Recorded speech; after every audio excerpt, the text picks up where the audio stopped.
Bygones Worth Remembering, Volume 1 of 2. By George Jacob Holyoake.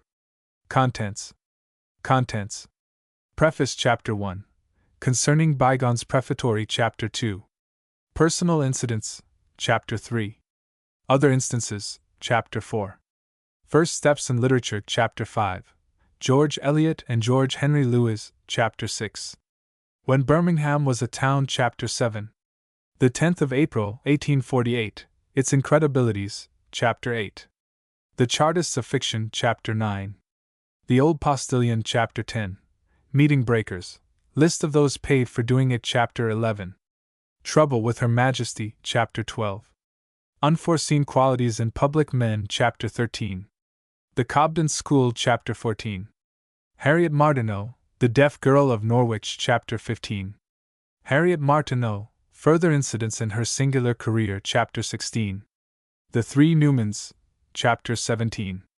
Mazzina in England, Incidents in His Career, Chapter 18. Mazzina the Conspirator, Chapter 19. Garibaldi, the Soldier of Liberty, Chapter 20.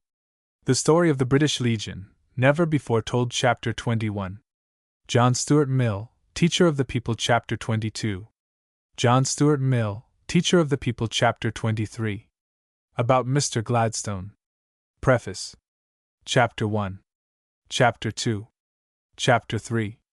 Chapter 4. Chapter 5. Chapter 6. Chapter 7. Chapter 8. Chapter 9. Chapter 10. Chapter 11. Chapter 12. Chapter 13. Chapter 14. Chapter 15. Chapter 16. Chapter 17. Chapter 18. Chapter 19. Chapter 20. Chapter 21. Chapter 22. Chapter 23. Illustrations. Holyoake. Parker. Lewes. Cobden. Martineau. Newman. Mazzina. Mario. Garibaldi. Mill. Preface. If the preface of a book be a plea to the reader, its force must lie in the aims of the author. In the following pages his main aim has been to be of service to somebody. That is a principle which, amid the revealment, perplexity, and entanglements of the world, always finds a pathway open. Such a principle is as an all-seeing eye, to which he who acknowledges it is amenable, since it makes plain to him the devious, time-serving byways he should avoid. The writer has no interest, no taste, no trust, save in definite, verifiable ideas. His aim has been to keep clear of the sin of pretension, which consists in declaring, or assuming to be true, that which the writer or speaker does not know to be true. What errors negligence of this rule has bred! What misdirection it has perpetuated! Into how many labyrinths, where truth was not to be found, has it led men! What can be more useful, or holier, than inciting the reader to beware of pretension in speech, in morals, in politics, and in piety? To keep as clear as possible of this universal sin may serve many and mislead none. Professor Jowett has told us that, where inquiry is denied at the door, doubt gets in at the window. This is the way it came to the writer of this preface, and accounts for a certain liberty of expression the reader may meet with, if he ventures further into these pages. A sentence of Mr. Allen Upward will sufficiently describe the spirit of this book. Let us try to tolerate each other instead of trying to convert each other. The author disclaims belonging to that class who have great expectations, which are as vain in literature as in life. The utmost the author looks forward to is that semi-friendly applause which is accorded to a platform speaker, not so much for any merit in his oration as for his unexpected consideration for the audience by concluding. G. J. Holyoake. Chapter 1. Concerning Bygones Prefatory. It was a saying of Dryden that anything, though ever so little, which a man speaks of himself, in my opinion, is still too much. This depends upon what a writer says. No man is required to give an opinion of himself. Others will do that much better, if he will wait. But if a man may not speak of himself at all, reports of adventure, of personal endeavor, or of service, will be largely impossible. To relate is not to praise. The two things are quite distinct. Othello's imperishable narrative of his love of Desdemona contained no eulogy of himself. A story of observation, of experience, or of effort, or estimate of men or of opinions, I may venture upon, is written for the reader alone. The writer will be an entirely negligible quantity. Lord Rosebery, who can make proverbs as well as cite them, lately recalled one which has had great vogue in its day, namely, "Let bygones be bygones." Life would be impossible, or very unpleasant, if every one persisted in remembering what had better be forgotten. Proverbs are like plants, they have a soil and climate under which alone they flourish. Noble maxims have their limitations. Few have universal applicability. If, for instance, the advice to "let bygones be bygones" be taken as universally true, strange questions arise. Are mistakes never more to teach us what to avoid? Are the errors of others no more to be a warning to us? Is the book of experience to be closed? Is no more history to be written? If so, philosophy could no longer teach wisdom by examples, for there would no longer be any examples to go upon. If all the mistakes of mankind and all the miscalculations of circumstance be forgotten, the warnings of the sages will die with them. He who has debts, or loans not repaid, or promises not kept, or contracts unfulfilled in his memory, had better keep them there until he has made what reparation he can. The bygone proverb does not apply to him. There are other derelictions of greater gravity than fall under the head of intellectual petty larceny, such as the conscious abandonment of principle, or desertion of a just cause, which had better be kept in mind for rectification. If an admiral wrecked his ships, or a general lost his army, or a statesman ruined his country, by flagrant want of judgment, ever so conscientiously, it is well such things should be borne in mind by those who may renew, by fresh appointment, these opportunities of calamity. It would be to encourage incapacity were such bygones consigned to oblivion. It may be useless to dwell upon spilt milk, but further employment of the spiller may not be prudent. Slaves of the saying, "Let bygones perish," would construct mere political mantraps, which never act when depredators are about. In human affairs, bygones have occurred worth remembering as guides for the future. It is said that greatness is thrust upon a man. What is meant is a position of greatness. Greatness lies in the quality of the individual, and cannot be thrust on any man. It is true that intrinsic greatness is often left unrecognized. It would be a crime against progress were these cases, when known, consigned to forgetfulness. Noble thoughts as well as noble acts are worth bearing in mind, however long ago they may have occurred. My friend Joseph Cowan, who from his youth had regarded me as a chartered disturber of the unreasoning torpidity of the public conscience, described me as an agitator. All the while I never was a peddler of opinions. I never asked people to adopt mine, but to reason out their own. I merely explained the nature of what I took to be erroneous in theological and public affairs. Neither did I find fault with prevailing ideas, save where I could, or thought I could, suggest other principles of action more conducive to the welfare of all who dwell in cottages or lodgings, for whom I mainly care. I was for equal opportunities for all men, guaranteed by law, and for equitable participation in profit among all who, by toil of hand or brain, contributed to the wealth of the state. Yet, though I never obtruded my convictions, neither did I conceal them. No public questioner ever went empty away, if his inquiry was relevant and I had the knowledge he sought sometimes, as at Cheltenham, in 1842, when an inquiry was malicious and the reply penal, the questioner got his answer. My maxim was that of Professor Blackie. Thus, without intending it, I came to be counted an agitator. As to the matter of the following pages, they relate, as all autobiographical reminiscences do, to events that are past. But whether they relate to acts, or events, or opinions, to tragedy or gaiety, they are all meant to fulfill one condition, that of having instruction or guidance of some kind in them, which bring them within the class of bygones worth remembering. One day as I was walking briskly along Fleet Street, a person in greater haste than myself running down Johnson's Court collided with me, and both of us fell to the ground. On rising, I said, "If you knocked me down, never mind. If I knocked you down, I beg your pardon." He did not reciprocate my forgiveness, thinking I had run against him intentionally. Nevertheless, I say to any resenting reader who does me mischief, never mind. If I have done him any harm, it has been unwittingly, and I tender him real apologies. Chapter 2. Personal Incidents. These pages being autobiographic in their nature, something must be said under this head. I was born April 13, 1817, which readers complained I omitted to state in a former work asterisk of a similar kind to this, probably thinking it a bygone, of no importance. It was in 1817 that Robert Owen informed mankind that all the religions in the world were in error, which was taken to mean that they were wrong throughout, whereas all the prophet of the City of London Tavern sought to prove was that all faiths were in error so far as they rested on the dogma that men can believe if they will, irrespective of evidence whatever may be the force of it before them. Mr. Owen's now truistical statement set the dry sticks of every church aflame for 70 years. In many places the ashes smolder still.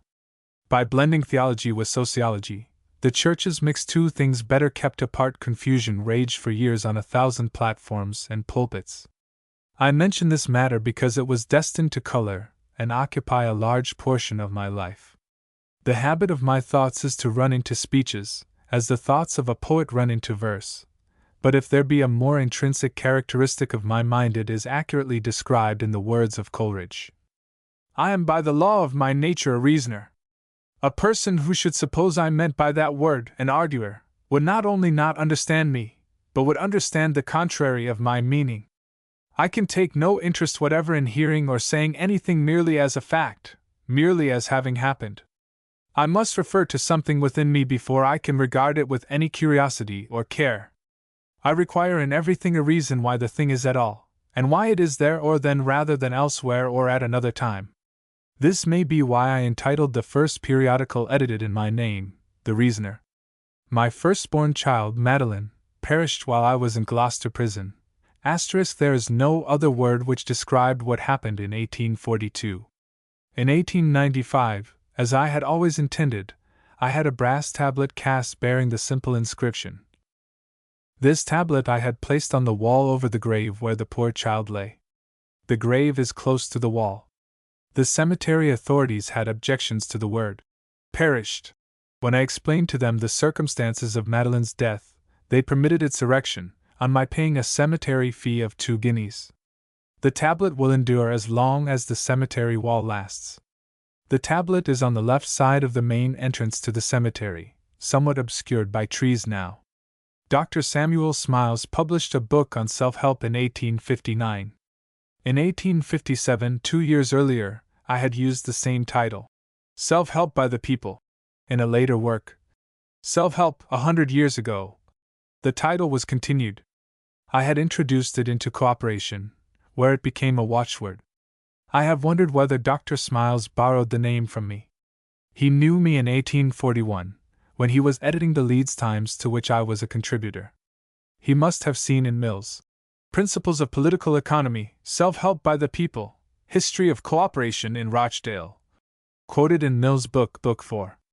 Chapter 8. The phrase, "Science is the providence of life," was an expression I had used in drawing up a statement of secular principles 24 years before I found it in the poem of Akenside's.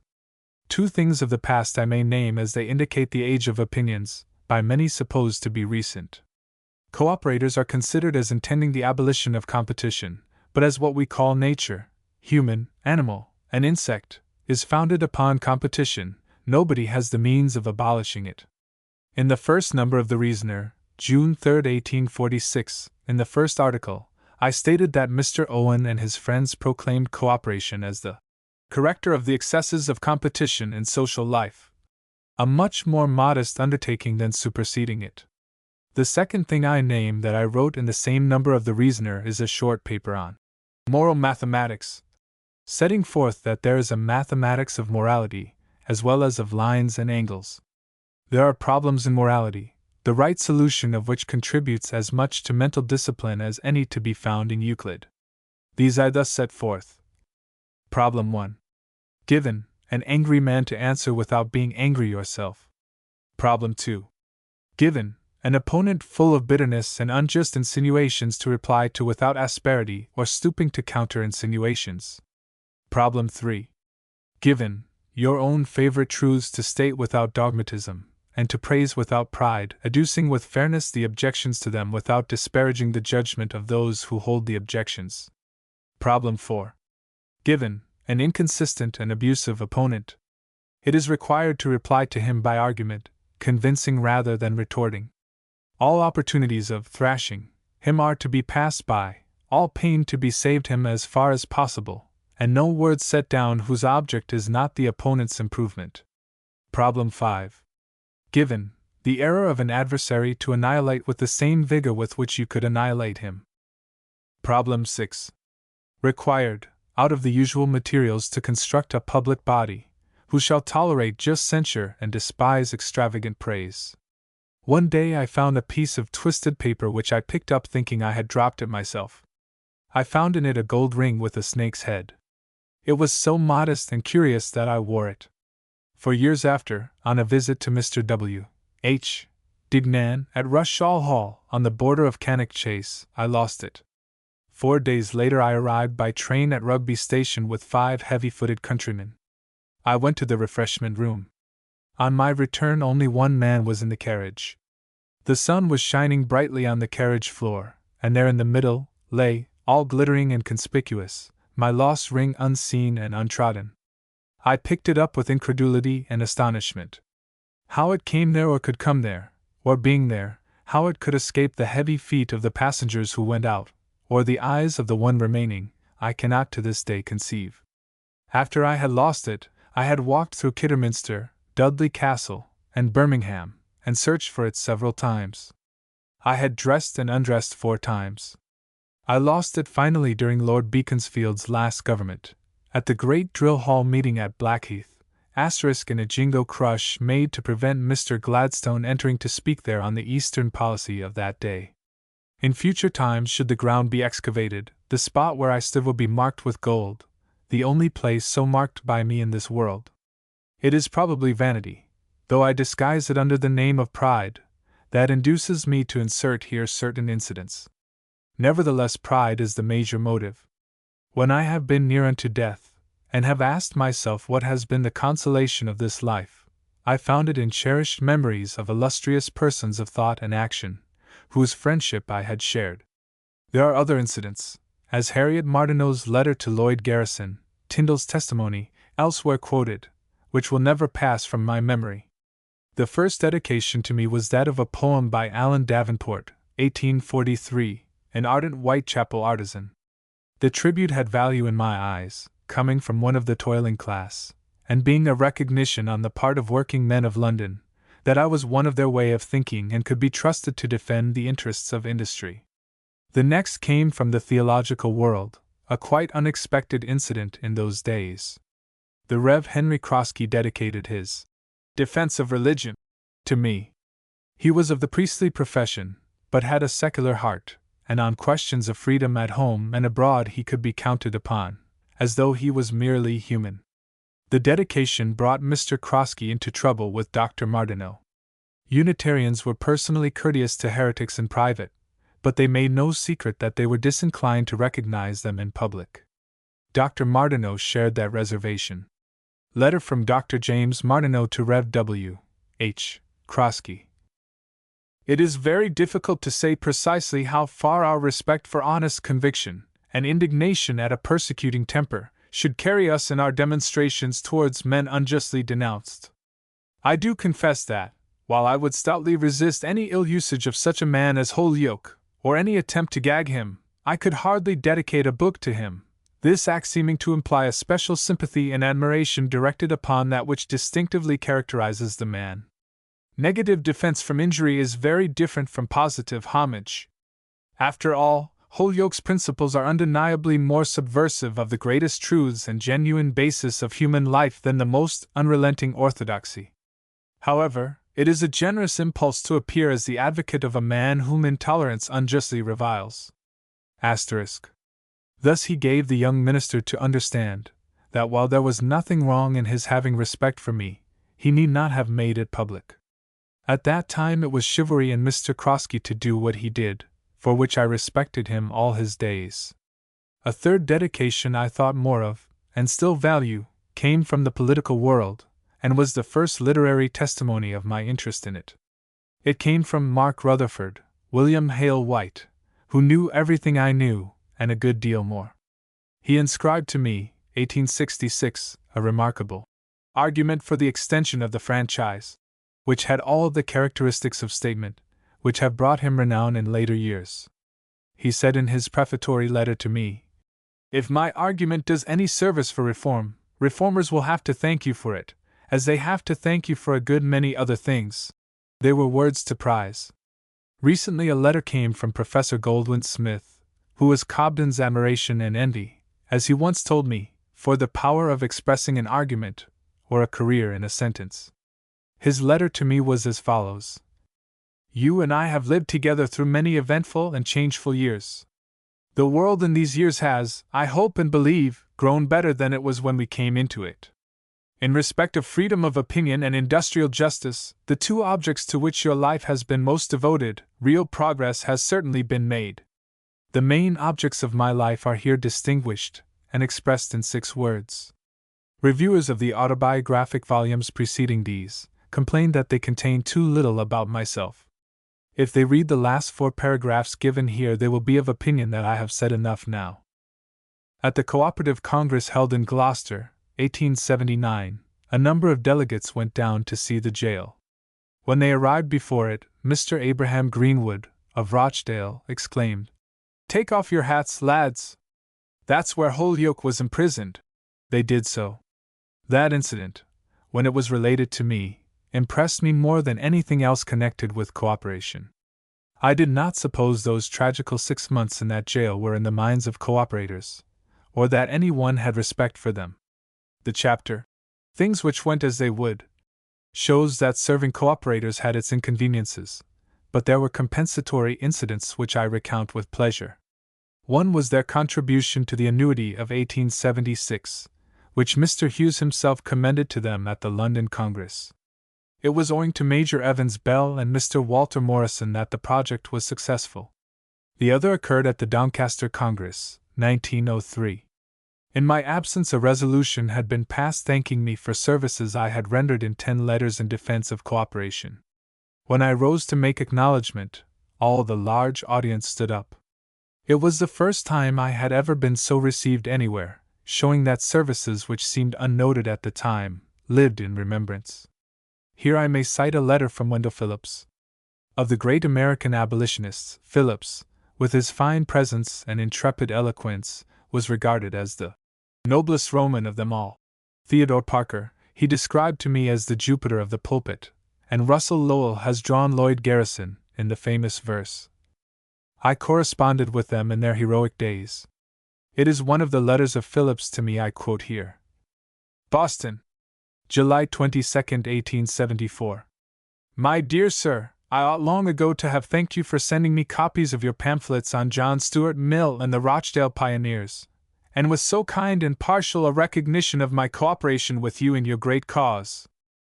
That on Mill was due certainly to a just estimate of him, but how sad that human jackhals should make it necessary. That on cooperation I read and read again, welcoming the light you throw on it, for it is one of my most hopeful stepping stones to a higher future.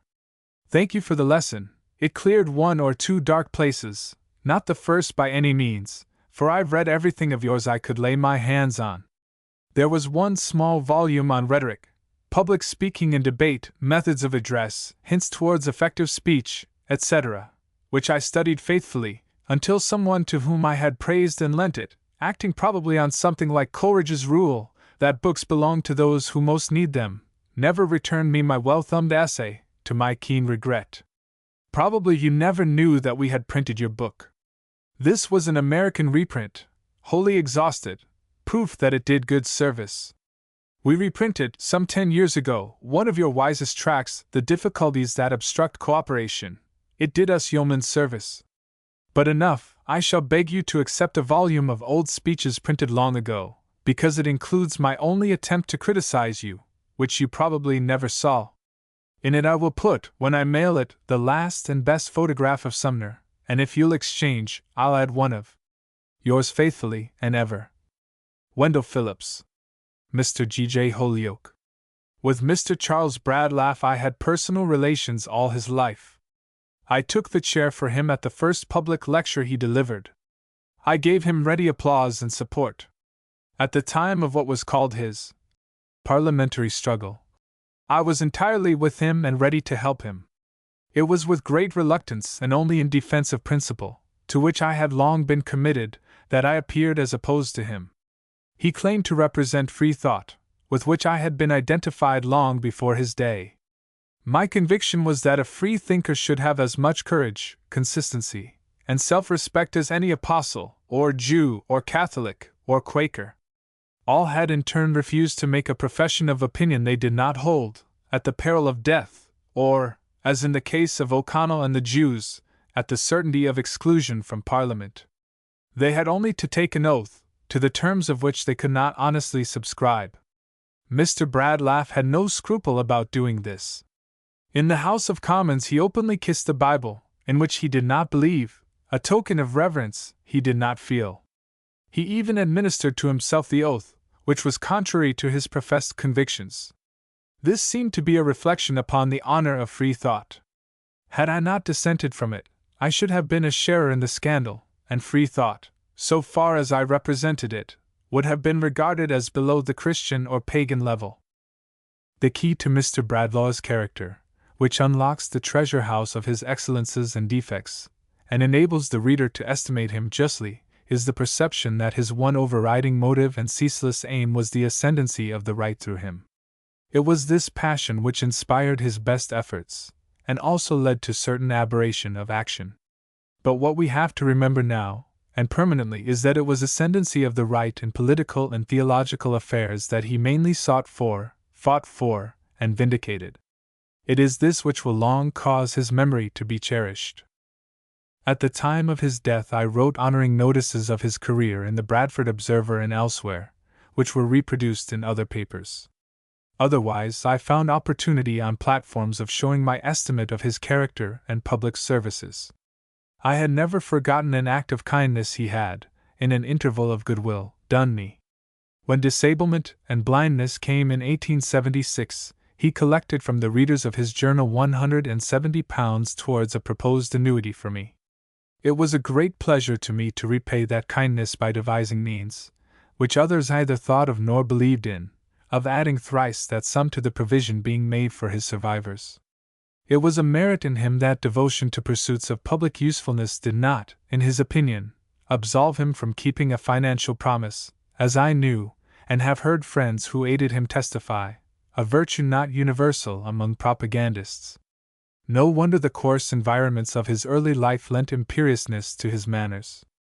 In later years, when he was in the society of equals, where masterfulness was less possible and less necessary, he acquired courtesy and a certain dignity, the attribute of conscious power. He was the greatest agitator, within the limits of law, who appeared in my time among the working people. Of his own initiative he incurred no legal danger, and those who followed him were not led into it. He was a daring defender of public right, and not without genius in discovering methods for its attainment.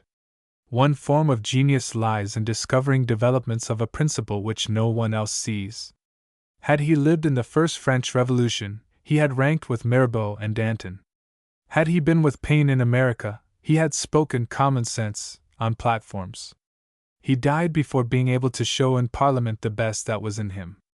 Though he had no college training like Professor Fawcett, Indian lawyers found that Mr. Bradlaugh had a quicker and greater grasp of Indian questions than the professor. It was no mean distinction, it was, indeed, a distinction any man might be proud to have won, that John Stuart Mill should have left on record, in one of his latest works, his testimony to Mr. Bradlaugh's capacity, which he discerned when others did not. Like Cobbett, the soldiers' barracks did not repress Bradlaugh's invincible passion for the distinction of a political career.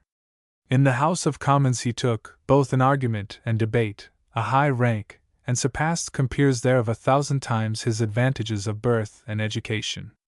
That from so low a station he should have risen so high, and, after reaching the very platform of his splendid ambition, he should die in the hour of his opportunity of triumph, was one of the tragedies of public life, which touched the heart of the nation, in whose eyes Mr. Bradlaugh had become a commanding figure. It was in connection with the controversy concerning the oath that I received a letter from John Stuart Mill, which, when published in the Daily News, excited much surprise. Mr. Mill was of opinion that the oath, being made the condition of obtaining justice, ordinary persons might take it. But one who was known to disbelieve the terms of it, and had for years publicly written and spoken to that effect, had better not take it. This was the well-known utilitarian doctrine that the consequences of an act are the justification of it.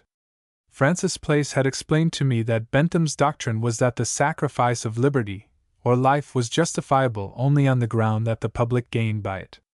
A disciple should have very strong convictions who differs from his master, and I differ with diffidence from Mr. Mill as to the propriety of carrying the utilitarian doctrine into the domain of morals. Truth is higher than utility, and goes before it. Truth is a measure of utility, and not utility the measure of truth. Conscience is higher than consequence. We are bound first to consider what is right. There may be in some cases reasons which justify departure from the right. But these are exceptions. The general rule is, truth has the first claim upon us. To take an oath when you do not believe in an avenging deity who will enforce it, is to lie and know that you lie. This surely requires exceptional justification. It is nothing to the purpose to allege that the oath is binding upon you. The security of that are the terms of the oath. The law knows no other. To admit the terms to be unnecessary is to abolish the oath. When a youth, attending lectures at the Mechanics' Institution, I soon discerned that the more eminent speakers were the clearer. They knew their subjects, were masters of the outlines, which by making bold and plain, we were instructed. Outline is the beginning of art and the charm of knowledge. Remembering this, I found no difficulty in teaching very little children to write in a week.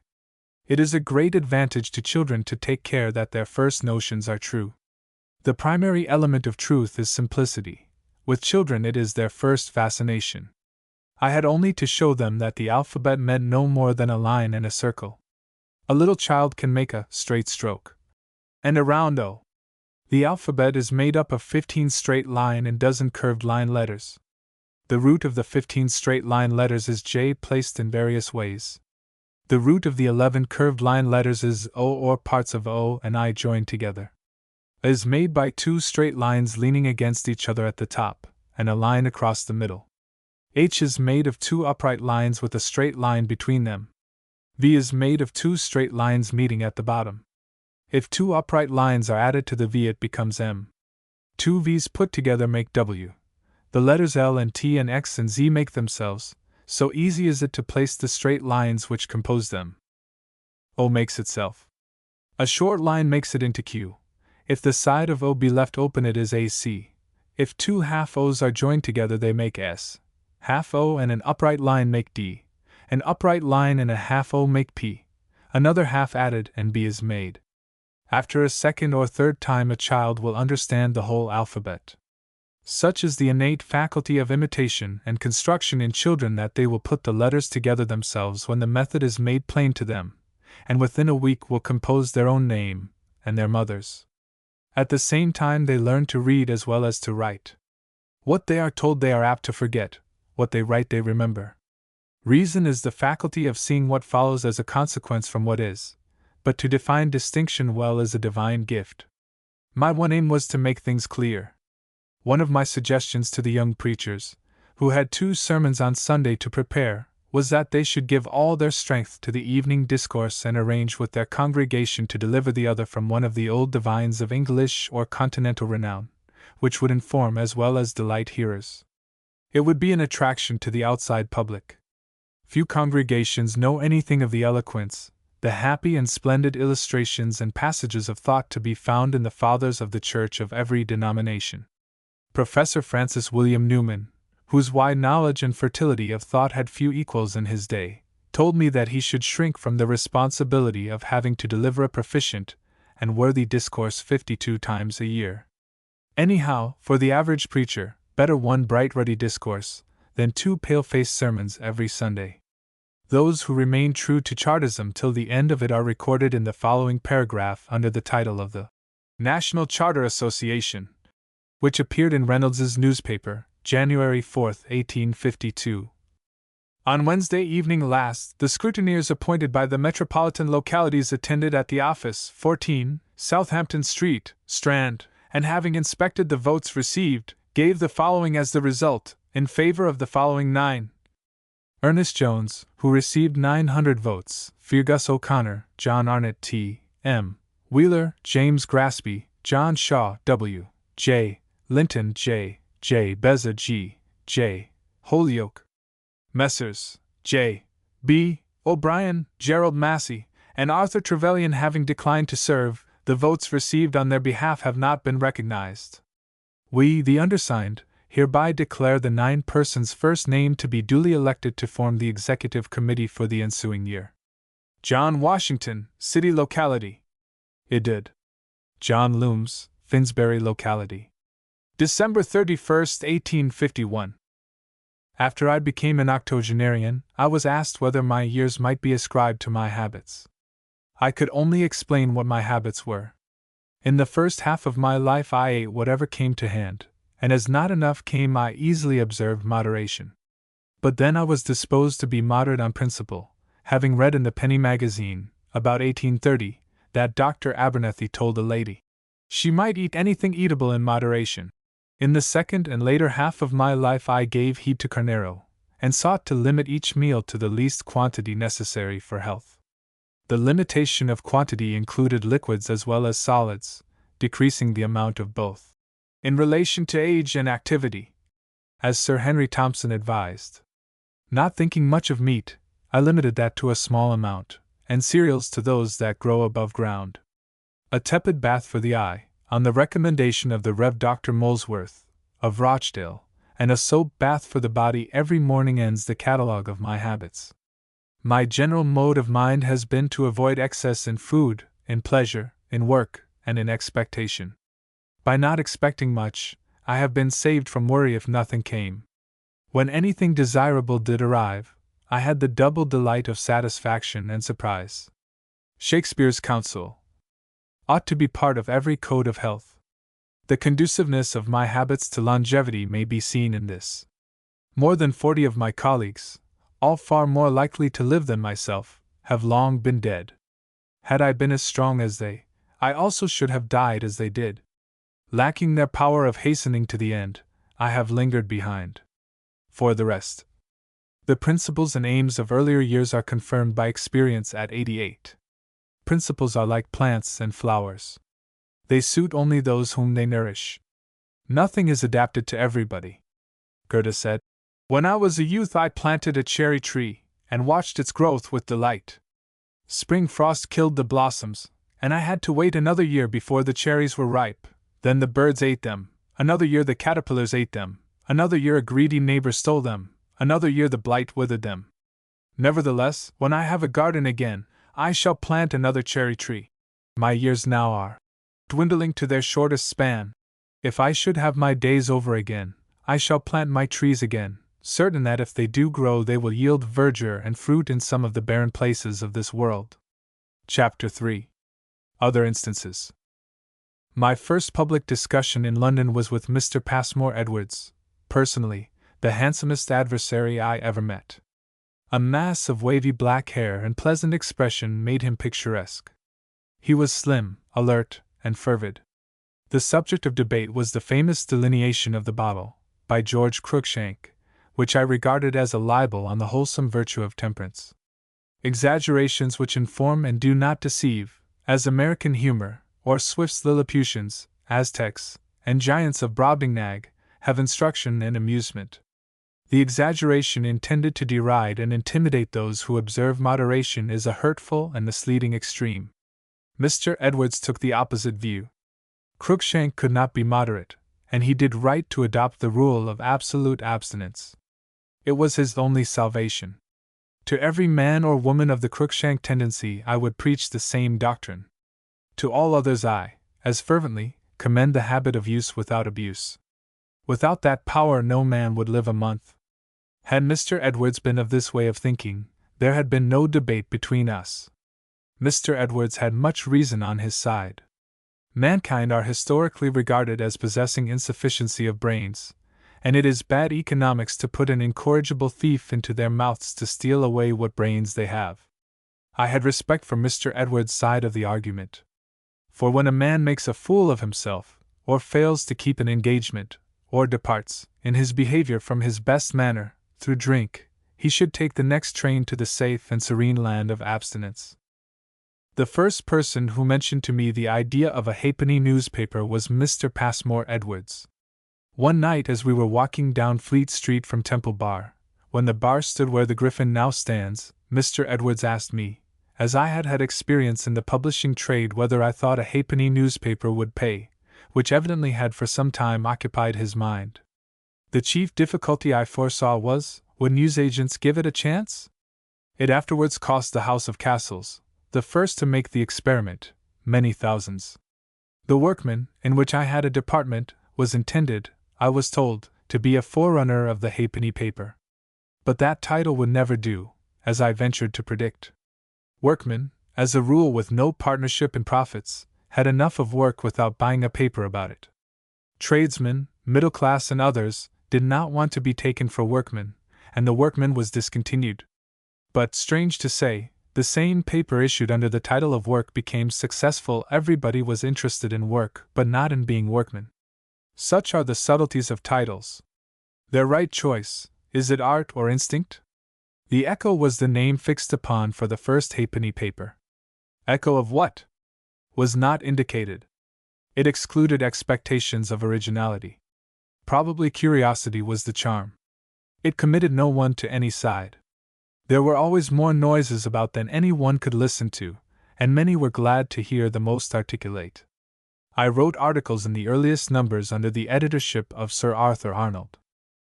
The House of Alsop, as known to the world of progress in the last century, is ended. The first who gave it public interest was Thomas Alsop, who assisted Robert Owen in 1832 in the Gray's Inn Lane labor exchanges.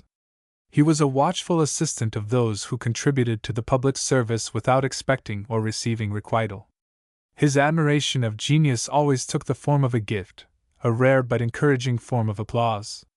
Sergeant Talfourd somewhere bears testimony to the generous assistance Mr. Alsop rendered to Hazlitt, Lamb, and Coleridge. To Lamb, he continually sent gifts, and Coleridge dined at his table every Sunday for 19 years. Landor, who had always nobility of character, and was an impulsive writer, represented Mr. Alsop's interest in European freedom as proceeding from vanity. Forgetful of his own letter to Jessie Meryton White, offering £100 to any assassin of Napoleon III, and John Forster preserves Landor's remark upon Mr. Alsop, but does not, so far as I remember, give Landor's assassin letter. The fact was, no man less sought publicity or disliked it more than Mr. Alsop. When Fergus O'Connor was elected member for Nottingham, Mr. Alsop qualified him by conferring upon him lands bringing an income of £300. He divided his Lincoln estate into allotments for working men, but he never mentioned these things himself. His son Robert held his father's intellectual views. His eldest son Thomas, who was classmate with Mr. Dixon Galpin at Queenwood, a considerable landowner in British Columbia, was the philosopher of the family, and like Archbishop Whately, had a power of stating them with ever apt and ready illustrations. They were like Mr. Owen, conservative in politics, but in social and mental matters they were intrepid in welcoming new truth. It was at Thomas's suggestion that I omitted his father's name altogether in my chapter. Mr. Secretary Walpole and the Jacobins' friend. Landor was quite wrong, there was no vanity in the Alsop family. Were Thomas Alsop the younger now living, I should not write these paragraphs. As it is, I may say that I owed to his generosity an annuity of £100. He commenced it by a subscription of £200, and by Mr. Robert Applegarth's friendly secretaryship, which had devotion and inspiration in it, a committee to which the Rev. Dr. Joseph Parker, with his intrepid tolerance, gave his name, was formed, and an annuity of £100 was purchased for me. When the taxes on knowledge were repealed, Mr. Collett and I attempted to procure the repeal of the passenger tax on railways. For 40 years after the imposition of the tax of Lord Halford, 1832, the workman was taxed who went in search of an employer. When a poor sailor, arriving in London after a long voyage, desired to visit his poor mother in Glasgow, the government added to his fare a tax of 3 shillings, to encourage him in filial affection. In the interests of locomotion and trade, 2 or 3 associations had attempted to get this pernicious tax repealed, without success. It was remarked in Parliament in 1877 that no committee representing the working class asked for the repeal of this discreditable impost, which most concerned them. This was the reason of the formation of the Travelling Tax Abolition Committee, of which Mr. Collett became secretary and I the chairman. We were assisted by an influential committee of civic and industrial leaders.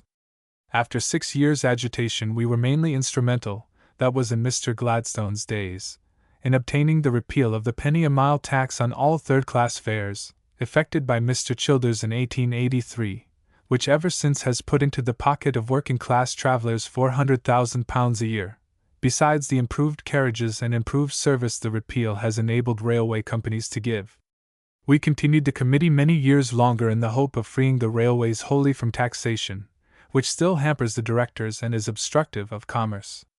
I was chairman for 24 years, during which time 22 of the committee died.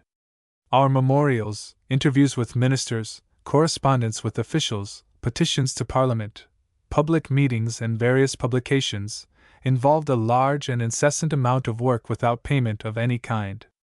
Subsequently a committee of publicists, journalists and members of Parliament, for whom Mr. Applegarth was the secretary, caused £80 to be given to me, in recognition of my services.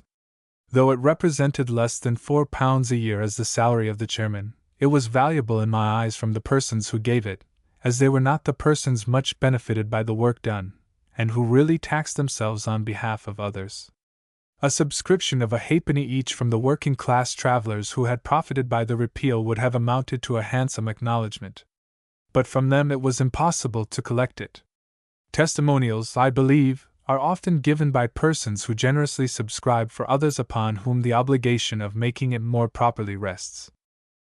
It would seem insensibility or ingratitude not to record that on my 80th birthday, now 8 years ago, I was entertained at a numerously attended dinner party in the National Liberal Club, at which to my gratification, Mr. Walter Morrison presided. The speakers, and distinction of many in the assembly, were a surprise, transcending all I had foreseen. The words of Mr. Morrison's speech, to use Tennyson's words, were like in my memory. On my 86th birthday a reception was given me by the Ethical Society of South Place Chapel, Finsbury, the oldest free thought temple in London, where the duty of free inquiry was first proclaimed by W. J. Fox. The place was filled with faces familiar and unfamiliar, from near and far, of artists, poets, publicists, journalists, philosophers, as at the National Liberal Club, but in greater numbers. Lady Florence Dixie purchased a large and costly oil painting, *, and sent it for me to present to the library of the Rationalist Press Association. Among the letters sent was one, the last sent to a public meeting, by Herbert Spencer. The reader will pardon the pride I have in quoting it. Writing from 5, Percival Terrace, Brighton, March 28, 1903, Mr. Spencer said, I have not been out of doors since last August, and as Mr. Holyoake knows, it is impossible for me to join in the reception to be given to him on the occasion of his 86th birthday. I can do nothing more than express my warm feeling of concurrence. Not dwelling upon his intellectual capacity, which is high, I would emphasize my appreciation of his courage, sincerity, truthfulness, philanthropy, and unwearied perseverance. Such a combination of these qualities it will, I think, be difficult to find. For a period I had the opportunity accorded me of editing a daily newspaper, The Sun. The Rev. Dr. Joseph Parker had been my predecessor. I was left at liberty to say whatever I pleased, and I did. In 1 week I wrote 29 articles. But opulent opportunity of working was afforded me. As I was paid 10 times as much as I had received before, I thought myself in a paradise of journalism. In the correspondence of Robert Owen, now in possession of the Cooperative Union Memorial Committee, Manchester, is the following letter from his customary legal adviser, who then resided at Hornsey. After breakfast, Mr. Owen walked briskly with me into town. He was then 82.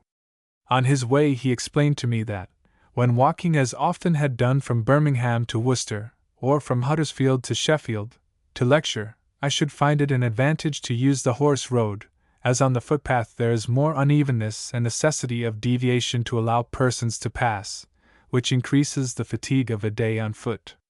So thoughtful and practical was the reputed visionary. Of letters on public affairs I confine myself to 3 instances. When the South Kensington exhibitions were in force, more than 20,000 visitors a day thronged the exhibition road. Mothers with their children had to cross the wide museum road, where policemen, stationed to protect the passengers, had enough to do to keep their own toes on their feet, in the undivided traffic of cabs. I wrote to the Times suggesting that a lamp should be erected in the middle of the wide road, serving as a light, a retreat, and a division of traffic. All the cabmen who could write protested against the danger, or the necessity, and possibility of the proposal. But it was done, to the great joy of mothers and advantage to the public. After the fall of the French assassin at Sedan, when Marshal Bazaine was hanging about Europe in obscurity and ignominy, Mr. Arthur Arnold proposed that he should be invited to a banquet in London. Seeing that the citizens of Paris went out at night in bands of 20 or 30 heroically to help to raise the siege, on what ground could we offer to honor Bazaine, who with 192,000 soldiers under his command, was afraid to attempt it? I asked the question in the press, and the proposal, which had a sentiment of chivalry in it to a fallen general, and was commanding some concurrence, went out, like the marshal, into outer darkness. When public opinion was in the balance respecting the South American War, Mr. Reverdy Johnson and a Copperhead colleague arrived in London and began to do a respectable business in public mystification. From information supplied to me, I wrote letters explaining the real nature of that sinister mission, in consequence of which the 2 emissaries of slavery made tracks for New York. But of instances, as of other things, there must be an end. Chapter 4. First Steps in Literature. Surely environment is the sister of heredity? Mr. Gladstone once said to me that, the longer he lived the more he thought of heredity. Next to heredity is environment, the moulder of mankind. My first passion was to be a prize fighter. Nature, however, had not made me that way. I had no animosity of mind, and that form of contest was not to my taste. But prize fighting was part of the miasma the Napoleonic War had diffused in England. It was in the air. It was the talk of the street. Hammer, Lane, so called from the iron blow he could deliver, was the local hero of the ring in the Midlands in my youth. He was a courtier of my eldest sister, and created in me a craving for fistic prowess. I fought one small battle, but found that a lame wrist, which has remained permanent, cut me off from any prospect of renown in that pursuit. Next, to be a circus jester seemed to me the very king of careers. My idea was to leap into the arena exclaiming, "Well, I never! Did you ever?" I never did. Never did what? The clown was to ask me, when my reply was to be, I could only disclose that before a royal commission, alluding to a political artifice then coming into vogue in Parliament when a minister did not know what to say to a popular demand, or found it inconvenient to say it if he didn't know, he would suggest a commission to inquire into it, as is done to this day. Then the clown would demand, "What is the good of a royal commission?" when the answer would be, "Every good in the world to a ministry," for before the commission agreed as to the answer to be given, the public would forget what the question was. Under this diversion of the audience, no one noticed that no answer was given to the original question put to the jester. Whether I could have succeeded in this walk was never decided. It was found that I lacked the loud, radiant, explosive voice necessary for circus effects, and I ceased to dream of distinction there. I suppose, like many others who could not well write anything, I thought poetry might be my latent, very latent, faculty. So I began. For all I knew, my genius, if I had any, might lie that way. 2. Body forth things unknown, which I was told poets did, must be delightful. 2. Build castles in the air. As my means did not enable me to pay ground rent, was at least an economical project. So I began with a question, as new members of Parliament do, until they discover something to say. My first production, which I hoped would be mistaken for a poem, was in the form of a question to a pedestrian. The critics said to me, as they said to Keats, to whom I bore no other resemblance, "This sort of thing will never do. It is an imitation of Shenstone, or of one of the shepherd and shepherdess school of the Elizabethan era, of whom I knew nothing." So I was lost to the Muses, who, however, never missed me. But my career was not ended. I was told there might be an opening for me in criticism, especially of poetry, as there were many persons great in the critical line, who could not write a verse themselves, and yet lived to become a terror to all who could. My first effort in this direction was upon the book of a young poet whom I knew personally.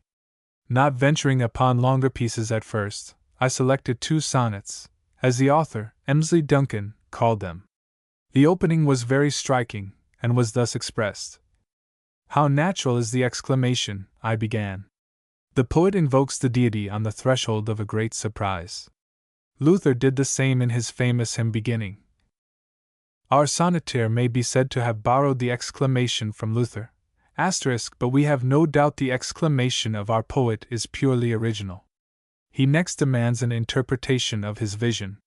It is early morning, though the poet does not mention it. Great poets are suggestive, and stoop not to detail. An evasive grey mist spreads everywhere, like the new fiscal policy of the Bentinkian type, then in the air, obscuring the landmarks of long-time safety. Still there is one object visible. The poet's eye, in fine frenzy rolling, sees something. He is not sure of the personality that confronts him, and with agnostic precaution worthy of Huxley, he declines to say what it is, until he knows, and so contents himself with telling the reader it is a figure, out shrimping. The scene is most impressive. As amateurs say, when they do not understand a picture they are praising, "It grows upon you." So this marvelous sonnet grows upon the reader. If there be not imagination and profundity here, we do not know where to look for it. Next our poet returns to town, and in Whitechapel meets with the statue of a lady attired only in a blouse. Notwithstanding his astonishment, he varies his abjuration, and exclaims, "This is unquestionably very fine." True, there is some contradiction in nudity and attire, but splendid contradiction is an eternal element of poetry. What would Milton's Paradise Lost be without it? The reader cannot tell whether the surprise of the poet is at the lady or her drapery. There is no use in asking a great poet what he meant in writing his brilliant lines. If as candid as Browning, he would answer as Browning did, that he had not the slightest idea what he meant. Nothing remains for us but to congratulate the public on the advent of a new poet who is equally great on subjects of land or sea. There is a good deal of reviewing done on this principle, and reputations made by this sort of writing as fully without foundation, and I looked forward to further employment. The editor to whom I sent these primal specimens of my new vocation seemed undecided what to do with them: throw them into his waste paper basket or submit them to his readers. I assured him I had seen a number of criticisms less restrained than mine, on performances quite as slender as the sonnets I had described. With kindly consideration, lest he might be repressing a rising genius in me, he asked me to give my opinion upon a charming little poem by Longfellow, to commend, as he hoped I could, as a new edition in which he was interested was about to be published. The object of the poet, I found, was to awaken certain young ladies, whose only fault consisted in getting up late in the morning. The lines addressed to them, if I rightly remember, began thus. This verse reminds the readers of Omar Khayyam. 2 ideas in it are his, and the terms used are his, but I resisted this temptation to imitate those popular critics, whose aim is not to discover the graces of a new poet, but his plagiarisms, and to show that everybody reproduces the ideas of everybody else, and prove that. And of old antediluvian dreams. Disdaining this royal road to critical renown, I commenced by praising the enchanting invocation of the poet, who when the ladies heard it would leap out of bed and dress. I observed that to the reader who did not look below the surface, did not read between the lines, is the favorite phrase, the poem presented some mysteries of diction. Instead of appearing as the angel in Leigh Hunt's Abu Benedhem did, who diffused himself in the room like a vision, these peripatetic visitants presented themselves like celestial postmen, knocking at the door. Then why were they out so early themselves? Had they more calls to make than they could well accomplish in the time allowed them? Why were they in haste? No wonder mankind lack repose if angels are in a hurry. The kingdom of the blessed is supposed to be the land of rest. Manifestly these morning angels had to be back by a stipulated time, and like a tax collector could make no second call. Apparently Longfellow's angels are like Mr. Stead's favorite spirit Julia. They are harassed with appointments, commissions, and cares. It is of no use being a spirit if you cannot move about with regal leisureliness, such as was displayed by the first Shah of Persia who visited us. The writer has seen nothing like it in any European monarch. While in the lines now in question supernatural misgivings of angelic perturbation are awakened. But as an example of poetry, irrespective of its meaning and suggestions, every reader will covet a new edition of the American poet, and no library could be complete without a copy upon its shelves. I had visited the poet at his Cambridge home, and was proud of the opportunity of adding ever so small an addition to the pyramid of regard raised to his memory. The editor looked dubious on reading this review, and said the higher criticism might be entertaining in theology, but the higher criticism of poetry, which dealt with its meaning, was a different thing and might not be well taken. In vain I suggested that a poet ought to mean something, as Byron did, whose fascination is still real, and there was pathos and beauty, tragedy, tenderness and courtesy enough in the world to employ more poets than we have on hand. I received no more commissions in the way of criticisms, and had to think of some other vocation. Some of the happiest evenings of younger days were spent in the rooms of university students. It was pleasant to be near persons who dwelt in the kingdom of knowledge, who could wander at will on the mountain tops of science and literature, and have glimpses of unknown lands of light which I might never see. Who has seen London under the reign of the sun, after a sullen, fitful season, knows how wondrous is the transformation. Like the sheen of the gods, the glittering rays descend, dispelling and absorbing the somber clouds. A radiance rests on turret and roof. Then hidden creatures that crawl or fly come forth and put on golden tints. The cheerless poor emerge from their fireless chambers with the grateful emotions of sun-worshippers. How like is all this to the change which comes over the realm of ignorance! Light does not change vegetation more than the light of knowledge changes the realm of the mind. The thirsty crevices of thought drink in, as it were, the refreshing beams. Once conscious of the liberty and power which comes of knowing, ignorance itself becomes eager, impatient, covetous of information. Faculties unsuspected disclose themselves. Qualities undreamed of appear. So it came to be my choice to enter the field of instruction. It seemed to me a great thing to endow any, however few, in any way, however humble, with the cheeriness and strength of ideas. True, I began to teach what I did not know, or knew but partially, yet not without personal advantage, since no one knows anything well until he has tried to teach it to another. The dullest pupil will make his master sensible of defects in his own explanation. Formerly, the dullness of a learner was supposed to discover the necessity of a cane, whereas all it proved was incapacity or unwillingness to take trouble on the part of the teacher. The result was that I wrote several elementary books of instruction. All owed their existence, or whatever success attended them, to the experience of the classroom. All things have an end, as many observant people know, and before long I turned my attention to journalism. I had read somewhere a saying of Aristotle, "Now I mean to speak conformably to the truth." That seems every man's duty, if he speaks at all. Anyhow, Aristotle's words appeared to constitute a good rule for a journalist. I had never heard or never heeded the injunction of Byron. The Aristotelian rule I had adopted soon brought me into difficulties, probably from want of skill in applying it. It was in propagandist journalism that I had ventured, which I mention for the purpose of saying that it is not, as many suppose, a profitable profession. It is excellent discipline, but it is not thought much of by your banker. Its securities are never saleable on the stock exchange. Nevertheless, the press has its undying attraction. It is the fame maker. Without it, noble words, as well as noble deeds, would die.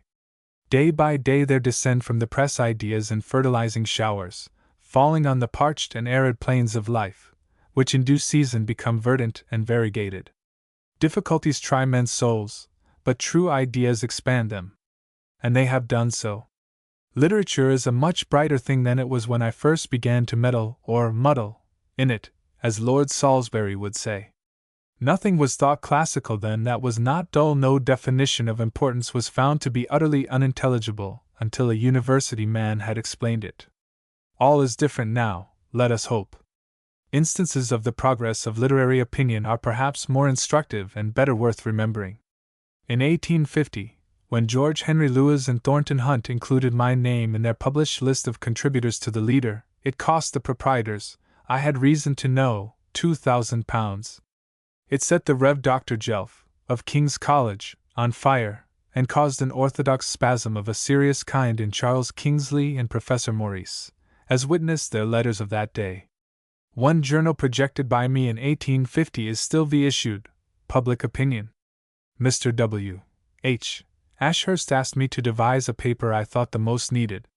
As Peel had said, England was governed by opinion. I suggested that this opinion should be collected. I wrote the prospectus of the new journal, specifying that each article quoted should be prefixed by a few words, within brackets, setting forth what principles, party, or interest it represented, whether English or foreign. Mr. Ashurst put the prospectus into the hands of Robert Buchanan, father of the late Robert Buchanan, and the earlier issues followed the plan I had defined. The object was to collect intelligent and responsible opinion. In 1866, the Contemporary Review announced that it would represent the best minds of the time on all contemporary questions, free from narrowness, bigotry, and sectarianism. It professed to represent those who are not afraid of modern thought, in its varied aspects and demands, and scorn to defend their faith by mere reticence, or by the artifices commonly acquiesced in. This manifesto of 1866 far surpassed in liberality any profession then known in the evangelical world. It was at the time a bold pronouncement. When it is considered that Samuel Morley was the most influential of the supporters of the Contemporary, it shows that intellectual nonconformity was abreast of the age, as nonconformity never was before. In 1877 I was taken by Thomas Woolner, the sculptor, to dine at Mr. Alfred Tennyson's, Lord Tennyson later. I believe my invitation was owing to Mrs. Tennyson's desire to make inquiries of me concerning the advantages of cooperation in rural districts, in which, like the Countess of Warwick, she was interested. The Poet Laureate gave me a glass of sack, the royal beverage of poets, of more exquisite flavor than I had tasted before. I did not wonder that it was conducive to noble verse. Where the faculty of it was present, Mr. Knowles, now Sir James, founder of the 19th century and after, was of the party, and the new review, then projected, being mentioned, it came to pass that my name was put down among possible contributors. The 19th century proposed to go further, and include a still wider range of subjects, with free discussion on personal responsibility. Its prospectus said, it would go on lines absolutely impartial and unsectarian. The prefatory poem, written by Tennyson 27 years ago, which may not be in the memory of many now, was this. Tennyson, with all his genius, never quite emerged from the theologic caves of the conventicle. The sea of pure reason he took to be the sea of death. Doubt was a sunless gulf. He did not know that doubt is a translucent valley, where the light of truth first reveals the deformities of error, hidden by theological mists. The line containing the words, "Wilder comrades," was understood to include me. Out of the 100 contributors, whose names were published in the Athenaeum, February 10, 1877, there were only 6, Professor Huxley, Professor Tyndall, Professor Clifford, George Henry Lewes, myself, and possibly Frederick Harrison, to whom the phrase could apply. If the remaining 94 had any insurgency of opinion in them, it was not then apparent to the public, who are prone to prefer a vacuum to an insurgent idea. New ideas of moment have always been on hand in the 19th, if not of the wilder kind. After issuing 50 volumes of the 19th Century Review, the editor published a list of all his contributors, with the titles of the articles written by them, introduced by these brief but memorable words. More than a quarter of a century's experience has sufficiently tested the practical efficacy of the principle upon which the 19th century was founded, of free public discussion by writers invariably signing their own names. The success which has attended and continues to attend the faithful adherence to this principle proves that it is not only right but acceptable, and warrants the hope that it may extend its influence over periodical literature until unsigned contributions become quite exceptional. No man can make an anonymous speech with his tongue, and no brave man should desire to make one with his pen, but, having the courage of his opinions, should be ready to face personally all the consequences of all his utterances. Anonymous letters are everywhere justly discredited in private life, and the tone of public life would be raised in proportion to the disappearance of their equivalent, anonymous articles, from public controversy. Than the foregoing, I know of no more admirable argument against anonymity in literature. There is nothing more unfair in controversy than permitting writers, wearing a mask, to attack or make replies to those who give their names, being thereby enabled to be accusative or imputative without responsibility. There is, of course, another side to this question. Persons of superior and relevant information, unwilling to appear personally, are thereby excluded from a hearing, which is so far a public loss. But this evil is small compared with the vividness and care which would be exercised if every writer felt that his reputation went with the work which bore his name. Besides, how much slovenly thinking, which is slovenly expressed, vexing the public ear and depraving the taste and understanding of the reader, would never appear if the writer had to append his signature to his production. Of course, there is good writing done anonymously, but power and originality, if present, are never rewarded by fame, and no one knows who to thank for the light and pleasure nameless writers have given. The example of the 19th century and after is a public advantage. Chapter 5. George Eliot and George Henry Lewes. More than acquaintanceship, I had affectionate regard for George Henry Lewes and George Eliot. Lewes included me in the public list of writers and contributors to the Leader, the first recognition of the kind I received, and being accorded when I had only an outcast name, both in law and literature, I have never ceased to prize it. George Eliot's friendship, on other grounds I have had reason to value, and when I found a vacant place at the head of their graves which lie side by side, I bought it, that my ashes should repose there, should I die in England. On occasions which arose, I had vindicated both, as I knew well the personal circumstances of their lives. When in America I found statements made concerning them which no editor of honor should have published without knowledge of the facts upon which they purported to be founded, nor should he have given publicity to dishonoring statements without the signature of a known and responsible person. On the first opportunity I spoke with Lewes's eldest son, and asked authority to contradict them. He thought the calumnies beneath contempt, that they sprang up in theological soil and that they would wither of themselves, if not fertilized by disturbance. I know of no instance of purity and generosity greater than that displayed by George Eliot in her relation with Mr. Lewes. Edgar Allan Poe was subject to graver defamation, widely believed for years, which was afterwards shown to be entirely devoid of truth. George Eliot's personal reputation will hereafter be seen to be just and luminous. For myself, I never could see what conventional opinion had to do with a personal union founded in affection, by which nobody was wronged, nobody distressed, and in which protection was accorded and generous provision made for the present and future interest of every one concerned. Conventional opinion, not even in its ethical aspects, could establish higher relations than existed in their case. There are thousands of marriages tolerated conventionally and ecclesiastically approved, in every way less estimable and less honorable than the distinguished union, upon which society without justification affected to frown. Interest in social and political liberty was an abiding feature in George Eliot's mind. When Garibaldi was at the Crystal Palace, she asked me to sit by her and elucidate incidents which arose. On the publication of my first volume of the History of Cooperation, I received the following letter from Mr. Lewis. The second volume of the work mentioned supplied to her the details she wished. In 1877 I visited New Lanark and saw the stately rooms built by Robert Owen, of which I sent an account to the Times. The most complete appliances of instruction known in Europe down to 1820 are all there, as in Mr. Owen's days. A description of them may be read in the second volume of the History of Cooperation, referred to. When George Eliot saw the letter, she said, "The thought of the ruins of education there described filled her with sadness. I made an offer to buy the neglected and decaying relics, which was declined. I wrote to Lord Playfair, whose influence might procure the purchase. I endeavored to induce the South Kensington Museum authorities to secure them for the benefit of educationists, but they had no funds to use for that purpose. Some women, not distinguished for personal beauty when young, become handsome and queenly later in life. This was so with Harriet Martineau.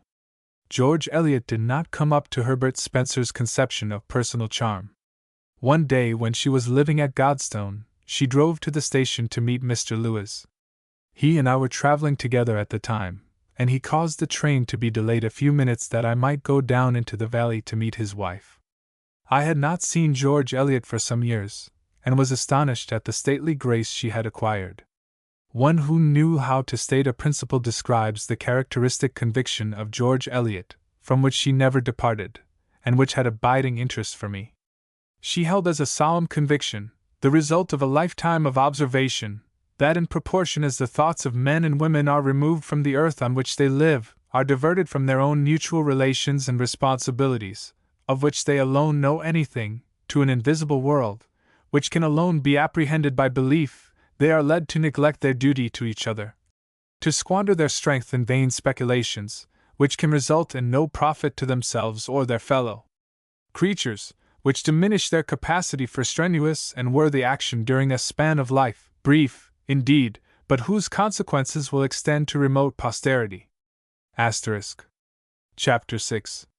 When Birmingham was a town. When Birmingham was a town, it had a national reputation for liberalism. At present I prefer to call myself a townsman rather than a citizen. The old pride of owning to being a Birmingham man is merged into the admission of being born in Warwickshire. Some of the political scenes in its town days may be instructive to its present-day citizens. The famous Birmingham Political Union of 1832 was hung up like a clean gun on G.F. Munce's suggestion and never taken down. Many years later a new union was projected. Mr. Joseph Chamberlain was in the chair. I was on the platform, and the only person present who was a member of the former union. I had no opportunity of speaking, nor indeed had anybody, save movers and seconders of motions. There was nothing radical about the proceedings. Nobody's opinion was asked. No opportunity of discussion was given.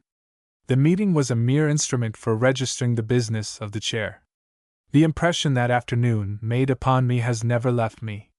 Nothing afterwards surprised me in the performances of the quick change artistes of the Parliamentary Music Hall. Mr. John Morley wrote an article in the Fortnightly on Mr. Chamberlain, which first gave him a position before the public. Not even in Birmingham could any one see adequate justification for it. But Mr. Morley proved right, and had discerned a capacity which had not then unfolded itself. About that time Mr. Chamberlain made some remark on Mr. Disraeli in the Birmingham Town Council, which did not amount to much. Mr. Disraeli did the municipal speaker the honor to call him to account. Had any one in like case called Mr. Disraeli to account, he would have said in his airy and evasive way, "Every public speaker is liable to the misconstruction of unheeding and ill-hearing reporters, and he could not be expected to answer for them." Mr. Chamberlain gave no sign of any such adroitness which was ready to his hand, but wrote what read like an abject apology. He did not dare to say to Mr. Disraeli, "What I have said I have said." Mr. Jesse Collings was one of the minor merchants of Birmingham. He came originally from Exeter, and was held in great respect for his earnest liberalism, and for promoting the education of the people, though he was himself a sectarian pure and simple, with little, if any, secularity in him. When he came to be mayor, the Tories of Birmingham, who had not then and never had any man of mark or genius among them, were capable of outrage. It was the only art they knew. When Mr. Collins presided one day at a public meeting in the town hall, they drew an ass's head on a large sheet of pasteboard, and hung it over the clock in front of the chair labeled, "The Portrait of the Mayor." For 2 hours they made all business impossible by shouting, "Mr. Mayor, look at your portrait!" At length the mayor took courage and ordered the chief constable, Major Bond, to remove the picture placard and the ringleader of the disturbance. This was construed as an insult, which Mr. Kinnersley, the principal Tory magistrate, supported. I was one who urged Mr. Collins to apply to the bench for a case, that it might be determined in the higher courts whether a mayor had legal power to preserve order at a public meeting. The case was refused by Mr. Kinnersley. This was the treatment of the Right Honourable Jesse Collins for being a Liberal. Is there a stranger sight in England than seeing this Liberal mayor dressed in Tory livery, fetching and carrying in Parliament for the intolerant party which treated him with such ostentatious indignity? What must be his sense of humiliation under his new convictions? Equally tragic and unforeseen must be the humiliation of the Tory party in Parliament, who used to boast of their pride, their dignity, and self-respect at having to accept as a leader the great caucus-monger, as they called Mr. Chamberlain, who was the object of their epithets and hatred during so many sessions. The tragedy of political convictions can no further go. Far be it from me to deny that Mr. Collins and Mr. Chamberlain have not honest reasons for their strange professions, though I do not understand them. Like gravitation, I admit the fact, though its cause is inscrutable. In politics, motives are as though they were not. They cannot be taken into account. If alleged, they admit of no proof. Resentment rages among the partisans of the accused, and the tendency of their principles, which it is alone instructive to discuss, is lost sight of. It is common for partisans to disparage those who have left their ranks, forgetting that conviction depends upon evidence. Those who leave a party may be as honest as those who remain. Whoever has rendered aid to liberty and gone over to the other side should be honored for what he has done. He who has once stood upon the side of humanity deserves more respectful treatment than he who never took the part of the right. Mr. Collins and Mr. Chamberlain rendered important service to the cause of public progress, and their abandonment of it was a loss. For the rest, the career of Joseph Chamberlain, like that of Joseph Cowen, has its explanation in the passion for paramountcy. Chapter 7. The 10th of April, 1848, Its Incredibilities. It is not easy to determine which of many historic incidents of interest should take precedence. The 10th of April, known as the Day of Chartist Terror, still spoken of in hysterical accents, will do, as it shows the wild way with which sober, staid men can write history. I was out that day with the Chartists, and well know how different the facts were from what is believed to be the peril of the metropolis on that day. I have long regarded it as one of the bygones, having instruction in them. The French have their 9th Thermidor, July 27, 1794, when the Reign of Terror ended, and their 18th Brumaire, November 9, 1799, when the Napoleonic Terror began, and the English have their 10th of April 1848, when 1,000,000 special constables were out staff in hand, to prevent a national petition of the people being presented to the House of Commons. Yet no conspiracy existed, nor even had the police fabricated a plot, as they often did in those days. No disorder had been threatened, not a man was armed. The only imaginable enemy was the Chartist convention of less than 200 persons. The most distinguished of the special constables was Louis Napoleon, who 4 years later became known as the assassin of French liberty, and whose career is one of the infamies of imperialism. The 10th of April 1848 has for more than half a century held a place in public memory. The extraordinary hallucination concerning it has become historic, and passes as authentic. Canon Charles Kingsley was the chief illusionist in this matter. He wrote, "On the 10th of April, the government had to fill London with troops, and put the Duke of Wellington in command, who barricaded the bridges and Downing Street, and other public buildings." Nobody had to do what Kingsley relates. 9 years had elapsed since any one had taken the field against the government, and that was in a Welsh town 147 miles away. John Frost and his tiny band of followers were the insurgents. All were put down in 20 minutes by a few soldiers. Frost came to London in 1839 to consult James Watson, Henry Hetherington, Richard Moore, William Lovett, and other responsible Chartists, whom he most trusted. They besought Frost to abandon his idea of an attack upon Newport, as no one would support him. There were no arms in London on April 1848, no persons were drilled, no war organization existed, and no intention of rising anywhere. The government knew it, for they had spies everywhere. They knew it as well or better in 1848 than in 1839. For 9 years John Frost had then been in penal servitude, and no one had attempted to imitate him. Nor had he any followers in London in 1848. At his trial no noblemen, no aristocratic ladies, crowded the court to cheer him by their sympathy, or mitigate his sentence by their influence, as they did when Dr. Jameson and others were on trial for their wanton and murderous raid on the government of South Africa. Such is the difference between the insurgency of poverty seeking redress, and the insurgency of wealthy insolence seeking its further aggrandizement. There was absolutely nothing in the field against the Duke of Wellington in London but a wagon, on which a monster petition was piled. Politically speaking, London has seen no tamer day than the 10th of April 1848. There was less ground for alarm than when a Lord Mayor's procession passes through the city. The procession of actual Chartists, able to leave their work to join it, could never have amounted to 4,000. There was not a single weapon among them, nor any intention of using it had they possessed it. There was only one weapon known to be in London, in the hands of the Chartists, and that was a Colonel Masseron's spear, fabricated in 1830, to assist in carrying the first Reform Bill. That was hidden up a chimney in 3, Queen's Head Passage, Paternoster Row. It came into my possession, and I have often shown it to members of the government to convince them what risks society ran in Wellington's days, and are exposed to still. The Chartists had held a convention in London the week before the 10th, and were unable to obtain any place of meeting except a small social institution in John Street, Tottenham Court Road, which could not seat 150 persons at the convention table. The hall was lent to them by the most specific body of politicians in London, the followers of Robert Owen. Yet Mr. Thomas Hughes adopted and authenticated Kingsley's incredible belief that the country was in danger of these earnest but entirely impotent Chartist petitioners, and Mr. Hughes actually quotes believingly in his introduction to Alton Locke a statement that the Duke of Wellington declared in the House of Lords that no great society had ever suffered as London had during the proceeding, while the Home Secretary telegraphed to all the chief magistrates of the kingdom the joyful news that the peace had been kept in London. Asterisk.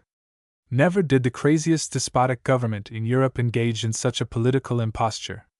It was pitiable that the Duke of Wellington should have had no more self-respect than to compromise his great career by fortifying London against an imaginary enemy. The government had plentiful information and must have known the truth, the contrary of what they alleged. It may be said in extenuation of these affected ministerial terrors, that the Parisian Revolution of that year had communicated unrest to the people of England. It had inspired them with pleasure, but not with insurgency, for which they were as uninclined as they were unprepared, and none knew this better than the Duke of Wellington. The Parisian population had seen military service. They understood the use of arms, had them, and knew how to settle their differences at the barricade. London had never seen a barricade. The people were all unused to arms, and were without the means or the knowledge to storm a police station. Yet, according to Canon Kingsley, Wellington told the government that no capital had gone through such days as England had on the 10th of April, when no man was struck, no man was killed, no riot took place anywhere. It would seem that ignorance, rashness, wildness, and irresponsible language are by no means peculiar to the working classes. We must cease to wonder at the Duke of Wellington when an accredited publicist like Judge Thomas Hughes, who was educated at Rugby, could tell the world himself that it is only by an effort that one can realize the strain to which the nation was subjected. On that awful day, nobody was reported as found looking into a shop window with a predatory glare in his eyes, and no account came up from the provinces that a single Chartist was observed to peep over a hedge in a menacing manner. I was out on the 10th of April. On Sunday, the night before, I was the lecturer at John Street. The audience was composed largely of delegates to the dreadful convention that so perturbed the Iron Duke. My advice to them, published at the time, was to beware of the police, and not to strike again if they were struck. Many of them, I knew, were willing to die for their country, if that would save it. They would serve it much better by dying without resistance than dying with it. If any were killed whilst walking in the procession, their comrades should move quietly on. Nothing would tell more strongly on public opinion than such heroic observance of order. Hetherington, one of the bravest who walked in the ranks, told me he would do it. The government, by their ostentatious provocation, in garrisoning the Bank with soldiers, crowding Somerset House with them, parading troops on Clerkenwell Green, had brought, it is computed, more than 2 millions of persons into the streets. The conclusion to which the Chartist leaders came was that the government wanted to create a conflict, shoot down a number of the people, and then proclaim to Europe that they had saved society by murder, as one of their chief special constables did soon after in Paris. As I had been personally associated with all the chief Chartists, in prison and out, from the beginning of the movement, I can speak with some knowledge of them on that day. On the morning of the 10th of April, Mr. C. D. Collett, the well-informed secretary of the People's Charter Union, myself, Richard Moore, and others, organized a band of 40 persons, who were to distribute themselves over London, notebook and pencil in hand, in the character of reporters. The police took kindly to us, and gave us good positions of advantage, where we could see everything that took place thereabouts, and even protected us from being incommoded.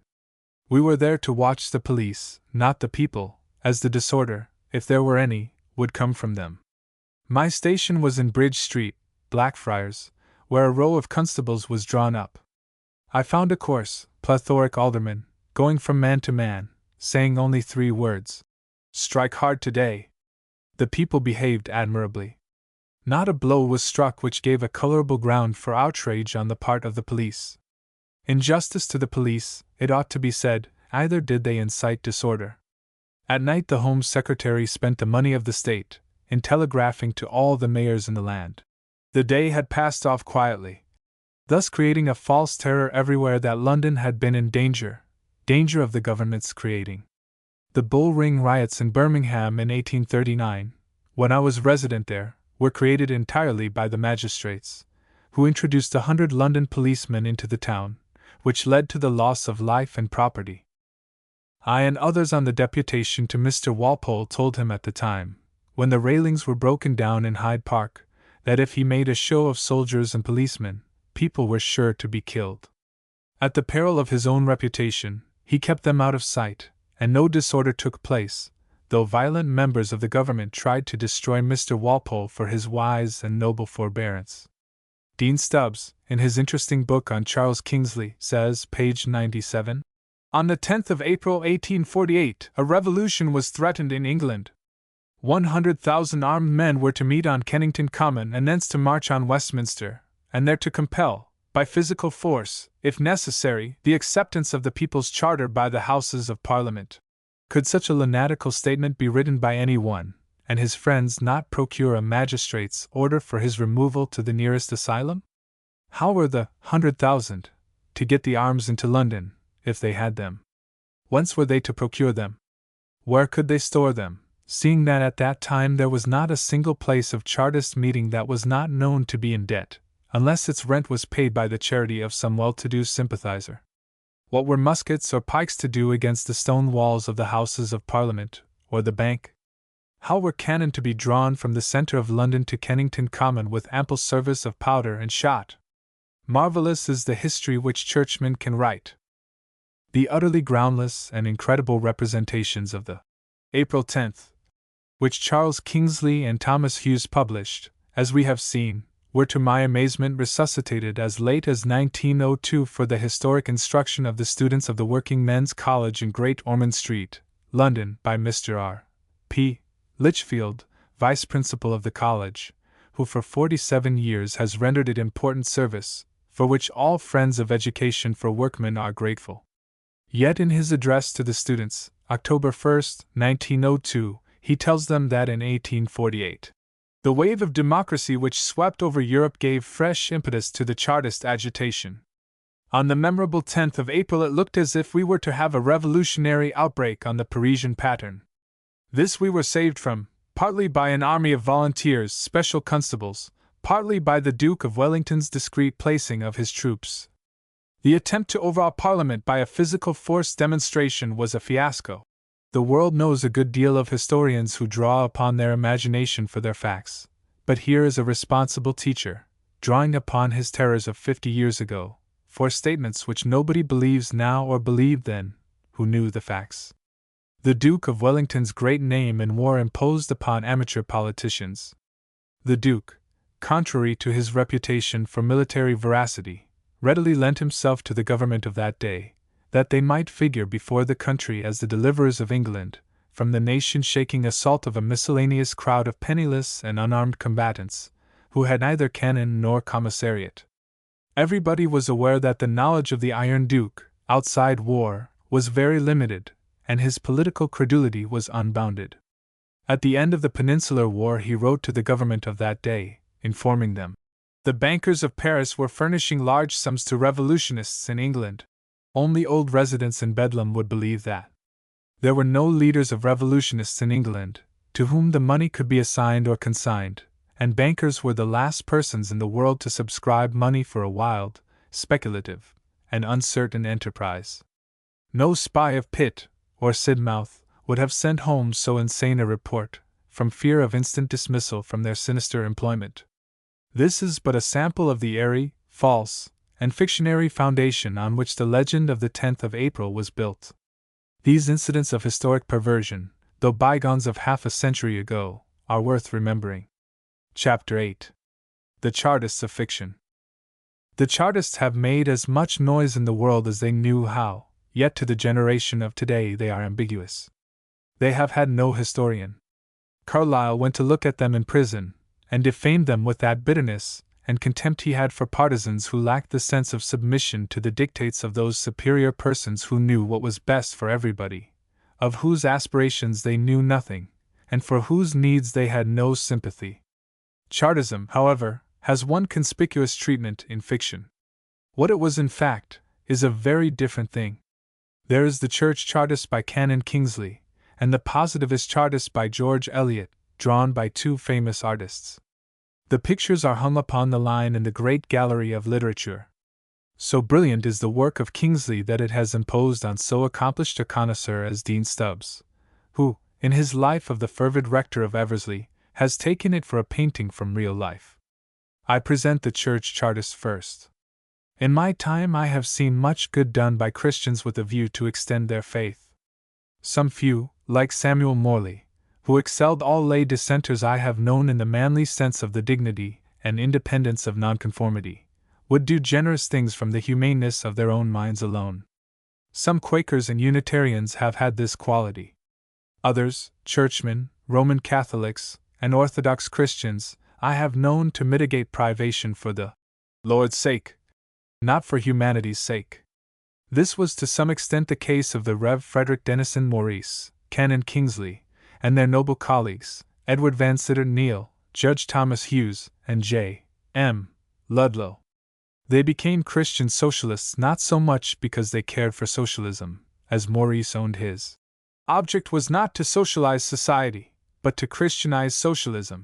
Startled by the dislike and even resentment against Christianity expressed by men of poverty and intelligence at being asked to adopt a belief which brought them no relief, Maurice, Kingsley, and their associates concluded that privation was the cause of alienation from the Church. In like manner dissenters thought that it was the bad condition of industrial life which kept working people from chapel. None realized that alienation from Christianity had its seat in the understanding, in intellectual dissatisfaction with the tenets of theology. The absentees from church and chapel alleged that no relief came of belief, and never had since the days when manna fell in the Jewish wilderness, and loaves and fishes were miraculously plentiful on the hills of Galilee. There was no sense or profit in adopting a faith which had been unproductive for nearly 2,000 years. It had taken the slave, the serf, and the hired worker a long time to see this. But at last experience had told upon the thoughtful.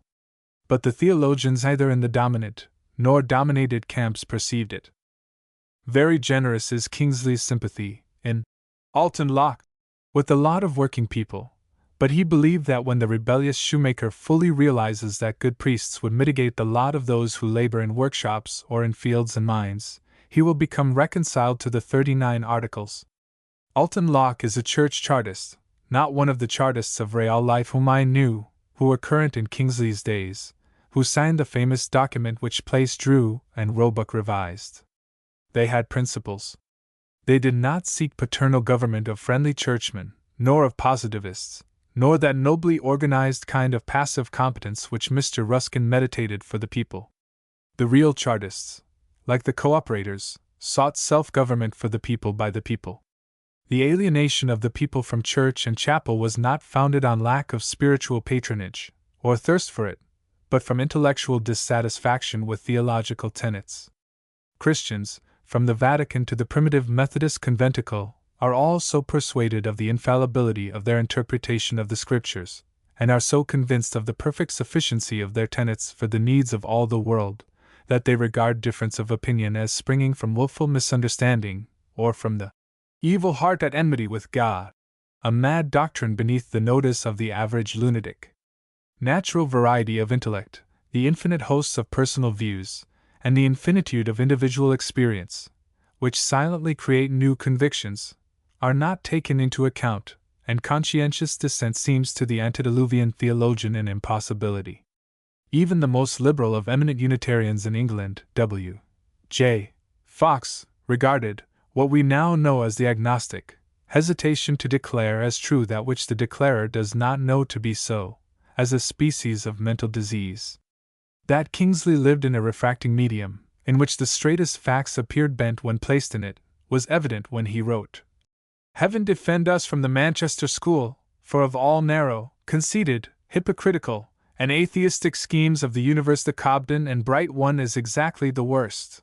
There was no reason why Kingsley should be a Chartist, since he had all he wanted secured, and had contempt in his heart for Chartist tenets. He wrote, "The Bible gives the dawn of the glorious future, such as no universal suffrage, free trade, communism, organization of labor, or any other Morrison pill measure can give." He exulted in the existence of the forces which made against the people. He exclaimed, "As long as the throne, the House of Lords, and the press are what I thank God they are." He was grateful. The state of things which existed, it was the object of Chartism to change. These rampant ideas of Kingsley were far from being Chartist sentiments. At a meeting in Castle Street, London, the Rev. Charles Kingsley and Mr. Thomas Hughes were present, working men comprising the audience, an old grey-headed Chartist, of a Republican way of thinking, whose experience of monarchy was limited to his share of taxation for its support, hissed at the introduction of the Queen's name. Mr. Hughes, then a young athlete, turned upon the old six-points politician and said, "Anyone who hissed at the Queen's name would have to reckon with him," meaning that he would knock him down, or put him out of the meeting. If, at a Chartist meeting, one athletic leader had similarly threatened an old grey-headed royalist who hissed some Republican name, it would have been described, in all respectable papers, as a ruffianly proceeding. The Hughes incident showed Christian Socialist sympathy with Chartism was not of an enthusiastic character. At other times Mr. Hughes had nobler moods, but he, like Kingsley, had few qualifications for delineating Chartists.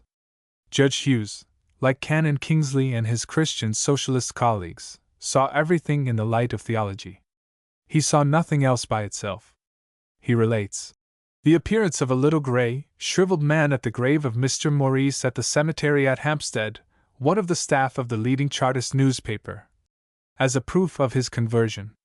This was gratitude, not conversion. Had I not been at the Bolton Cooperative Congress at the time, I should have been at the same grave." When the news came of Morris's death, it did not occur to his friend, Mr. Neal, that the Congress would pass a resolution in honor of Maurice. I suggested it to him, and he said to me, "You had better draw up the resolution," which I did, and moved it. It was unanimously and gratefully passed. Though I was foremost to express the respect of working men, and the sense of obligation they were under, for Morris's great services to cooperation, and his establishment of the Working Men's College, it did not imply that I had come to accept the 39 Articles. Relevant appreciation, real gratitude, and admiration do not imply coincidence of opinion on other and alien questions. How little the creator of Alton Locke was a Chartist, or a sympathizer with Chartism, was seen when he described Mr. Julian Harney and Feargus O'Connor and the rest of the smoke of the pit. Kingsley said, his only quarrel with the Charter was that it did not go far enough. All his meaning was that it should have comprised social, instead of political reform, which was what all who were opposed to political freedom said. This only meant that he wanted Chartists to take up social, and drop political reform. This appears in the passage in which he said, the Charter disappointed me bitterly when I read it. It seemed a harmless cry enough, but a poor, bald, constitution-mongering cry as ever I heard. The French cry of organization of labor is worth 1,000 of it. Organization of labor is a great thing, but it is not political equality or liberty. Kingsley's Chartist had no political soul. There is noble sympathy with labor, and there are passages which should always be read with honor in Alton Locke. But the book is written in derision of Chartism and liberal politics. Alton Locke himself was like his creator. Kingsley's acts were the acts of a friend, his arguments the arguments of an enemy, and Alton Locke, despite the noble personal qualities with which he is endowed, was a confused political traitor, who bartered the kingdom of man for the kingdom of heaven, when he might have stood by both. So much for the Church Chartist. Now turn to the Positivist Chartist, and see whether there be any backbone of political emancipation in him, or whether his vertebra is of jelly, like Alton Locke's. To the Positivist Chartist is given the stronger name of Radical. One of the remarkable volumes George Eliot gave to the world bears the name of Felix Holt, the Radical. But when she comes to delineate the Radical, he turns out to be a Positivist, of good quality of his kind, but still not a Radical. As Canon Kingsley drew the Church Chartist, so George Eliot drew the Positivist Radical. Neither drew the selected hero as he was, but as each thought he ought to be. A Radical is one who goes to the root of things. He deals with evils having a political origin, which he intends to remove by political means. Radicals were far older than the Chartists. Radicalism was a force in reform before Chartism began. The Radical more or less evolves his creed by observation of the condition of things surrounding him. The Chartist had his creed ready-made for him. The Chartist may be said to begin with political effects, the Radical with political causes. Anyhow, the Radical was always supposed to know what he was, and why he was what he was. Felix Holt was not built that way. George Eliot had greater power of penetrating into character than Kingsley, but she made the same mistake in Felix Holt that Kingsley made in Alton Locke. Felix Holt is a revolutionist from indignation. His social insurgency is based on resentment at injustice. Very noble is that form of dissatisfaction, but political independence is not his inspiration. Freedom, equality of public rights, are not in his mind. His disquiet is not owing to the political inability of his fellows to control their own fortunes. Content comes to Felix when the compassion of others ameliorates, or extinguishes the social evils from which his fellows suffer. He is the Chartist of Positivism without a throb of indignation at political subjection. That may be Positivism, but it is not Radicalism. Felix Holt discloses his character in his remark that the radical question was how to give every man a man's share in life. But I think that is to expect voting to do more towards it than I do. A man's share in life was the Babeuf doctrine of communism, which English radicals never had. Holt's depreciation of the power of voting was the argument of the benevolent, but beguiling Tory.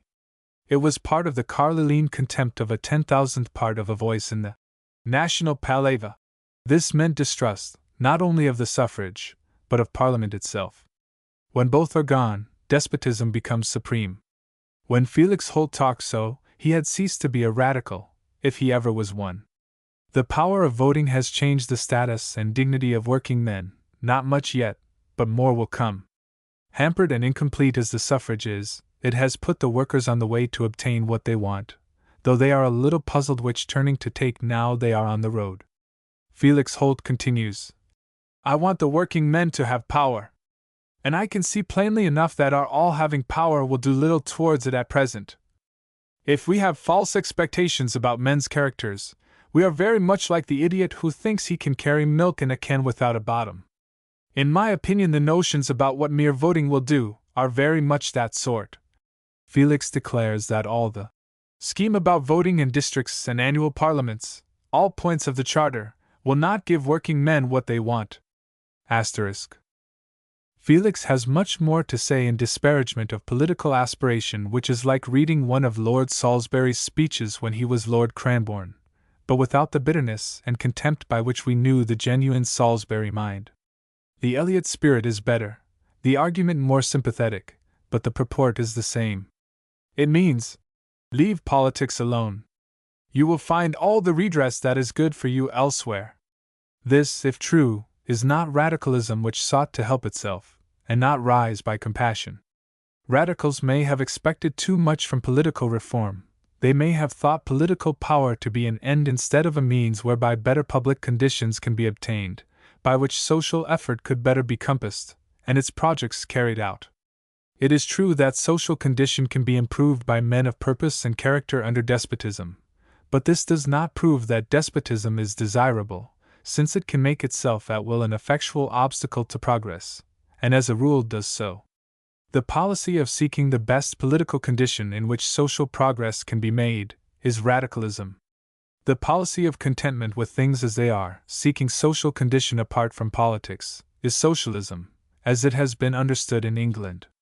Felix Holt, like Alton Locke, abounds in noble sentiments, exalts the character of working men, vindicates their social claims with eloquence. But Felix Holt was no more a radical than Alton Locke was a Chartist. Alton Locke is against Chartism. Felix Holt is against radicalism. Sir Leslie Stephen has written the most fascinating estimate of the writings and genius of George Eliot that has been produced. He has interesting things to say of Felix Holt, but it does not occur to him to say what he was so well able to say, whether he was a radical or not, or if one, of what species. Therefore it has been necessary to place before the reader the evidence which will enable him to decide the question for himself. In reference to this chapter, Mr. J. M. Ludlow wrote to me, saying, that you above all men should find fault with Kingsley or any one else for setting social above political reform, I own, amazes me. But it is not true in any sense of the words that Kingsley wanted Chartists to take up social and drop political reform. In his first letter to Thomas Cooper, Life, Volume 1, page 182, he expressly says, I would shed the last drop of my blood for the social and political emancipation of the people. The italics are mine.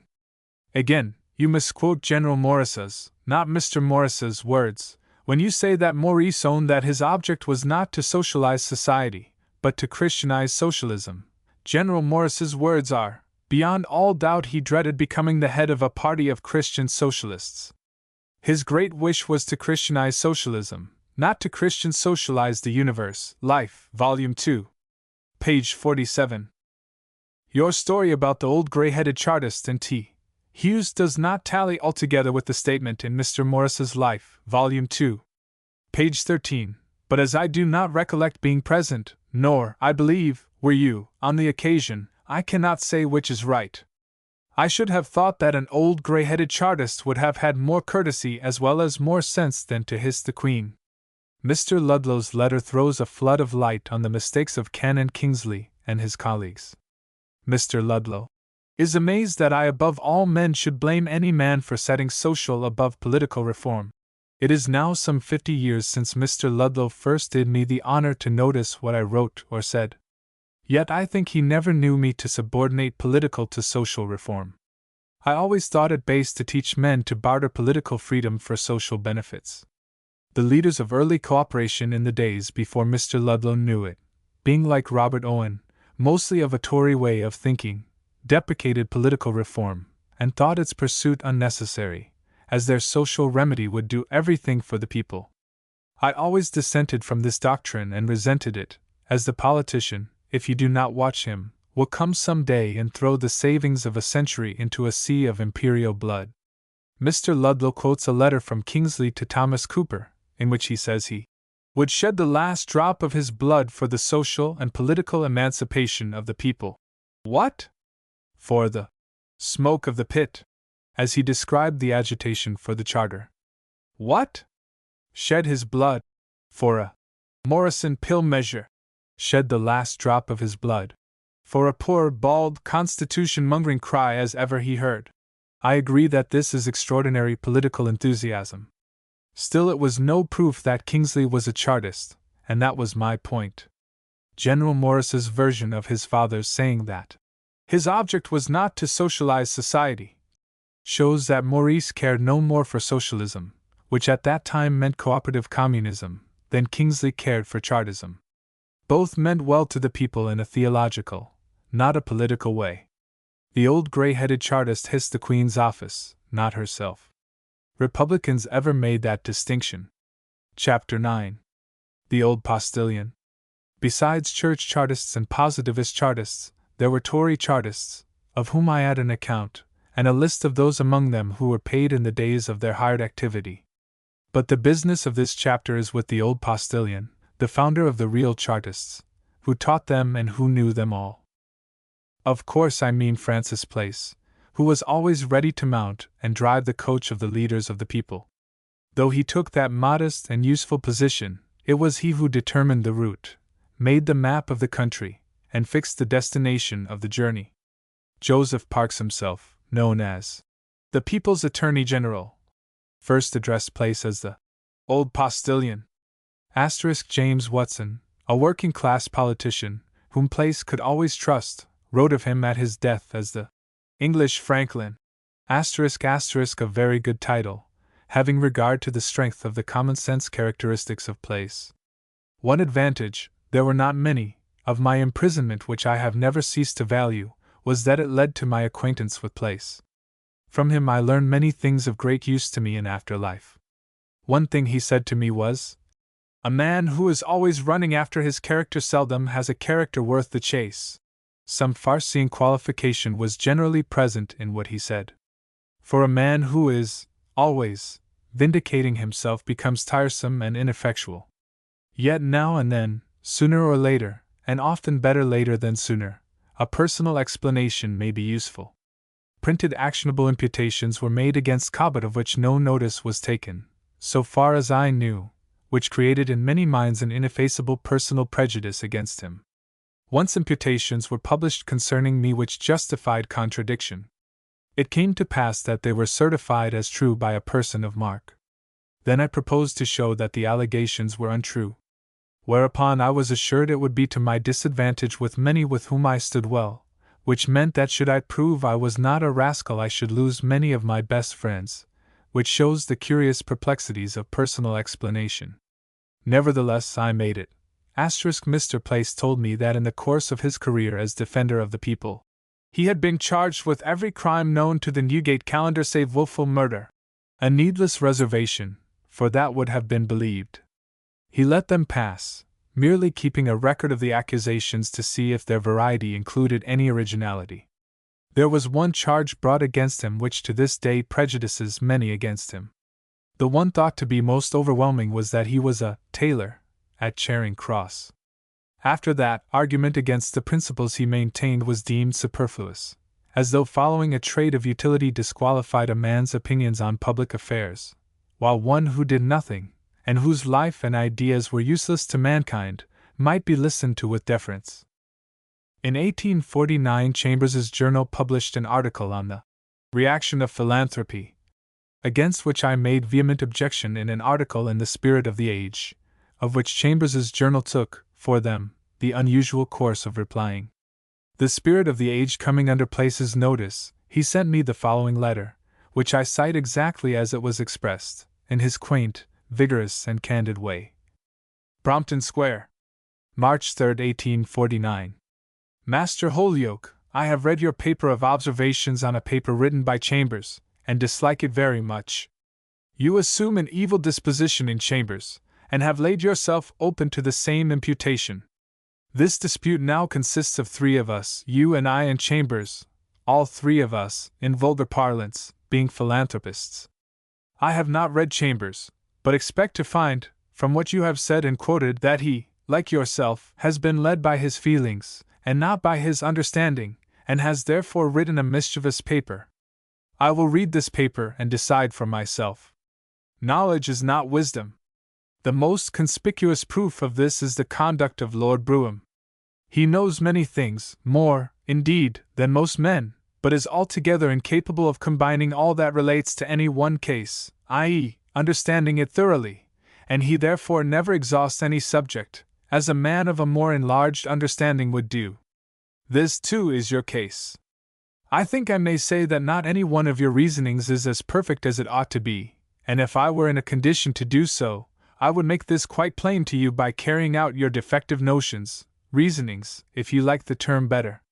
It will, I am sure, be admitted, at least as far as your thinking can go, that neither yourself, nor Chambers, nor myself, would intentionally write a word for the purpose of misleading, much less injuring the working people, yet your paper must, as far as it may be known to them, not only have that tendency, but a much worse one, that of depraving them, by teaching them, in their public capacity, to seek revenge. To an extent which, could it pervade the whole mass, must lead to slaughter. Among the human race, the beasts of prey called mankind, for such they have ever been since they have had existence, and such as they must remain for an indefinite time, if not forever. Their ever being anything else is with me a forlorn hope, while yet, as I can do no better, I continue in my course of life to act as if I really had a strong hope of immense improvement for the good of all. Yours, really and truly, Francis Place. There was value in Mr. Place's friendship. He was able to measure the minds of those with whom he came in contact, and for those for whom he cared he would do the service of showing to them the limits within which they were working. It was thus he took trouble to be useful to those who could never requite him, by putting strong, wise thoughts before them. Elsewhere I have related how Place on one occasion, when all London was excited, and the Duke of Wellington indignant and repellent, went on a deputation to him, and was dismissed with the ominous words, "You seem to have heads on your shoulders, take care you keep them there." The courage of seeking this interview, at which Place was the chief speaker, is well shown in the experience of George Petrie, who was known to Place. Petrie was an intelligent soldier, who served under Wellington in the Peninsular War, and was wounded in several engagements. It often happened that the commissary was in arrears to the troops with their rations, but when the supply arrived the arrears were faithfully served out to the soldiers. On one of these occasions, when some days' rations were due, Corporal Petrie was absent on duty when the rations were served out, and on his return he found himself without his arrears. To a half-starved soldier this was a serious disappointment, and Petrie applied to the quartermaster, to the adjutant, and to the captain of his company, but without effect, until he arrived at the commanding officer of his regiment. Being as unsuccessful as he had been with the other officers, and becoming hungrier by delay, he requested permission to make his complaint to the commander-in-chief, Lord Wellington, which was granted. Upon being introduced he found his lordship seated at a table perusing some documents. "Well," said the commander, without raising his eyes from the papers before him, "what does this man want?"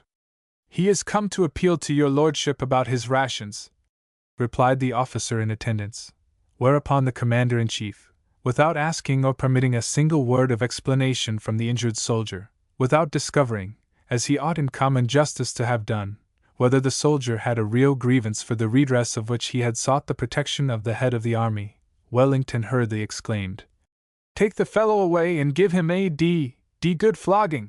Petrie, naturally indignant and a determined man, lay in wait 2 nights to shoot Wellington, who escaped by taking one night a different route, and on another being closely accompanied by his staff. The facts were published in 1836. Petrie's appeal shows that the Duke was not a pleasant person for Mr. Place to call upon. No biography or book about Wellington has anything to say of his sympathy with men who died in making his fame. He took the same care of his men, and no more, that he did of his muskets, which it must be owned is more than many employers do, who take more care of their machinery than of the workers. Wellington kept his men dry, but he had no more feeling for them than he had for their carbines. Petree's story will be instructive to men who shout for war without knowing what the soldier's fate is. They were told by Tennyson not to ask the reason why. Their business is to die without inquiring whether they are murderers or patriots, or what treatment will befall them in the ranks. If they do, they may expect some form of the Petree treatment. To Place, the experience of social reformers was as valuable as that of politicians. Social life gives its character to public life, and the politician is most to be valued whose measures tend to exalt the daily life of the people. Near the end of his days, Place addressed the following, his last letter to Robert Owen, with whom he had been acquainted since 1813. 21 Brompton Square, March 26, 1847. Dear Owen, it is some years since you and I had a conversation, and it is time we had one. Will you call upon me, or shall I call upon you? I go out but little, having an asthmatic complaint, which at times treats me sadly, and from which I am never wholly free. Worst of all, I have an affection of the brain, which will not permit me either to read or write, and when these two complaints cooperate I am something worse than good for nothing.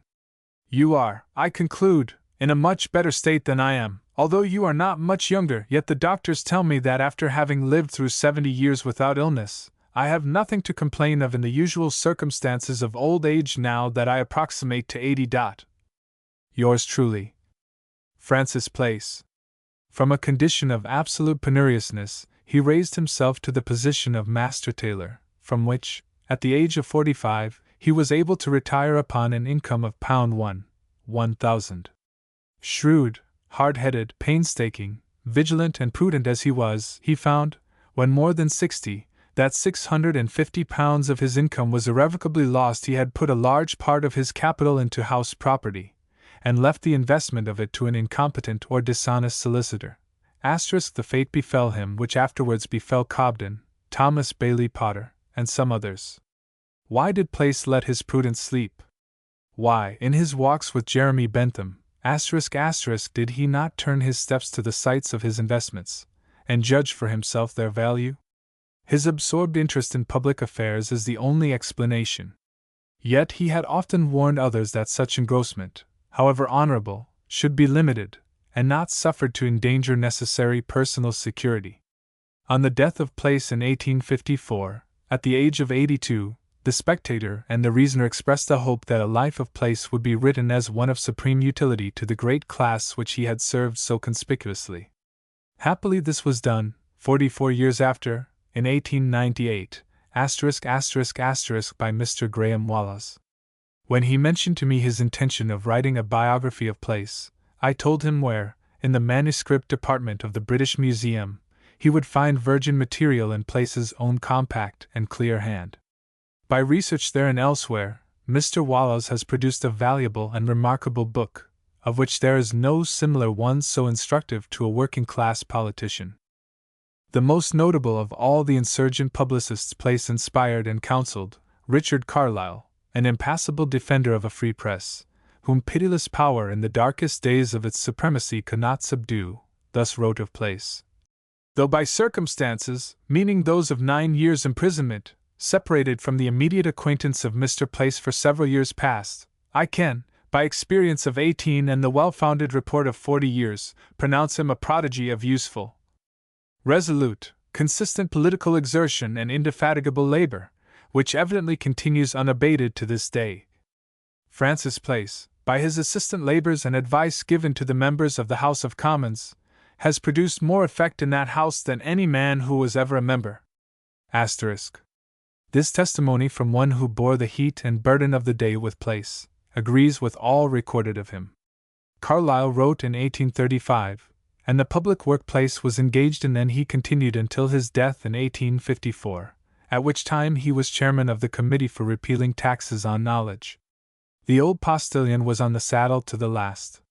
Chapter 10. Meeting Breakers. List of those paid for doing it. The enfranchisement of the working class, for which Place worked so unceasingly, could not come, in the ordinary course of things English, until the middle class had succeeded in their contest with their feudal masters.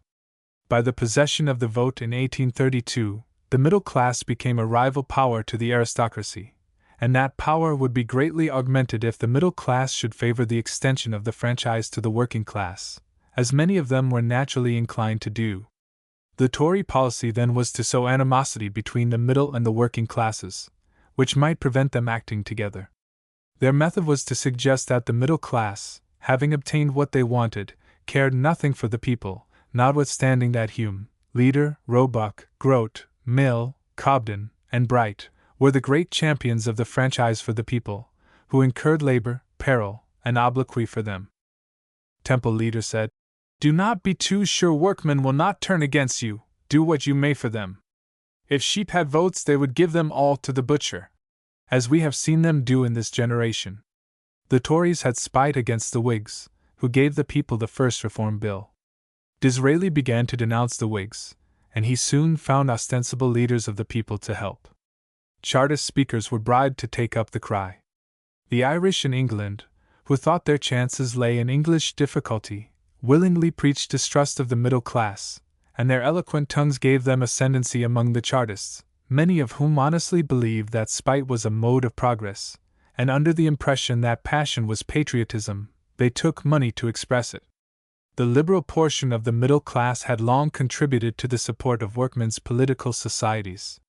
But when they found their own meetings broken up by Chartists, and their Tory adversaries aided at elections, their subscriptions decreased, and a new charge of hostility to the working class was founded on that. This chapter is a statement, not a plea. Considering the superior information and means of the middle class, they have not shown themselves so solicitous for the political claims of labor as they ought, having regard to their own interests alone. Nor have the labor class shown that regard for the rights of the middle class, by which labor could have furthered its own advantages. Friendliness between them is the interest of both. Who would have thought that if you scratched a Chartist you would find a Tory agent under his skin? Yet so it proved with many of them. George Julian Harney was a Republican.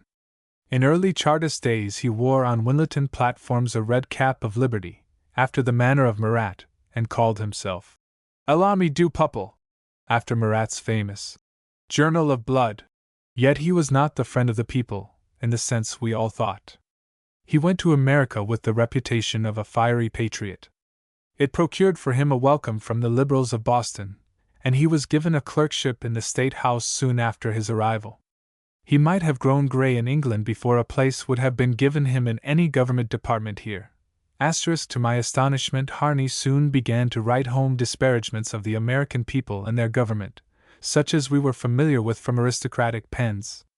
When the Bulgarian massacres were stirring the indignation of English liberals, he sent me a pamphlet he had written, in the spirit of Disraeli's Coffee House Babble speech. I wrote to him, saying, it read like the production of a full-blown Tory. He resented the imputation, when all the time it was true. He had cast off his liberal garments, and was naked and ashamed. Afterwards he cast off the shame. When I was in Boston, in 1879, American liberals expressed to me their disappointment that Mr. Harney either associated with them nor lent them any assistance in their societies, such as they had expected when they welcomed him to their shores. Yet to the end of his days I remained his personal friend, in consideration of services and agitations in which we had worked together. I had helped him when he issued the Republic and had written words in honor of his first wife, a Mauchline beauty of the Amazon type, whose heroism was notable. In times of danger she would say to her husband, "Do what you think to be your duty, and never mind me." I first knew Harney at the time of the Bull Ring riots in Birmingham in 1839. He was wanted by the authorities. I alone knew where he lodged. He knew he was safe in my hands, and we never ceased to trust each other. I never change my friendship for a colleague because he changes his opinions, but I never carry my friendship so far as to change my convictions for his. Happily, it is now thought a scandal to say that Chartist politicians took money from Tories to break up Liberal meetings. This shows there is a feeling against it. But they did take it. Thomas Cooper, as well as Ernest Jones, the two poets of Chartism, were themselves in this disastrous business. When Thomas Cooper came to London he went, as most Chartists of note did, to see Francis Place. After some conversation, Place asked, "Why did you take money to prevent liberal meetings being held?" Cooper vehemently denied it. Place then showed him a check which Sir Thomas Easthope, the banker, had cashed for him. Place said, "You had £109, so much in gold, so much in silver, and so much in copper, for the convenience of paying minor patriots." Years after, Cooper in his life expressed regret that he had denied receiving Tory money. Mr. Bright, in the House of Commons, June 5, 1846, told the honourable member, Mr. Thomas Slingsby Duncombe, that those parties with whom he was found at public meetings out of doors had been the greatest enemies of the repeal of the Corn Laws. Cries of "Name!" In answer to the cries of "Name," says a leading article of the League newspaper, we will mention a few only of the most prominent and active of these: Fergus O'Connor, Leach, McDowell, Pitcairn, Nightingale, O'Brien, Marsden, Bairstow, Cooper, Harney, some of whom, to our knowledge, and as we are ready to prove, were well paid for their opposition to the free traders. Nor would it be difficult to show where the money came from. Let one fact suffice. In June, 1841, on the occasion of a great open-air anti-Corn Law meeting being held in Stephenson Square, Manchester, in answer to the taunt of the Duke of Richmond that no public meeting could be held against the Corn Laws, the monopolists made a great effort to upset the meeting. Every Chartist leader of any notoriety was brought to Manchester from places as distant as Leicester and Sunderland. The most prominent leader and fugleman of the opposition was Mr. Charles Wilkins, Dr. Slay and he moving and seconding the amendment to the Free Trade Resolution. On that very morning Mr. Wilkins cashed a cheque for £150, drawn by the Duke of Buckingham at Jones and Lloyd's Bank. At that meeting of 10,000 working men the Chartists were driven off the ground. Blows being exchanged and blood spilt in the fray, the aim of the Chartist party to create confusion was so far gained, and the moral effect of the demonstration was effectually marred. For more than 3 years at the beginning of the agitation, every public meeting called by the Free Traders was subjected to outrages of a similar kind by the followers of O'Connor. A short time ago Mr. Chamberlain made a point of declaring that the working classes were against free trade in Cobden's days. The only portion of the working class known to oppose free trade were the Chartists.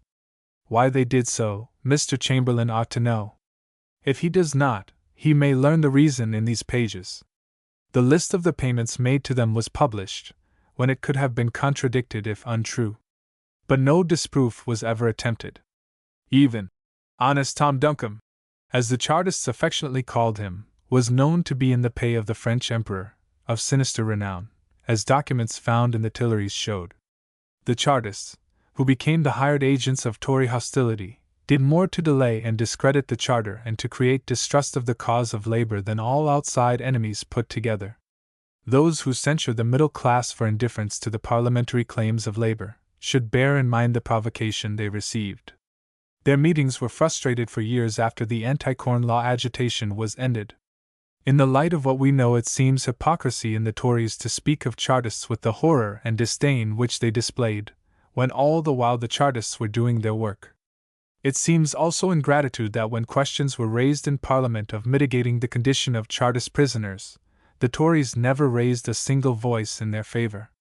We know there were Tory Chartists, because they took money from the Tories to promote their interests. We know it also by the sign that while they denounced the Whigs they were always silent about the Tories. Now the Whigs are practically dropped and Liberals are denounced, there is the same telltale silence as to the Tories. Now we see a party arise so virtuous, philosophic and impartial that no party suits their fastidious taste, and they will have nothing to do with Liberals or Tories. When they speak, Liberals are referred to as very unsatisfactory persons, but no objections are made to Tories. The reticence is still instructive. So be it.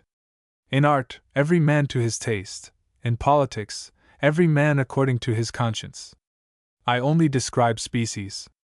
There is a science of political horticulture, and it is only by knowing the nature of the plant that any one can tell what flower or fruit to expect.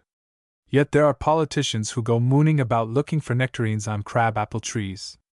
The old postilion made no such mistake. Chapter 11. Trouble with Her Majesty.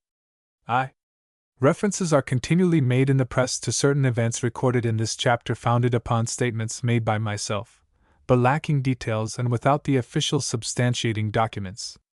The original summonses and other legal instruments were preserved, and copies of them are given herein. Reports only would be incredible to the new generation, and it is necessary to publish them to give authenticity to the narrative of what really took place. It seems better to say, "Trouble with Her Majesty," than "Trouble with the Queen Majesty," being more official than personal. The three indictments to be recorded in this narrative all took place in the Victorian reign. It seems a disadvantage of the monarchical system that the name of the head of the reigning house should be attached to all proceedings, great or petty, noble or mean, honorable or infamous. It assumes the personal cognizance and interference in everything by the occupant of the throne. It is the same in the theological system, where the deity is assumed to personally cause or permit whatever takes place in this inexplicable universe. If the glory of the mountain be his, the devastation of the inhabitants of the valley by a volcano is also his act. The Church is beginning, not too soon, to discourage this theory.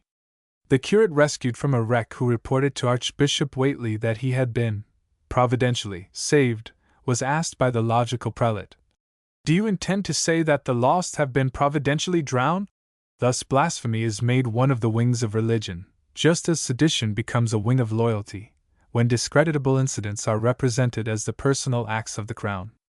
Lawyers know that the king or queen is not directly answerable, but by acute legal fiction, odious responsibility is transferred to others. But the people always think that he or she, in whose name a thing is done, is answerable for it, and theologians all teach that everything, even rascality, occurs by the will of God. References to my indebtedness to the Exchequer of £600,000 of fines incurred by publishing unstamped newspapers seem to readers of today a factless tradition. This is not so, as will appear from the warrants and notices of prosecution which follow, copied from the original documents in my possession, which have never until now been published. Early in 1855 I received the following message from Her Majesty, in the 18th year of her reign. Victoria, by the grace of God, of the United Kingdom of Great Britain and Ireland, Queen, Defender of the Faith, to George Jacob Holyoake, greeting.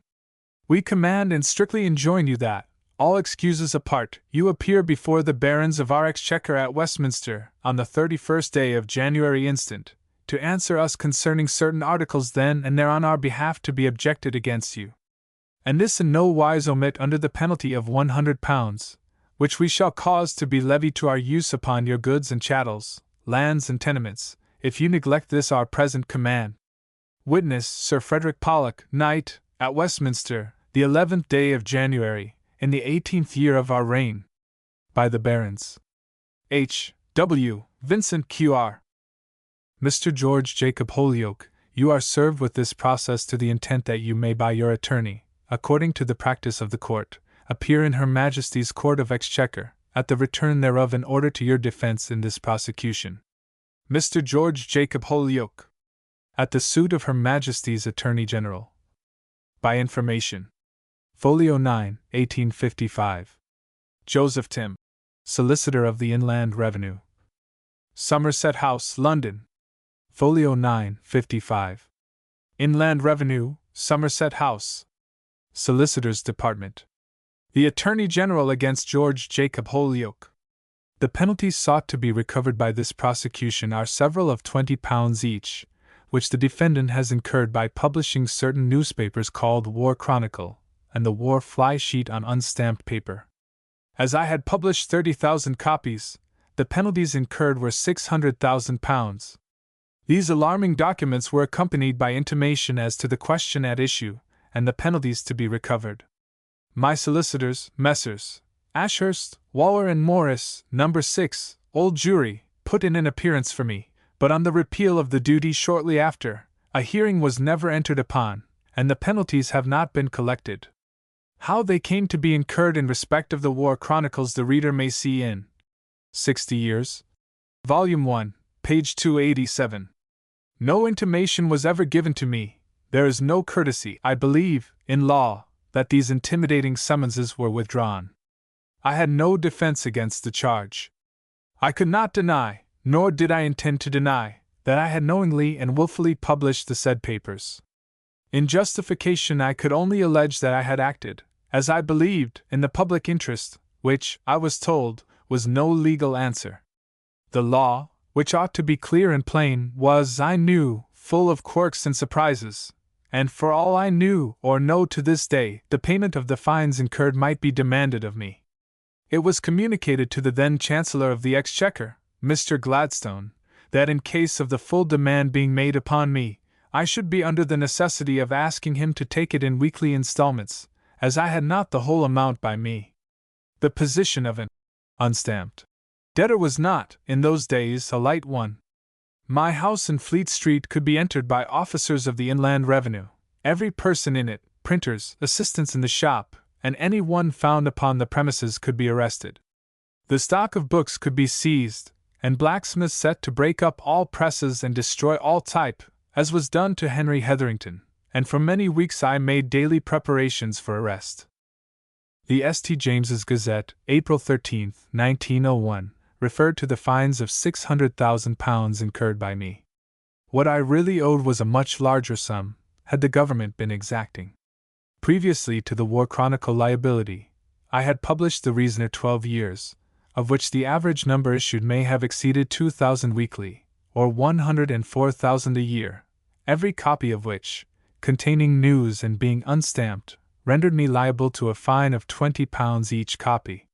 Now 104,000 x 12 x £20 exceeded more millions of indebtedness than I like to set down.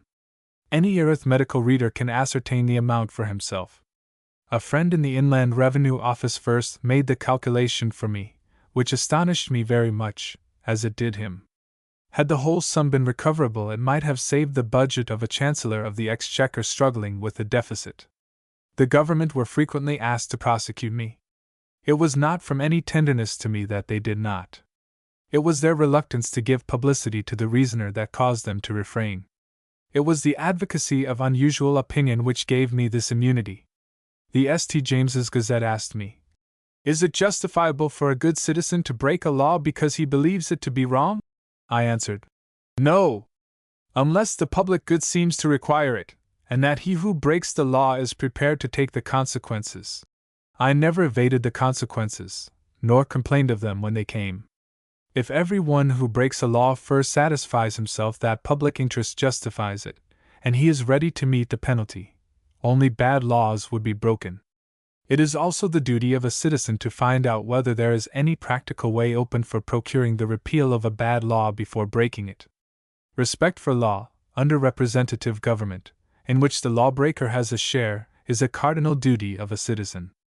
On my violation of the law in the matter of the War Chronicles, Mr. Gladstone, the Chancellor of the Exchequer, said to a deputation that he knew my object was not to break the law, but to try the law. The impulsive and the ambitious of repute may overlook this consideration, but as I sought neither distinction nor martyrdom, I acted as I did because no other course was open, and no other person would take this. 2. In the year following the prosecution in the Court of Exchequer, Her Majesty gave me further trouble in discharge of the odious duty imposed upon her as collector of debts for the Church. As few know today how hateful this impost was, it will be informing to see how the clerical case was officially stated to me. It began as follows: Mr. George Jacob Holyoake, take notice that in and by certain rates or assessments made by virtue of and for the purposes mentioned in the Act of Parliament passed in the 4th year of the reign of Her late Majesty Queen and Cap. 27, intituled, An Act for settling the impropriate tithes of the parish of St. Bridget, alias Brides, London, you are assessed in respect of the houses, shops, warehouses, cellars, stables, tofts, grounds, or other tenements or hereditaments, within the said parish occupied by you, in 4 several sums amounting to £1 4 shillings and 8 pence for 4 several quarters of a year commencing at the feast of the birth of our Lord Christ, 1854, and ending at the same feast in the year 1855, and that such assessments are made on a rental of £74. Dated this 22nd day of May, 1856. John William Thomas, Collector of the said rates. These ecclesiastical cormorants took a hungry survey of every place containing property on which they could lay hands. After the Rathcormac massacre, where 2 sons of the widow Ryan were shot by the soldiers employed by the church in collecting its rates, how appropriate and consoling it must be to a bereaved mother to read that the rates commenced to be due at the feast of the birth of our Lord Christ. Yet there are people who go about promoting prosecutions for blasphemy, and with a holy partiality leave untouched outrages like these. The summons sent to me speaks of the late Queen Anne, who had been dead 140 years. Her name being spelt, and shows that she had been dead long enough to lose the final E of her name. The rent of the Fleet Street house was £74, £400 having been paid for the lease. Each time there came on the scene the local agent of the church, who delivered an interesting intimation as follows. Mr. George Jacob Holyoake, I do hereby demand payment of £1 4s and 8d due from you for rates made in pursuance of the Act of Parliament passed in the 4th year of the reign of Her late Majesty Queen and Cap. 17. Intituled, An Act for settling the impropriate tithes of the parish of St. Bridget, alias Brides, London. And take notice that unless the same be paid to me within 4 days next after the demand thereof hereby made, I shall distrain your goods and chattels, and sell and dispose thereof, and out of the moneys arising thereby pay the said sum of money, and the costs allowed by the Acts of Parliament in that case made and provided. Dated this 22nd day of May, 1856. John William Thomas, Collector of the said rates. The predatory vicar of St. Brides, for whose advantage the contemplated seizure was being made, remained in the background, praying for my soul while he picked my pocket, as I regarded his action. After 2 or 3 seizures of property, I sent to the vicar payment, in kind, the form in which the payment of tithe was originally contributed. The chief produce of my farm in Fleet Street consisted in volumes of the Reasoner. I sent the vicar 3 volumes, which exceeded in value his demand. He troubled me no more. The last citation relates to a trial in which Lord Chief Justice Coleridge was concerned, and Henry Thomas Buckle made a splendid defense of a poor well-sinker who was afraid of killing the world. 3. In a Cornish village in 1857 small patch advertisements broke out like smallpox, of which the following is a copy. Blasphemy. Any person who has seen a man writing blasphemous sentences on gates or other places in the neighborhood of Liskeard is requested to communicate immediately with Messrs. Pedler and Grills, Liskeard, or with the Rev. R. Hobhouse, St. Ive Rectory. Whether the perturbed rector of St. Ive found out anything, or whether ashamed, as he might well be, at being mixed up in so miserable a business, he retired from it, and the Rev. Paul Bush appeared in his place as a spiritual detective on the pounce, and a poor, eccentric well-sinker, one Thomas Pooley, was accused of writing in chalk incoherent words in a hand only intelligible to the all-construing eyes of the policemen of the church, who caused to be issued the following ponderous summons in Her Majesty's name. To Thomas Pooley, of the borough of Liskeard in the county of Cornwall, labourer. Cornwall to wit, whereas information and complaint, A, hath this day been laid before the undersigned, one of Her Majesty's Justices of the Peace in, and B, for the said county of Cornwall by the Reverend Paul Bush of the parish of Dullow, in the said county, for that you the said Thomas Pooley on the 22nd of May last at the parish of Dullow, in the said county, did unlawfully and wilfully compose, write and publish a certain scandalous, impious, blasphemous and profane libel of and concerning the Holy Scriptures and the Christian religion, and for having blasphemously spoken against God and profanely scoffed at the Holy Scripture, and exposed it to contempt and ridicule, and also for having spoken against Christianity and the established religion. These are therefore to command you in Her Majesty's name, to be and appear on Wednesday the 1st day of July next at 10 o'clock in the forenoon, at Trean Gate in the parish of Lanewath in the said county, before such said Justices of the Peace for the county as may then be there, to answer to the said information and complaint, and to be further dealt with according to law. Given under my hand and seal this 27th day of June, in the year of our Lord 1857, at Liskeard in the county aforesaid. James Glencross. Notes on the summons were: A. If upon oath, insert on oath. B. Erase the words in italic when summons is issued by justice acting out of jurisdiction in which he resides. There is more untruth and holy malevolence in this summons than Pooley was ever known to be guilty of in all his life. Mr. Bush charges Mr. Pooley with willfully composing the words complained of. Everybody in the parish knew that he had not the mental coherence to compose anything. He had neither spoken against God, for he was a believer in him, nor was he a preacher either in pulpit or on street corner. Nor did he speak about God except when he was being stripped in jail. His scoffing against the Holy Scriptures merely meant that he was incensed against priests. The charge that he had published a scandalous, impious, blasphemous, and profane libel was simply the reckless, false, professional language of the clergyman and lawyer who drew up the summons, which would be counted unscrupulous and venomous in other persons. In this summons we have the same profanation of the Queen's name, as we have already seen. How can a monarch expect his office or character to be held in esteem who permits his or her name to be cited for the purposes of any bigot who has spite in his heart and falsehood on his lips? People cease to respect a monarch who has no respect for himself. There was more of the evil spirit of untruth in the charges in the summons than in all Mr. Pooley's vague and honest anger. I went down to Dullo to see Mr. Bush, and found him residing in a spacious house, with a pleasant outlook of roads and fields before it, while poor Pooley lived in Wells.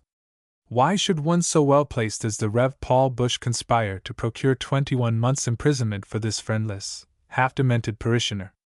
Very likely Mr. Bush was by nature a kind-hearted clergyman in whom theology generated words which turned the milk of kindness into curds. At the trial Pooley, who was entirely undefended, received a sentence of 21 months' imprisonment. The son of the judge, Sir John Duke Coleridge, who prosecuted, said, "It was not the prosecution of opinion in any sense, but society was to be protected from outrage and indecency. If so, 6 weeks' imprisonment was more than sufficient in a case in which there was no wantonness and only half-insane conviction in it." Mr. Thomas Henry Buckle, the famous historian of civilization, wrote in Fraser an indignant and generous denunciation of the sentence, and those concerned in it. It was the last great letter of a philosopher in defense of the mental liberty of a poor man, and no equal to it appeared in the Century. I published an account of Pooley's case, which Buckle saw. Sir John Duke, who afterwards became Lord Chief Justice Coleridge, had behaved, as prosecuting counsel, better than I knew, as I admitted when I did know it.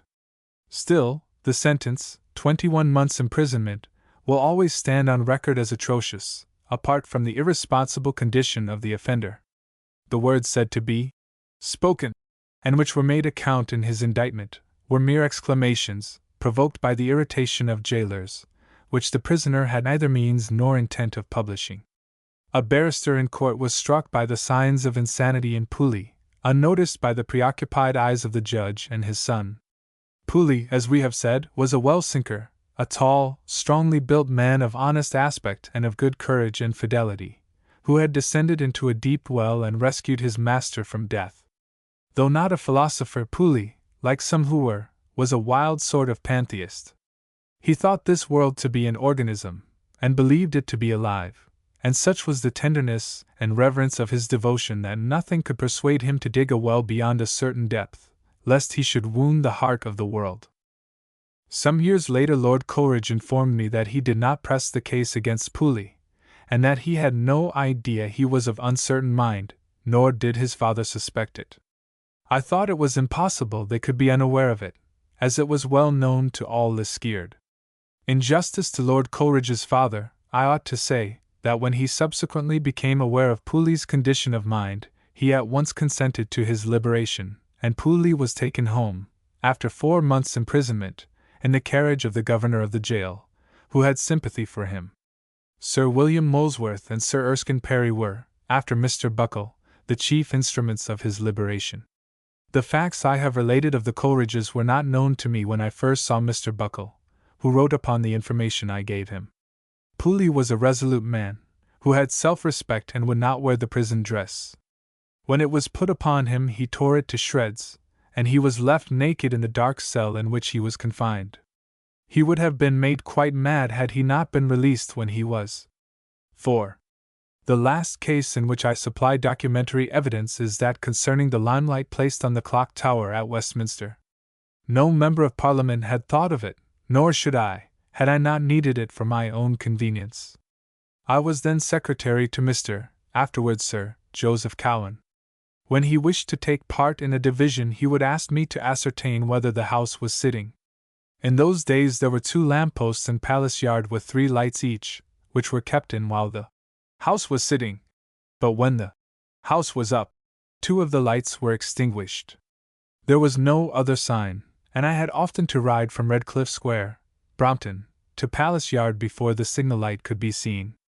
The limelight had just been perfected, and it occurred to me that if an effective light was placed on the clock tower it would be conspicuous for miles around, and members of Parliament, dining in the suburbs, could learn by that sign when the House was sitting, and its absence would indicate that the House was up. I wrote to Lord John Manners, giving reasons of parliamentary convenience for the institution of such a light. Lord John was then First Commissioner of Works. The following is a copy of the letter directed to be sent to me. Office of Works, 12, Whitehall Place, SW.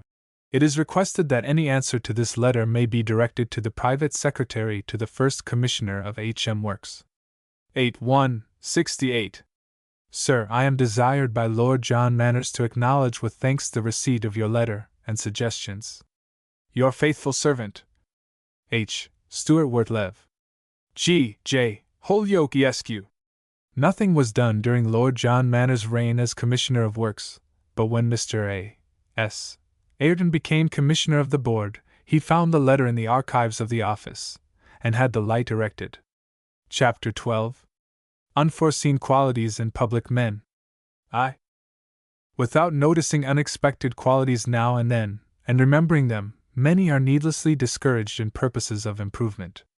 The 2 Bramwells, the judge and his brother Frederick, were both men of great parts. This narrative relates to the judge, who could do mischief at will, and did it. It was Baron Bramwell who protected the bribers of Berwick. It is to judges of his political proclivities, to whom bribers look still for countenance. Young men of today enjoy advantages unknown to their forefathers, and the new generation are mostly ignorant how their good fortune, which liberalism brought them, came to them, and they make no inquiry. Not only have they no pride in sustaining the political traditions of their family, but their base ambition is to give the influence of the position they have attained to that party who put every impediment in the way of their ever emerging from social and industrial obscurity, a condition from which they did not deserve to be rescued. Political reformers used to complain of bribery at elections, by which a few wealthy political adventurers tempted the baser sort of citizens to sell the liberties of the nation to them. Tories, by the law of their being, seek authority by which the majority of them intend the control of public affairs for their own advantage. They supply money for corruption, intending to refund themselves by place and profit when the resources of the state come under their manipulation. Even judges of their party accord them legal security in their political nefariousness. When the Liberals of Newcastle-on-Tyne claimed that Parliament should terminate electoral bribery, Lord John Russell said the law was already against it, and that the Newcastle applicants to the House of Commons should put bribery down at their own door, meaning in Berwick-on-Tweed. Notorious for it, Lord John had never tried to do this, or he would not have advised the attempt. His counsel at the time seemed reasonable. And what came of it was shown in a petition from the Northern Reform Union, sent to Parliament, 1859, which set forth as follows: that the petitioners were members of a society named the Northern Reform Union, which was instituted for the purpose of obtaining a further reform of the representation of the people of these realms in Parliament, and for the purpose of vindicating that purity and freedom of election which is essential to a true representative system. Amongst other steps with a view to these purposes, the said petitioners were induced to institute inquiries into certain corrupt practices, alleged to have taken place in the election of a member for the town of Berwick-upon-Tweed. The result of these inquiries was that the petitioners were induced, as a matter of public duty, to prosecute certain electors of the town of Berwick-upon-Tweed for the offence of offering bribes at the election aforesaid. The prosecution was instituted under the provision of the Act of 1854, known as the Corrupt Practices Prevention Act, When one or more of the persons upon whom writs were served in accordance with the provisions of the Act made affidavit that, to the best of their belief, Mr. Richard Bagnall Reed, the Secretary of the Northern Reform Union and the nominal prosecutor in these cases, was not of ability to pay the costs of suit in case of non-suit, and applied through their counsel to Sir G. W. Bramwell, one of the barons of Her Majesty's Court of Exchequer, to make order that securities should be lodged for payment of the costs in these actions if proceeded with. A report of the particulars of this application was published in a newspaper printed at Newcastle under the title of the Northern Daily Express, which report is verbatim, as follows. London, December 16, 1859. Actions have been commenced, at the suit of Mr. R. B. Reed, the Secretary of the Northern Reform Union, against several persons suspected of bribery at the last barrack election. The actions are founded on the 5th section of the Corrupt Practices Prevention Act, 1854, which provides that any one who shall be guilty of using any undue influence at any parliamentary election shall not only be guilty of a misdemeanor, but shall also be liable to forfeit the sum of £50 to any person who shall sue for the same, together with full costs of suit. An application was made at Chambers before the Hon. Mr. Baron B. Bramwell, on the part of the defendants in the above actions, for an order that the plaintiff should give security for costs. Mr. Chitty appeared in support of the application. Mr. Rutherford appeared on behalf of the Secretary of the Northern Reform Union to oppose the granting of the order. Mr. Chitty founded his application on an affidavit, which stated that Mr. Reed was not the real plaintiff in the action. He was only instigated by the Northern Reform Union, who were the real plaintiffs. A copy of the Northern Daily Express was annexed as an exhibit to the affidavit, and a passage was read from it relating to the proceedings of the Northern Reform Union. Mr. Chitty cited cases to prove that where a plaintiff in an action was for the benefit of third parties, he is bound to give security for costs, and he endeavored to show that in the event of the action being decided in the defendant's favor, it would be in vain to look to the plaintiff for costs. Mr. Baron Bramwell hereupon made the following extraordinary remark: "This Northern Reform Union is a purity society. It consists of patriots, and surely these gentlemen will only be too eager to give any security that may be desired, if it were merely to show their high-mindedness and integrity."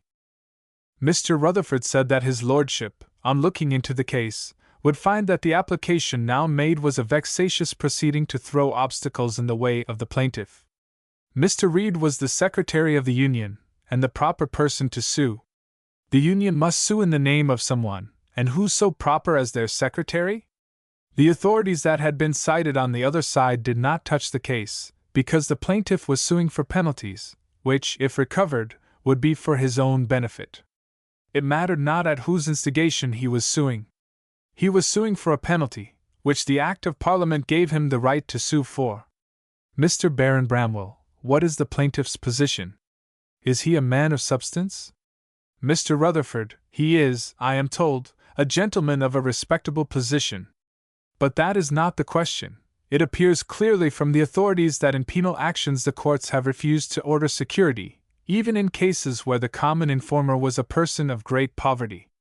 In one case, Mr. Justice Bailey says, "Many Catam actions have been brought by men who were worth nothing, but there is no instance of their being compelled to give security for costs. It might happen that the penalties had been incurred, but their recovery would be defeated by requiring such a security." Mr. Baron Bramwell here observed, "There is great force in that men of property are not likely to trouble themselves about such things. I think I cannot make the order. Cannot some agreement be come to between the parties? Mr. Chitty, will you name any other member of the Union to be substituted as plaintiff instead of Mr. Reed? Someone must be plaintiff, and the same argument you have used against Mr. Reed would apply to any one else." A long discussion here ensued. Mr. Rutherford said he could not, without the consent of his clients, agree to substitute another person as plaintiff. The act would become a dead letter if the judges allowed obstacles to be thrown in the way of carrying it out. There was no ground at all for this application, and if his lordship granted it, it was impossible to conceive under what circumstances a similar application would be refused. Mr. Chitty insisted that his clients would not be able to recover their costs if the action were decided in their favor. It was a very hard thing to be compelled to defend an action at the suit of invisible personages. His lordship had said that purity principles were all very fine. Mr. Baron Bramwell, no doubt they are. It is very easy to go about professing integrity. To commence actions against people for penalties when the plaintiff cannot pay the costs is a cheap way of becoming a patriot, cheap and I think nasty. I find that the Act gives me a discretion. The affidavits made by the defendants have not been answered. I shall make the order. The order was made accordingly. The petitioners were informed and believed that the report quoted was substantially and literally correct. It was reprinted and commented upon by various other journals, and no attempt to question its accuracy was made, either on the part of the learned judge or of any other person. The petitioners were persuaded that the language asserted to have been used by the learned judge on this occasion cannot be deemed by, nor appear to Parliament either befitting the station of him who used it, or just towards the suitors in this prosecution, who were taking legal steps, under a sense of public duty, to put a stop to practices which tend to corrupt the source of all law. The petitioners submitted that the order made on this occasion is contrary to all precedent, and inconsistent with the intention and enactments of the said Corrupt Practices Act, which by Section 13 expressly limits the obligation on the plaintiff to find security for costs to those cases only where he may seek to recover, by order of the judge, the costs of prosecution for offenses against the Act. The petitioners urged that they did not deserve to have their motives and characters thus questioned and sneered away, nor did they think that such language as that imputed to Baron Bramwell can tend to add to that respect for the law and those who administer it which the petitioners trusted may never be lost amongst Englishmen. On the contrary, such language appeared to the petitioners calculated to cause the people to believe that a complicity with such practices exists amongst the administrators of the law, subversive at once of justice and of the representative portion of the legislature. The petitioners, therefore, prayed the Honourable House of Commons to take such steps as might appear to it most fitting, to bring the matter under the notice of Her Majesty and her advisers in such a mode as may prevent a repetition of the same.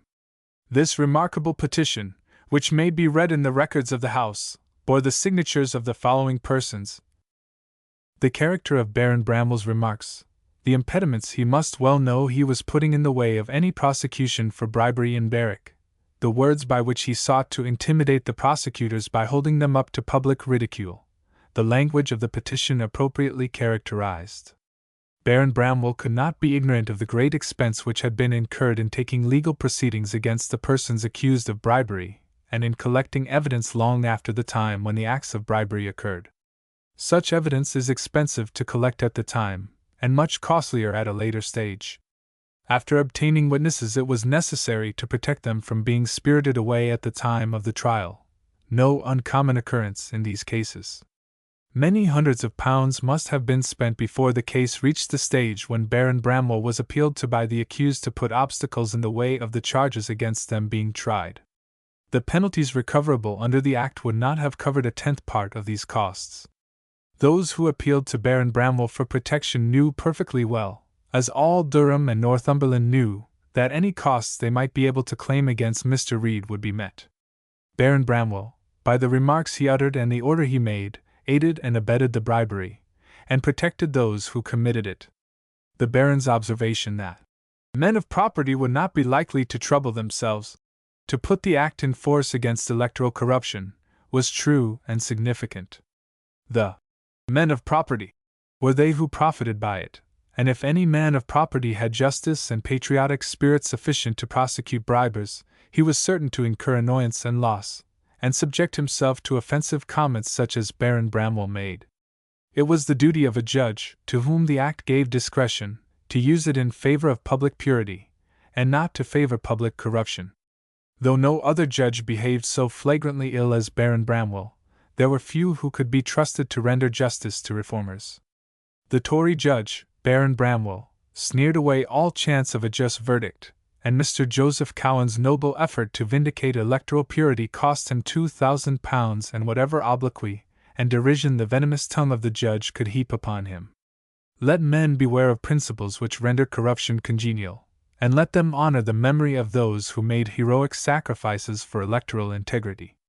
It is happily exceptional when political partisanship perverts the sense of justice in a judge. Sometimes the sense of truth, characteristic of liberalism, for it is not worth while being a liberal unless it implies the ascendancy of truth, is perverted by political exigency or obscured by excitement. An instance of this occurred where it was little expected. 2. Mr. J. Humphreys Perry drew up the legal part of my defense at Gloucester in 1842. He was then a young law student, living in lodgings at what was then No. 5, Gray's Inn Road, near Theobald's Road. His grandfather was editor of the Cambro Briton, and one of the founders, in 1820, of the Simerdorian Society. But we knew nothing of this. We only knew young Humphreys as a stalwart, energetic platform speaker. Radical, bold, and impetuous, but so manifestly sincere that it atoned for his somewhat gaseous style of speaking. Like O'Connell, he acquired eventually two styles. Perry's legal style became Demosthenic in its terseness. For the research and care he took to prepare my legal defenses, he ought, even at that stage of his career, to have received 20 guineas, but for it he received nothing, nor asked for anything. When he became Mr. Sergeant Perry, he abandoned his platform style altogether, for one of uncolored vigor, which gave him ascendancy at the bar. Had he lived a few years longer than he did, he would have become one of our judges. His son, known as Judge Perry, was shot by a suitor, while presiding at a Manchester court, but not shot fatally. He is still known with distinction as a judge, as an author, and dramatic critic. Thus 3 generations of Perrys have been notable. Years ago, propagandists of new opinion were often assisted by Mr. Robert Mackay, author of a powerful work on the progress of the intellect. A silent, unobtrusive man, Mr. Mackay would be seen at times at meetings or lectures, but never taking any public part. He seemed to shrink back when addressed, and was as reserved as an affrighted man. In his quiet way, of his own initiative, he took much trouble to promote the opening of the National Gallery on Sundays, and went personally to men of note in law, science, and art to solicit their signatures to a memorial in favor of opening public treasures on Sundays for the refinement of the poor, that being the only day when they had a leisure hour to see them. Among others, Mr. Mackay called on Mr. Sergeant Perry, who signed the memorial.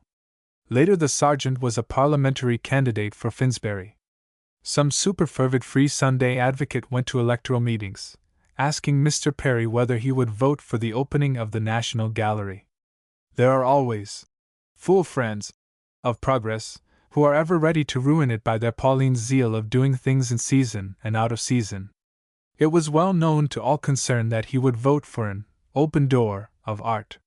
But if the constituency knew it, it would cost him the votes of most of the Puritan portion of the electors. Forgetful, at the moment, of the incident that he had signed the memorial, the candidate denied that he had. One morning when due in court, he had hurriedly signed his name to some documents brought before him, among them the memorial sent in by Mr. Mackay. Whereupon this modest, retiring, shrinking, impalpable gentleman went into turbulent meetings, vindicatively parading the actual memorial to confront the candidate. This proceeding cost Mr. Perry his election. It was a warning to public men against signing a liberal document which might be needlessly obtruded against them at a critical conjuncture.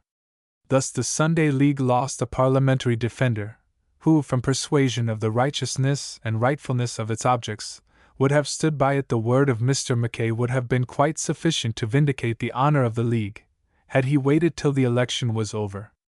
But the unexpected thing was to see Mr. Mackay, who had never spoken at a meeting before, appearing at crowded and tumultuous assemblies, where a strong and resolute man might have hesitated to present himself. The answer of Mr. Sergeant Perry in question was given without premeditation. It was evident to the audience that it was made under the inspiration of an after-dinner speech, when robust barristers, in those days, were liable to airiness or eccentricity of statement. Being pursued vindicatively, he became too indignant to give the obvious explanation of the inadvertency of his denial of his signature. 3. There are saints of the Church and saints of humanity. Lord Shaftesbury was a saint of both churches. There are 2 kinds of conservatives, as I have elsewhere said. One class seek power for personal aggrandizement. Another, and better class, coveted as a means of doing good. Lord Shaftesbury belonged to this class. Through not making this distinction, the whole conservative body are made answerable for the actions of a part. Discrimination is as just in politics as in morals. Lord Shaftesbury was a nobleman of two natures. In politics he would withhold power from workmen. In humanity he would withhold nothing from them which could do them good. In theology he knew no measure. Of Professor Seeley's book, Ecce Homo, he said it was vomited from the mouth of hell. Surely something ought to be pardoned to a writer who made Satan sick. At an earlier day such language had handed the luckless professor over to Torquemada. Yet Lord Shaftesbury was so courteous, tender, and friendly to nonconformists, that he laid more foundation stones of dissenting chapels than any other peer or patron. Should England one day be counted among extinct civilizations, and some explorers arrive to excavate its ruins, they will come upon so many stones deposited by Lord Shaftesbury and bearing his name, that report will be made of the discovery of the king of the last dynasty. Whatever contradictions biographers may have to record of the character of Lord Shaftesbury, everything will be forgiven him in consideration of his noble exertions on behalf of factory children. He sought to improve the condition of women in mines and collieries. Public health, emigration, ragged schools, penny banks, drinking fountains, and model lodging houses were subjects of his generous solicitude. Lord Shaftesbury was one of the earliest of slum visitors. He was essentially and exclusively a social reformer. He took no part in political amelioration. He believed that working people only clamored for political enfranchisement because they were ill-used and uncomfortable. He saw no further. Their desire for independence never occurred to him. His sympathy with cooperators was on moral grounds. It was quite unforeseen by any, and had little acceptance in his day, that he should advise that the agencies for planting Christianity among heathen nations should include the secular missionary, who must precede the Christian teacher to prepare the soil of the soul by social amelioration before the seeds of Christianity could take root. Like Faraday, Lord Shaftesbury had a dual mind. Faraday reasoned like a Sandemanian on questions of faith, and like a philosopher on questions of science. In like manner Lord Shaftesbury was a sectarian in piety and a latitudinarian in humanity. Chapter 13. The Cobden School. There never was a Manchester School, though a volume has been published upon it. It never had professor nor special tenets. Manchester stands for free trade and nothing more. Its three great leaders, Thomas Thomason, Richard Cobden, and John Bright, were also for peace, retrenchment, and reform, for the extension of the suffrage, and the repeal of the taxes upon knowledge, because they were essential to the popularity and maintenance of free trade. But Manchester took no special interest save in free trade, which was a local manufacturing necessity, as well as a national one. Mr. John Morley uses the term Manchester School as embodying the personal convictions of the great free trade leaders. Manchester did a great thing in adopting, adhering to, and enforcing free trade. That itself is a noble distinction. The advocacy of Thomason, Cobden, and Bright included principles loftier and wider than Manchester. The Manchester School is but a term of courtesy used for convenience of reference, far less definite than the School of Bentham. The School of Cobden is intelligible, as covering a larger area of thought than Manchester. As to Cobden, no one can presume to give any new estimate of him, after John Morley has written his life. Therefore I confine myself to such personal incidents as came under my own observation. Once, when I had the pleasure to be a guest of Mr. Joseph Chamberlain at Highbury, Mr. John Morley was present. Conversation in the library turning upon Cobden, I remarked that he had introduced more immorality into politics than any other public man in my time. How? Asked Mr. Morley, with a quick, questioning look. I answered, by advising electors to vote for any candidate, irrespective of his politics, who would vote for the repeal of the Corn Laws. This was in effect saying, vote for the devil, provided the devil will vote for you, who, even if he keeps faith with you, is a dangerous ally to put in power. In a speech to the Council of the Anti-Corn Law League in Manchester in September 1842, Mr. Cobden said, we are no political body. We have refused to be bought by the Tories. We have kept aloof from the Whigs, and we will not join partnership with either Radicals or Chartists. But we hold out our hand, ready to give it to all who are ready to advocate the total repeal of the Corn and Provision laws. This doctrine, sanctioned by Cobden's illustrious name, has demoralized politics and placed every Prime Minister at the mercy of every conscientious party strong enough to defeat him by an unscrupulous conspiracy in caves, or at the poll. The Independent Labour Party founded their Ishmaelitish policy, of more than aloofness, upon this contagious Manchester speech, leaving out the friendly condition of readiness to give their hands to any who advocate the interests of labor, which is their professed reason of being.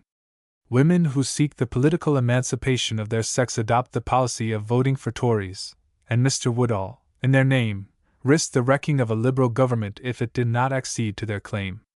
Mr. Cobden, in inviting electors to vote for Conservatives who were against the Corn Laws, would have established Tory ascendancy in the land.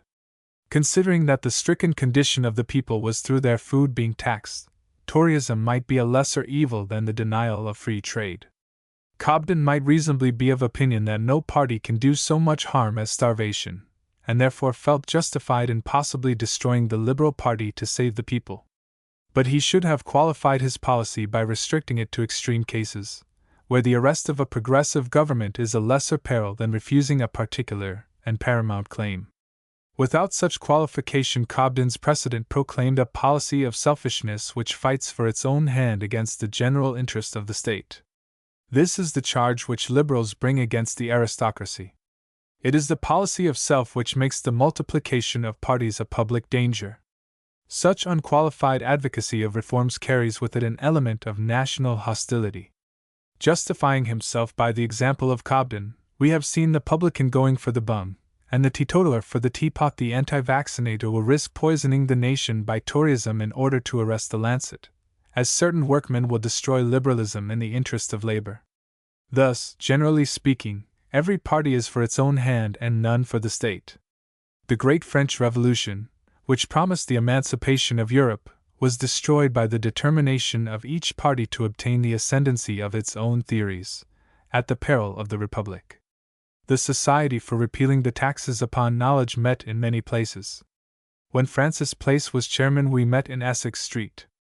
At one time we met in the rooms of the secretary, Mr. C. D. Collett, in Great Coram Street, within a door or two of the house where a girl was killed, for which a Dutch clergyman was arrested, and falsely and ignominiously imprisoned for a time. Bright and Cobden attended committee meetings in Great Coram Street. One day when Cobden came, he walked to the House of Commons after the meeting, through falling snow, in the quiet, meditative way peculiar to him. As I had some duties in the House of Commons in those days, I followed him, curious to see what streets he would go through, wondering as I went along, at the disinterested and unnoted services so great a man, of European fame, rendered to the interests of the working people.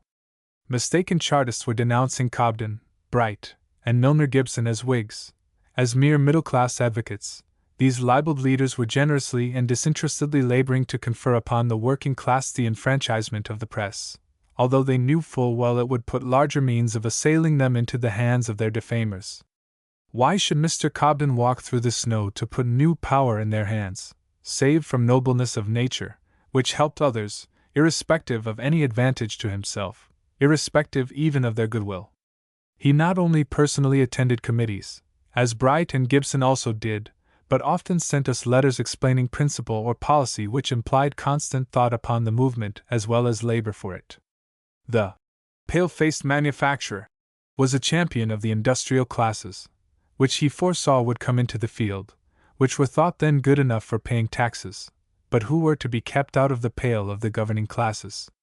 Thus I conceived and retained a personal affection for Cobden, notwithstanding his aversion for some views he supposed me to hold.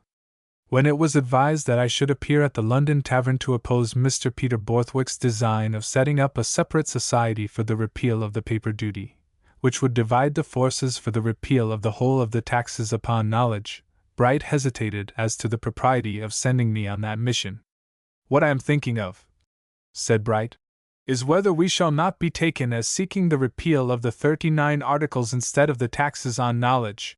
Cobden was more fearless than things intellectual. I was deputed to speak at the Borthwick meeting.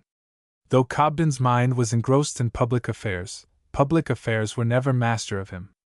He always possessed himself. Sir Alexander Burns' dispatches were long withheld, and when produced, at Mr. Blight's instigation, they were found to be so mutilated that they were spoken of as the forged dispatches.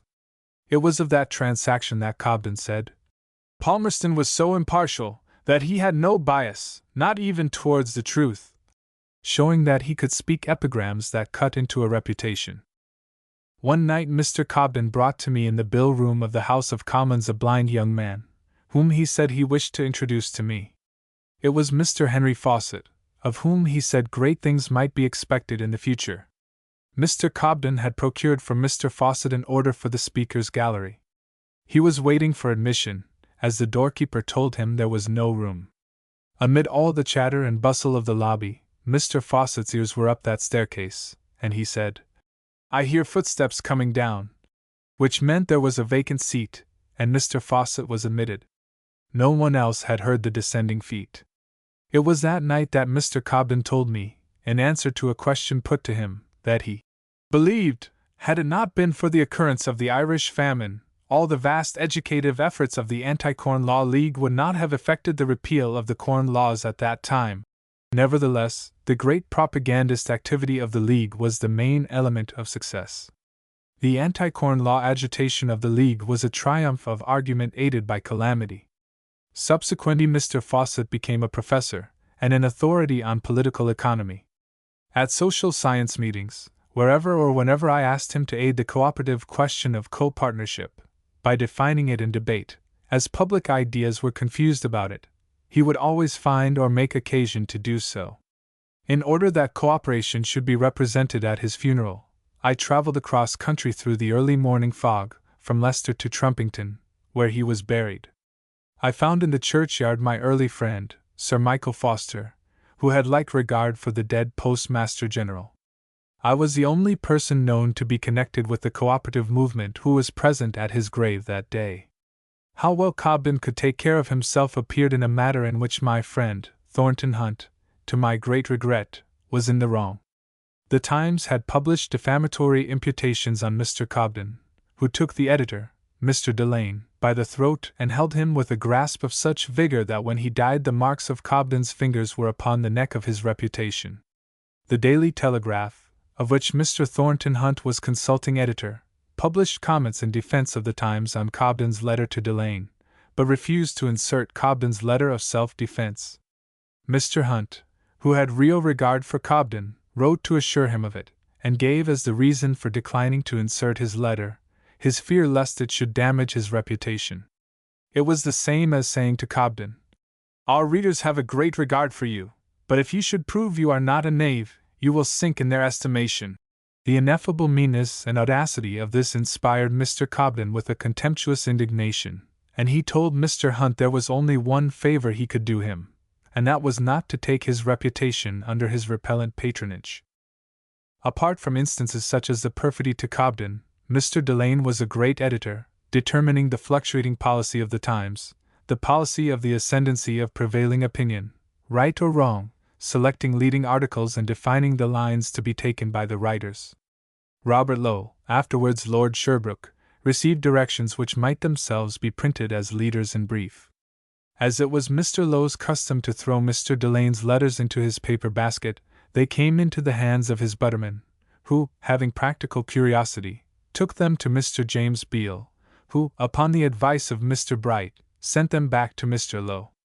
All who saw the letters were surprised at the fidelity of the articles as they appeared in the Times to Mr. Delane's preconceived, comprehensive, explicit, and well-defined tenor. It was a favorite story told against Cobden by his adversaries, that when he visited the Central Illinois Railway, the company gave free tickets to residents near each station, that the seeming crowd of travelers might impose on Cobden to report well on its prospects. It is what sharp business Americans might be supposed to do, but it did not impose on the popular traveler, whom many naturally strove to see. The chief of the company was candid to him. Mr. Morley has made clear that what did influence Cobden was the prospect of advancing the welfare of emigrants abroad. At the Great Exhibition of 1851 a belief arose that international commerce would increase. A friend of mine, Mr. Alsop, like Cobden, lost a large fortune by premature enthusiasm. Mr. Cobden's was a like error, but a generous one. On the night of Cobden's last speech in Rochdale, I was one of the audience in the great mill room in which he spoke. He sent to me a note from the platform. It was the last I received from him. I was that night more conscious than ever before of his wonderful self-possession in speaking. He held up, as it were, in the air, a chief sentence as he spoke it, and supplied, before he left it, the qualification he saw it needed, or the amplification he saw it required, so that malignity could not pervert it, nor ignorance misunderstand it. After making the longest speech of his life to the largest audience he had ever met in one room, he was taken to the house of a friend, where he was kept standing on the cold marble hearth in a fireless room, while his friends greeted him until late that November night. To a man of Cobden's temperament, standing is painful after mental exhaustion. A cold followed the fireless reception. I knew in Birmingham a speaker of great promise, Mr. J. H. Chamberlain, unrelated to Mr. Joseph Chamberlain, who was surrounded by his friends after a long and brilliant lecture, and when at last he sat down, he died. I was in Lavington churchyard when Cobden was buried. On our walk from the station there, Mr. Gladstone, who was before me, turned round to shake hands with a friend. I saw at once that he was a Lancashire man, which had never struck me before. He shook hands from the shoulder, which I had observed Lancashire men did. In the churchyard I lingered behind, and stood within a clump of trees overlooking the grave. When Mr. Bright, who had left the other mourners, came there himself, I moved noiselessly away. He remained alone, looking down on the last resting place of his star-bright colleague in council and in fight. Cobden excelled among politicians of the people in enthusiasm of the intellect. He regarded strong, lucid argument as the omnipotent force of progress. When one morning the news came, "Cobden is dead," it was felt in every workshop in the land that a great power for peace and industry was lost to the nation. His disciples have grown with succeeding years, and if he be regarded as the founder of a school, no nobler one exists among politicians. He laid the foundations of free trade, not only for Manchester, but for the world. As Mr. Morley tells us in his great life, Mr. Gladstone ranked the introduction of cheap postage for letters, documents, patterns, and printed matter, and the abolition of all taxes on printed matter as in the catalogue of free trade legislation. These great measures, says Mr. Morley, may well take their place beside the abolition of prohibitions and protective duties, the simplifying of revenue laws, and the repeal of the Navigation Act. These were all Cobden's ideals. Most of them he called into being, and he was the principal enchanter who gave them a local habitation and a name. As with the Manchester School, so with the term Manchester men, it is used with a geographical indefiniteness, as when we speak of any one belonging to a shire instead of a town. Hence Cobden, who was a Midhurst man, and Bright, who was a Rochdale man, are taken as typical Manchester men. As few readers have any definite idea of what a Manchester man, of the nobler sort individually is, I give a brief biography of one of the most influential of them, who might be regarded as the founder of the Cobden School. Thomas Thomason, 1808–1876, manufacturer and political economist, born at Turton, near Bolton, December 6, 1808, came of a Quaker family settled in Westmoreland, 1672. His grandfather came from Edgeworth, near Bolton, about the middle of the 17th century, where he owned a small landed estate, and built a house known as Thomason's Fold. He gave the site for the Friends' meeting house and burial ground at Edgeworth. Mr. Thomason's father, John, was born in 1776. He was manager of the old mill, Eagly Bridge, Bolton, having also a share in the business, and subsequently became a cotton spinner on his own account. His son, Thomas Thomason, the subject of this notice, erected No. 1 Mill in Bolton in 1841, at a time of great depression in trade, and great distress in the town, a fact which was mentioned by the Prime Minister, Sir R. Peel, in the House of Commons as evidence that persons did not hesitate to employ their capital in the further extension of the cotton trade, notwithstanding its condition. Thomas Thomason married a daughter of John Pennington, of Hindley, a Liverpool merchant. Though brought up a member of the Society of Friends, Thomason attended the Bolton Parish Church, his wife being a churchwoman.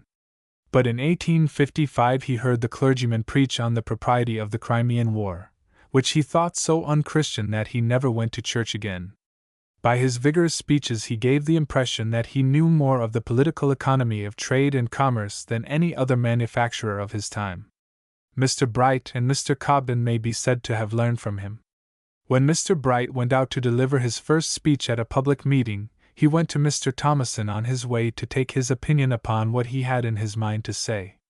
At Thomason's decease, Mr. Bright bore testimony to his remarkable capacity as a man of business, saying, "He will be greatly missed by many who have been accustomed to apply to him for advice and help." He was not merely an eminent manufacturer, he was distinguished for his interest in public affairs. He assisted by money, counsel, and personal exertions in securing the incorporation of Bolton. He consented to join the first council and was at the head of the poll, considering it his duty to take part in promoting the improvements he had advocated. He remained a member of the council over 18 years. Under the old government it was usual to call out armed police, or the military, for comparatively trifling disturbances, which greatly excited Thomason's indignation. He was a vigorous advocate for the town being supplied with cheap gas and cheap water, which involved watchfulness and advocacy extending over several years. He was foremost in insisting on the sanitary improvements of the town, and that the inspector should proceed against those who suffered nuisances on their premises. He gave the instance of a family living in a cellar, outside of which there was a cesspool, the contents of which oozed through the walls and collected under the bed. £300 being left towards the formation of an industrial school, Thomason gave £200 more that it might be put into operation. On one occasion, when he was much opposed to the views of the council, he resigned rather than frustrate a compromise in which he could not concur, but which others thought beneficial. He promoted petitions in favor of decimal coinage, and refused to join in a petition against the income tax, deeming direct taxation the best. For some time he was a member of the Board of Guardians, but resigned because he could not sit and see men slaughtered by a stroke of the pen, alluding to what he considered the illiberal manner in which relief was dispensed. He promoted the establishment of a library and museum, and gave £100 towards establishing a school on the plan of the British and Foreign Bible Society. When new premises were required for a mechanics institution, he gave £500 towards that project. He subscribed 50 guineas towards a memorial statue of Crompton, the inventor, and proposed that something should be given to his descendants, saying, "If Crompton had been a great general and had killed thousands of people, the government would have provided him with a small county, and given him a peerage. But as he had given livelihood to thousands of mule spinners, it was left to the people to provide for his distressed descendants." The town would have given Thomason any office in its power, but he would neither be alderman, mayor, nor member of Parliament. He declined testimonials or statue. He sought no distinction for himself and accepted none. He cared alone for the welfare of the nation and the town, and the working people in it. At a time when the votes of work people were generally regarded as the property of employers, Thomason said, "If the men in his employ were Tories and voted so," which meant voting for the Corn Laws, to which he was most opposed, "they would remain perfectly undisturbed by him. Their public opinion and conduct were free." He was distinguished beyond any Quaker of his day for political sympathy and tolerance. His principle was to extend to every man, rich or poor, whatever privilege, political or mental, he claimed for himself. At a memorable occasion in the Bolton Theatre, when the Corn Law question was contested, he may be said to have called Mr. Palton into public life, by sending him on to the platform to defend the cause of repeal. Mr. Palton became the first effective platform advocate of that movement. Thomason was the chief promoter of the anti-Corn Law agitation, and the greatest subscriber to its funds. When the great subscription was raised in 1845, he was the first to put down £1,000. When it was proposed to make some national gift to Mr. Cobden, Thomason gave £5,000. He subsequently gave £5,000 to the second Cobden subscription. This is not all that he did. Mr. John Morley relates, in his Life of Cobden, that Thomason, learning that Cobden was embarrassed by outstanding loans, raised to pay for his Illinois shares, amounting to several £1,000s, Thomason released the shares, and sent them to Cobden, with a request that he would do him the favor to accept that freedom at his hands in acknowledgment of his vast services to his country and mankind. On a later occasion, when aid was needed, Mr. Thomason went down to Midhurst and insisted that Cobden should accept a still larger sum, refusing a formal acknowledgment, and handing it over in such a form that the transaction was not known to anyone but Cobden and himself. After Mr. Thomason's death, there was found among his private papers a little memorandum of these advances containing the magnanimous words, "I lament that the greatest benefactor of mankind since the invention of printing was placed in a position where his public usefulness was compromised and impeded by sordid personal cares, but I have done something as my share of what is due to him from his countrymen to set him free for further efforts in the cause of human progress." In the repeal of the Corn Laws, he always had in mind the welfare of his own townsmen, who, he said, were paying in 1841 £150,000 more for food than they did in 1835, and every town in the country in a similar proportion. He constantly sought opportunities of generosity which could never be requited, nor even acknowledged, as he left no clue to the giver. When in London, he would, 2 or 3 years in succession, call in Fleet Street at my publishing house, then aiding in the repeal of the taxes on knowledge and defending the freedom of reasoned opinion, and leave £10 bearing the simple inscription, "From T.T." Several years elapsed before it was known whose name the initials represented. All this was so unlike the popular conception of a political economist, that such incidents deserve to be recorded. Workmen whose views he did not share would invite lecturers to the town, whom he would sometimes entertain, and judging that their remuneration would be scant, he would add £5 on their departure to cover their expenses. Thinking that Huxley might need rest which his means might not allow, Thomason offered to defray the cost of 6 months' travel abroad with his family. It was not convenient to the professor to act upon the offer. At Thomason's death a note was found among his papers saying, "Send Huxley £1,000, which his son, afterwards member for Bolton, did in his father's name." Thomason was not one of those who strongly wish improvement, but feebly will it. He willed what he wished, and gave his voice and fortune to advance it. He was not a foolish philanthropist, with emotion without wisdom. His aid was never aimless, but given discerningly to reward or aid others who rendered public service. His merit was like circumstantial evidence. If special acts did not exceed those of some other men, the accumulated instances made a record which few have excelled. That was the character of a real Manchester man, on whom Charles Kingsley poured out the vitriolic vials of his holy wrath. Yet Kingsley had noble qualities, far above those with which the country clergyman is usually credited. It requires discrimination to speak of men of the Manchester school as persons. Thomason did know this, wished to know this, took trouble to know it, and gave both thought and fortune to make their lot better. Thomas Bailey Potter was of that class, which includes Manchester careers worth remembering. Chapter 14. Harriet Martineau, the Deaf Girl of Norwich. There is a romance in the title of this chapter. Should someone arise to write it, it was Lord Brougham who first spoke of Harriet Martineau as the Deaf Girl of Norwich, which does more than any other words written about her to suggest a great disadvantage under which she accomplished more than any other woman ever attempted. The phrase quoted occurs in one of those letters which show that kindly feeling and genuine interest in progress was natural to Lord Brougham, though obscured by the turbulence of his later life. He first brought Miss Martineau into notice. He wrote, "There is at Norwich a deaf girl, who is doing more good than any man in the country. Last year she, Harriet Martineau, called upon me several times, and I was struck with such marks of energy and resolution in her, which I thought must command success in some line or other of life." If the reader can realize what deafness means, he will know how great was her disablement. Asking questions is the surest way of acquiring knowledge, or verifying it.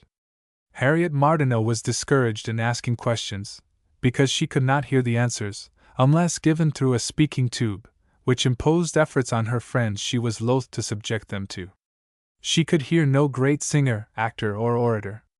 These noble sources of pleasure and ideas were denied to her. She could take no part in public meetings or conferences, save those of which the business was foreknown to her. Then she was dependent upon some friend who indicated to her the time when she might intervene. Not hearing conversation, she could only learn indirectly what had gone before. Nor was it always possible to hear accurately, or interpret what was told to her. How, under these disadvantages, she acquired her large knowledge, her wonderful judgment of character, her unrivaled mastery of political questions of the day, which made her the greatest political woman in English history, proves the possibility of seemingly impossible things.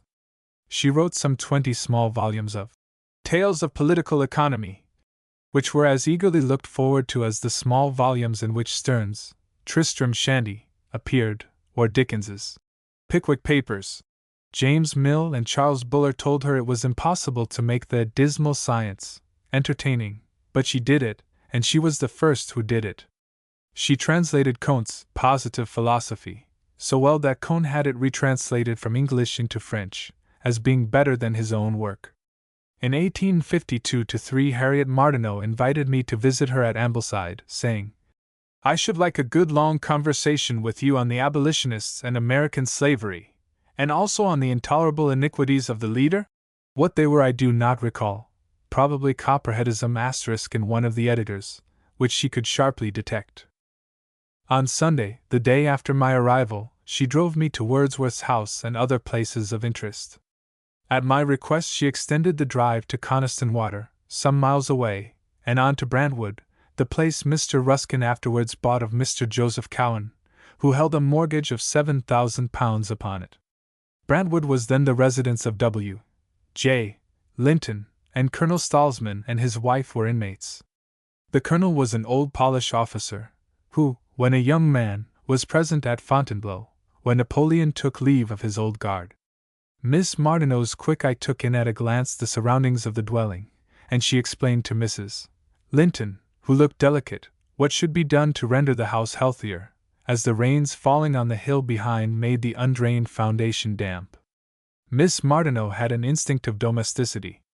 I never knew a more womanly woman.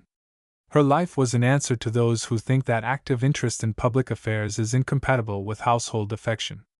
After my return home she wrote, "I enjoyed your visit very much, and I hope you will come as often as you conveniently can. It will be a great benefit, as well as pleasure to me. My good girls, Caroline and Elizabeth, send you respectful thanks for your remembrance of them. I, too, am obliged by your thoughtfulness of them. But let this be once for all. You will come again, I hope, and my girls will enjoy being hospitable, in their own way, to one whom I had led them to respect as they do you." Mentionable as showing the tact, judgment, independence, and friendliness of the hostess to visitors and those of her household. She aided the diffusion of opinions she thought ought to have a hearing without altogether coinciding with them. She sent £10 towards the establishment of the Fleet Street house. She took in the reasons sending a double subscription. Many editors will appreciate so excellent an example. Her interest in the Reasoner was less in the subjects discussed than in its endeavor to maintain in controversy that fairness to adversaries, which we should have wished, but did not even expect, to be shown towards ourselves. Of the £500 given by Mr. Lums in aid of her translation of Comte's great work, she arranged to reserve £150 for Comte, whose rights, as author, she considered ought to be respected. Many unrequited authors would be glad if all translators held the same opinion.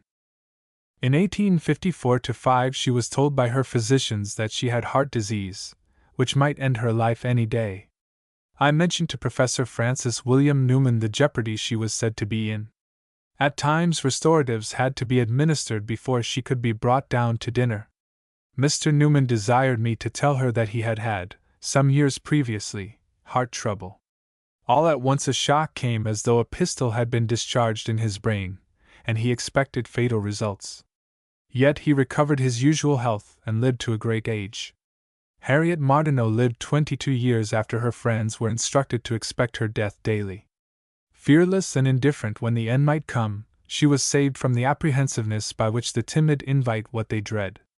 It was during this, the period when her physicians apprehended her early death, that I one day, February 5, 1855, received the following note at 147 Fleet Street. Miss H. Martineau presents her compliments to Mr. Holyoake, and is happy to find that she may hope to see him this week, and to thank him for his kindness in sending her some interesting papers by post. Miss H. Martineau will be happy to see Mr. Holyoake at tea on Wednesday evening next, if he can favor her with his company at 7 o'clock. 55 Devonshire Street, Portland Place. In accordance with this note, I took tea with her. She conversed in her accustomed unperturbed way, and said, "I sent for you that you may bear witness that I die on your side. An attempt will be made to represent that my opinions have vacillated, whereas I have gone right on, as I believe, from truth to truth. My views may not, however, have been those of progress." I remarked that I had bought her earlier works to satisfy myself of the successiveness of her convictions, as expressed in her writings, and thought she rightly described them as being intrinsically progressive.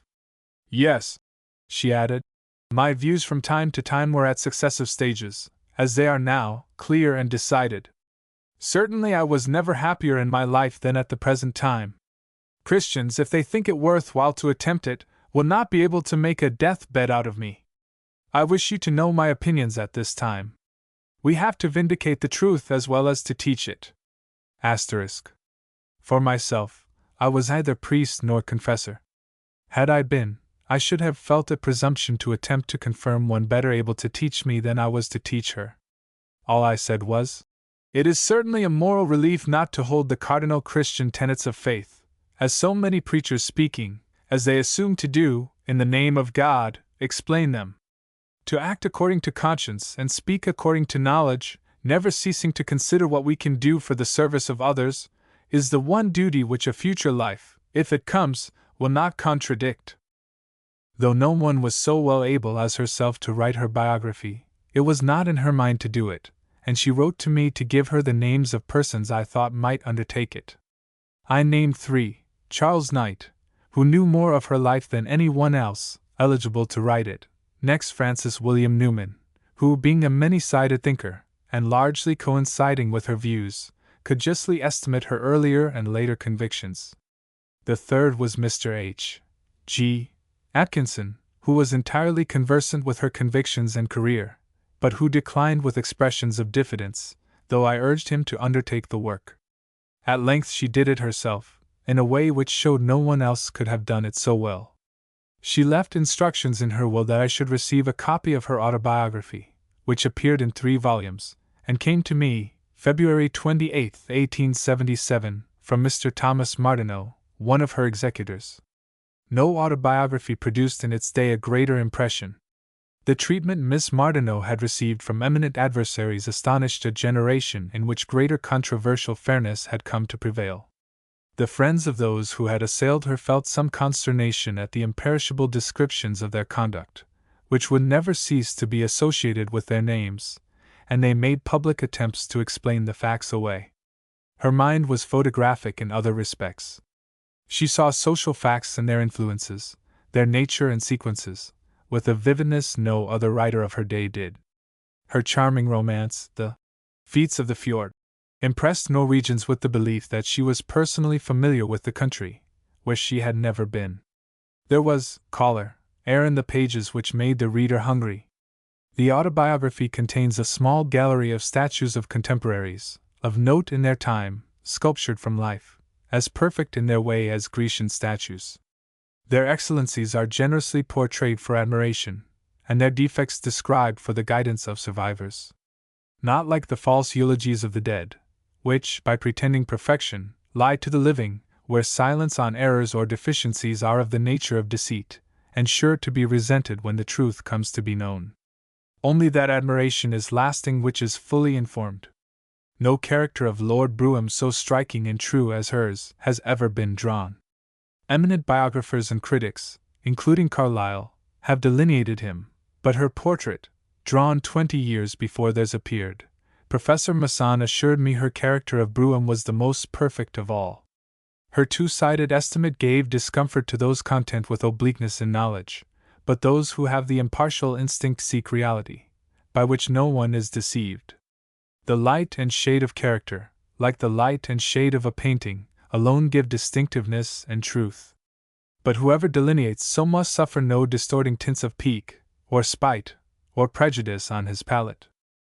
Miss Martineau entered into a correspondence on man's nature and development with Mr. Henry G. Atkinson, which, when published, was reviewed by her brother, Dr. James Martineau, in the Prospective Review No. 26, Art 4, for which he selected the offensive and ignorant title of Mesmeric Atheism. It was misleading, because mesmerism has no theology.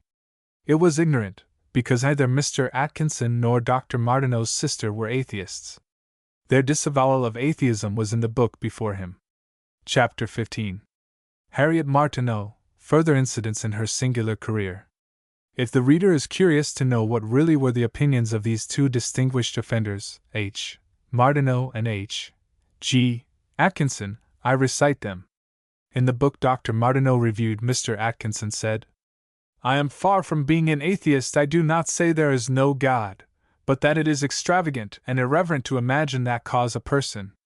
Miss Martineau herself writes in the same series of letters, There is no theory of a God, of an author of nature, of an origin of the universe, which is not utterly repugnant to my faculties, which is not, to my feelings, so irreverent as to make me blush, so misleading as to make me mourn.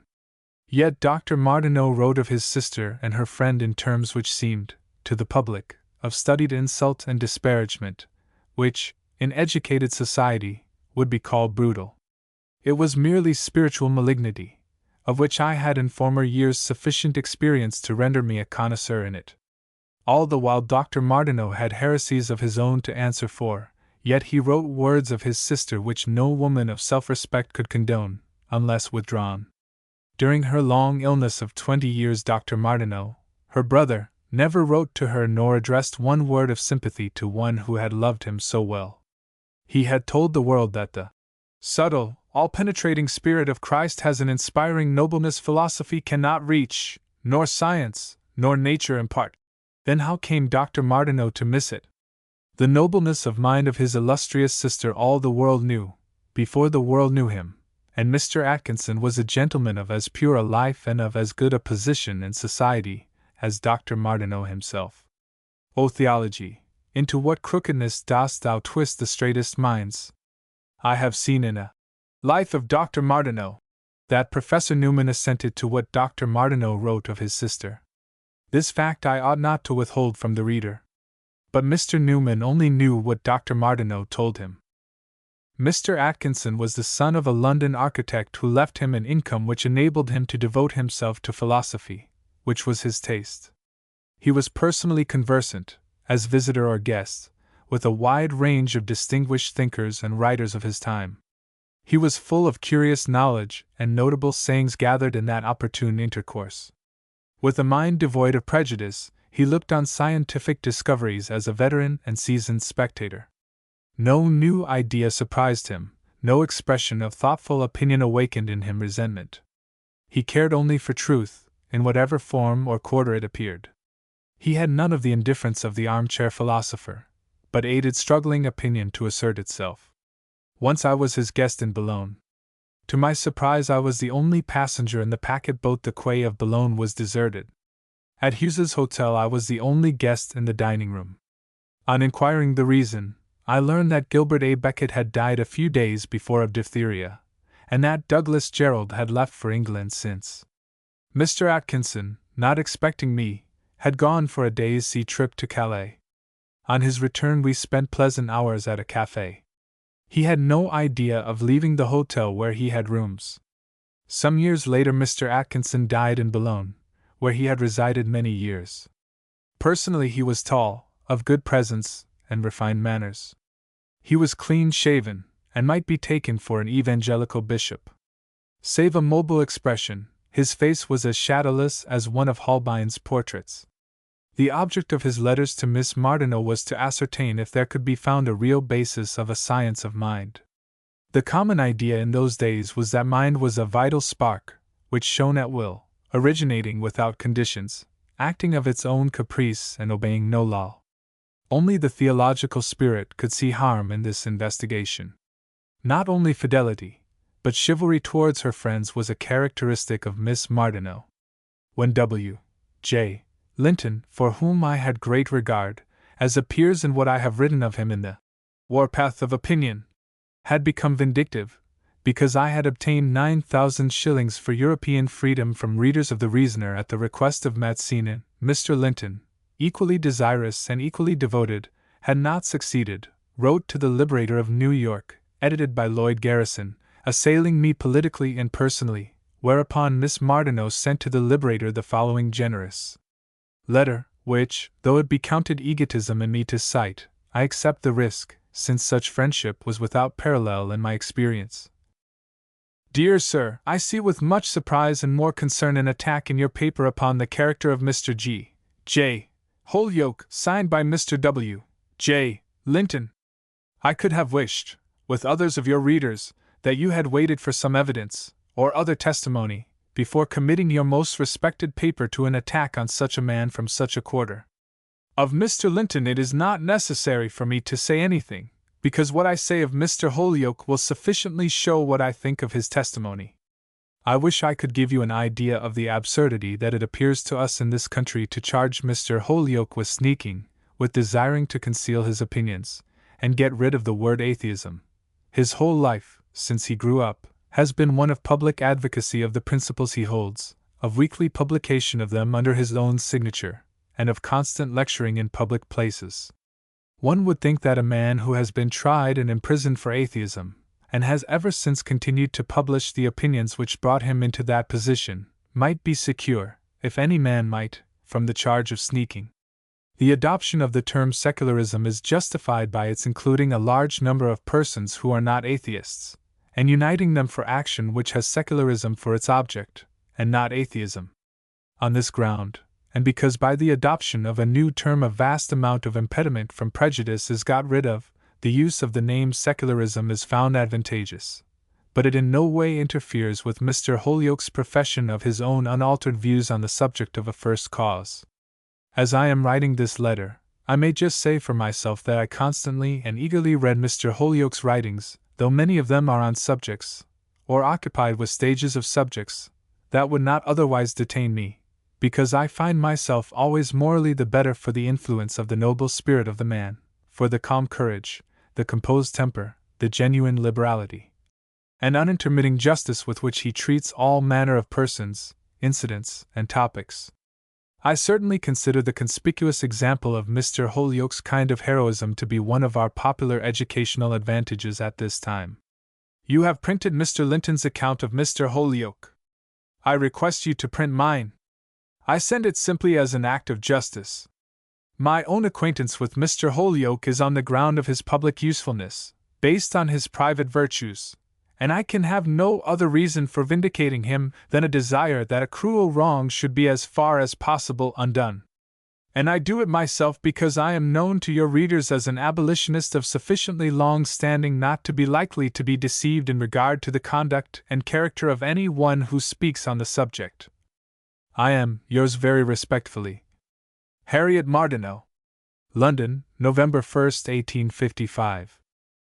Born June 12, 1802, at Norwich, she died June 27, 1876, at Ambleside. In 1832, when she was 28, Lucy Atkin wrote to tell Dr. Channing that a great light had arisen among women, which shone for 44 years. When she was a young woman, Lord Melbourne offered her a pension, which she declined on the ground that a government which did not represent the people had no right to give away their money, an act of integrity so infrequent as to be always fresh. In her case it explains a career. Two of the greatest women in Europe, George Sand and Harriet Martineau, of nearly equal age, died within a few weeks of each other. Passed away, is the phrase now employed, as though the writer knew that a journey was intended, and was in progress, whereas, as Barry Cornwall wrote, Mrs. Fenwick Miller relates that Miss Martineau began writing for the press, like the famous novelist mentioned, under a man's name, Disiphilus. Once when at Mr. W. E. Forster's at Burley, it fell to me to take Mrs. Forster down to dinner. Being in doubt as to what was etiquette in such cases, preferring to be thought uncouth than familiar, I did not offer my hostess my arm. Afterwards I asked Miss Martineau what I might have done.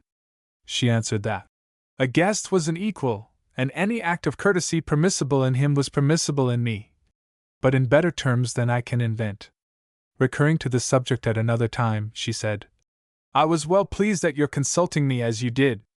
It would save a world of trouble and doubt and energy, if we all asked one another what the other is qualified to tell. I, who have to be economical of energy and time, always do it. I ask, point blank, what it is important for me to know, from any one who can best tell me, and I like to be inquired of in the same way. I hope no guest will feel puzzled in my house, but ask, and what I can answer I will.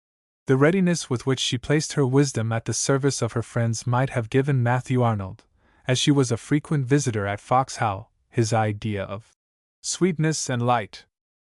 Greater than the difficulty of deafness was the fact that Miss Martineau wrote on the side of liberalism. Tory writers dipped their pens in the best preparation of venom sold by conservative chemists. The Church and King party, which burnt down Dr. Priestley's house, soon discovered that Miss Martineau was guilty of the further crime of being a Unitarian. Nevertheless, she abandoned no principle, nor apologized for maintaining what she believed to be true.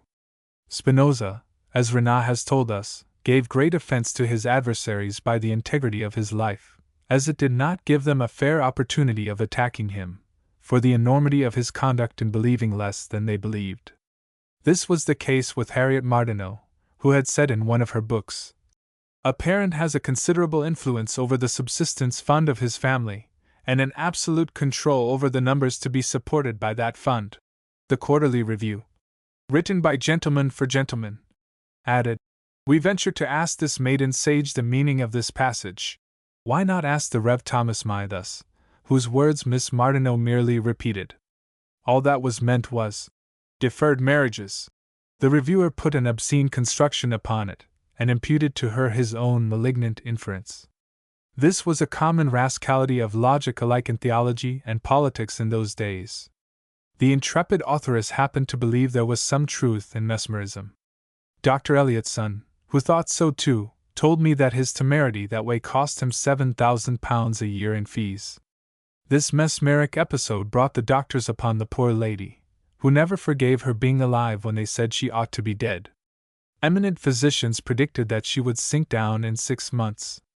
When, instead of sinking down, she rode on a camel to Mount Sinai and Petra, and on horseback to Damascus, they said, she had never been ill. She had the unusual capacity which the gods only are said to give, that of seeing herself as others saw her. She saw her own life and intellectual power in its strength and in its limitation, as though she stood away from them and looked at them. She saw them, as it were, palpable and apart from herself. Of imagination, which shed sunshine over style, she had little. Her pictures were etchings rather than paintings. Her strength lay in directness of expression and practical thought. She saw social facts and their influences, their nature and sequences, with a vividness no other writer of her day did. When she had completed the translation of Comte's Positive Philosophy, she placed at my disposal 25 copies to give to persons unable to buy them, but able to profit by them, and to extend the knowledge of its principles. She offered me the publication of an edition of Household Education. No book like it had been written before, and none since. 400 copies were sold by my arrangement. The book was mainly intended for women. The review of it for the Reasoner * was written by my wife, as I advocated that women should take their own affairs in the press into their own hands, and give their own opinion on what concerned them. Miss Martineau's object in writing Household Education was, she told me, to indicate that, in her opinion, education should be on a philosophical basis, adding, I should see the great point of it is ignoring rank in so important a matter as the development of human beings. It was written for Buckingham Palace and the humblest cottage where life is decently conducted. Miss Martineau lived 22 years after receiving prognostications of early decease. Had she not been a woman of courage, she would have died, as was suggested to her. She understood that she must accept new conditions of life. She had a bed made in a railway carriage, and went down with her maids to Ambleside, and never left her house except to take air and get the relief which the smoking of a cigarette gave her, as she sat on summer evenings just outside the open windows of her sitting-room. She might have given herself greater liberty, for she did not die of heart ailment, after all. As I have seen in women of thought, Harriet Martineau, like George Eliot, grew handsomer as she grew older, and acquired that queenly dignity, such as is seen in George Richmond's painting of Miss Martineau in mature years. She devoted all her diversified genius to inspire public affairs with loftier aims and persistent purpose. She was one of those Christians mentioned by Shakespeare who mean to be saved by believing rightly. Harriet Martineau did, and these words of Flavius might be her epitaph. Chapter 16. The Three Newmans. In one of the last conversations I had the pleasure to hold with Mr. Gladstone, I referred to the three Newmans and their divergent careers. He said he never knew there were three. He knew John Henry, the Cardinal, as he afterwards became, at Oxford. He knew Francis William there, who had repute for great attainments, retirement of manner, and high character, but had never heard there was a third brother, and was much interested in what I had to tell him. The articles of Charles Newman I published in the Reasoner, and their republication by the late J. W. Wheeler, were little known to the general public, who will probably hear of them now for the first time. Though I name three Newmans, this chapter relates chiefly to the one I best knew, Francis William, known as Professor Newman. The eldest of the three was John Henry, the famous cardinal. The third brother, Charles, was a propagandist of insurgent opinion. Francis was a pure theist, John was a Roman Catholic, and Charles a naturist, and nothing besides. He would be classed as an agnostic now. Francis William was the handsomest. He had classical features, a placid, clear, and confident voice, and an impressive smile which lighted up all his face. John Henry manifested in his youth the dominancy of the ecclesiastic, and lived in a priestly world of his own creation, in which this life was overshadowed by the terrors of another unknown. Francis believed in one sole God, not the head of a firm. His theism was of such intense, unquestioning devotion, of such passionate confidence, as was seen in Mazzina and Theodore Parker, of America. Voltaire and Thomas Paine were not more determined theists. In all else, Francis was human. Charles believed in nature, and nothing more.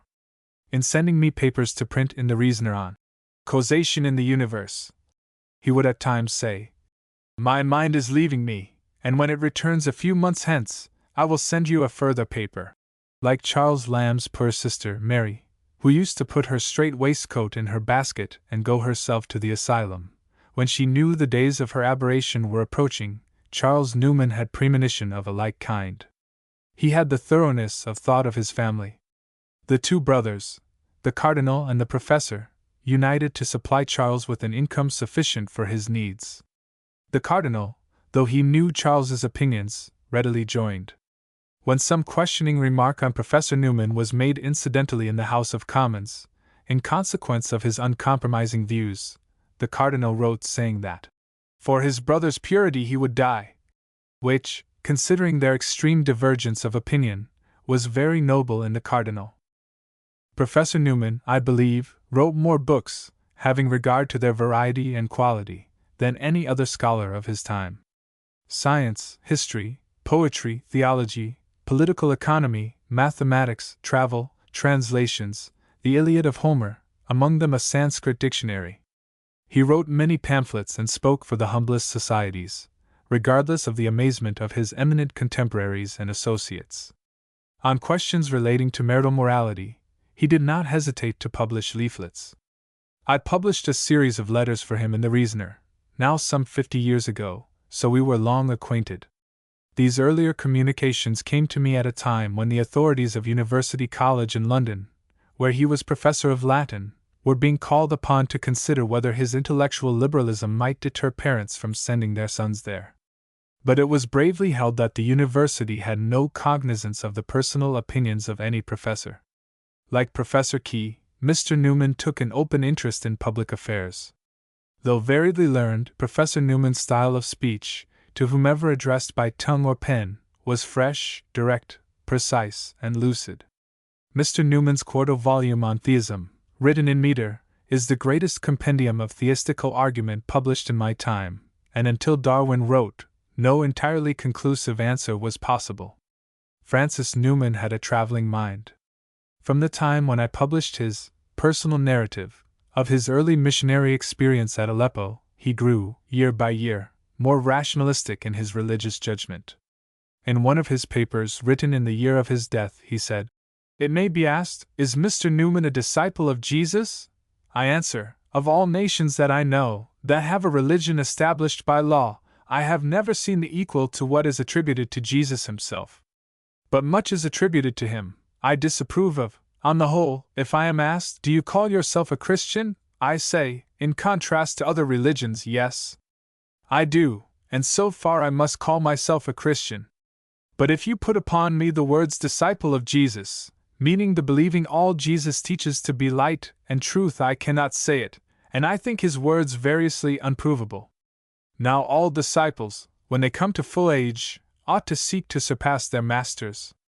Therefore, if Jesus had faults, we, after more than 2,000 years' experience, ought to expect to surpass him, especially when an immense routine of science has been elaborately built up, with 1,000 confirmations all beyond the thought of Jesus.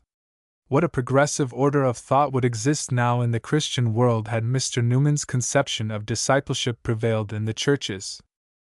Mr. Newman's words about myself, occurring in his work on the soul, I remember with pride. They were written at a time when I had an ominous reputation among theologians.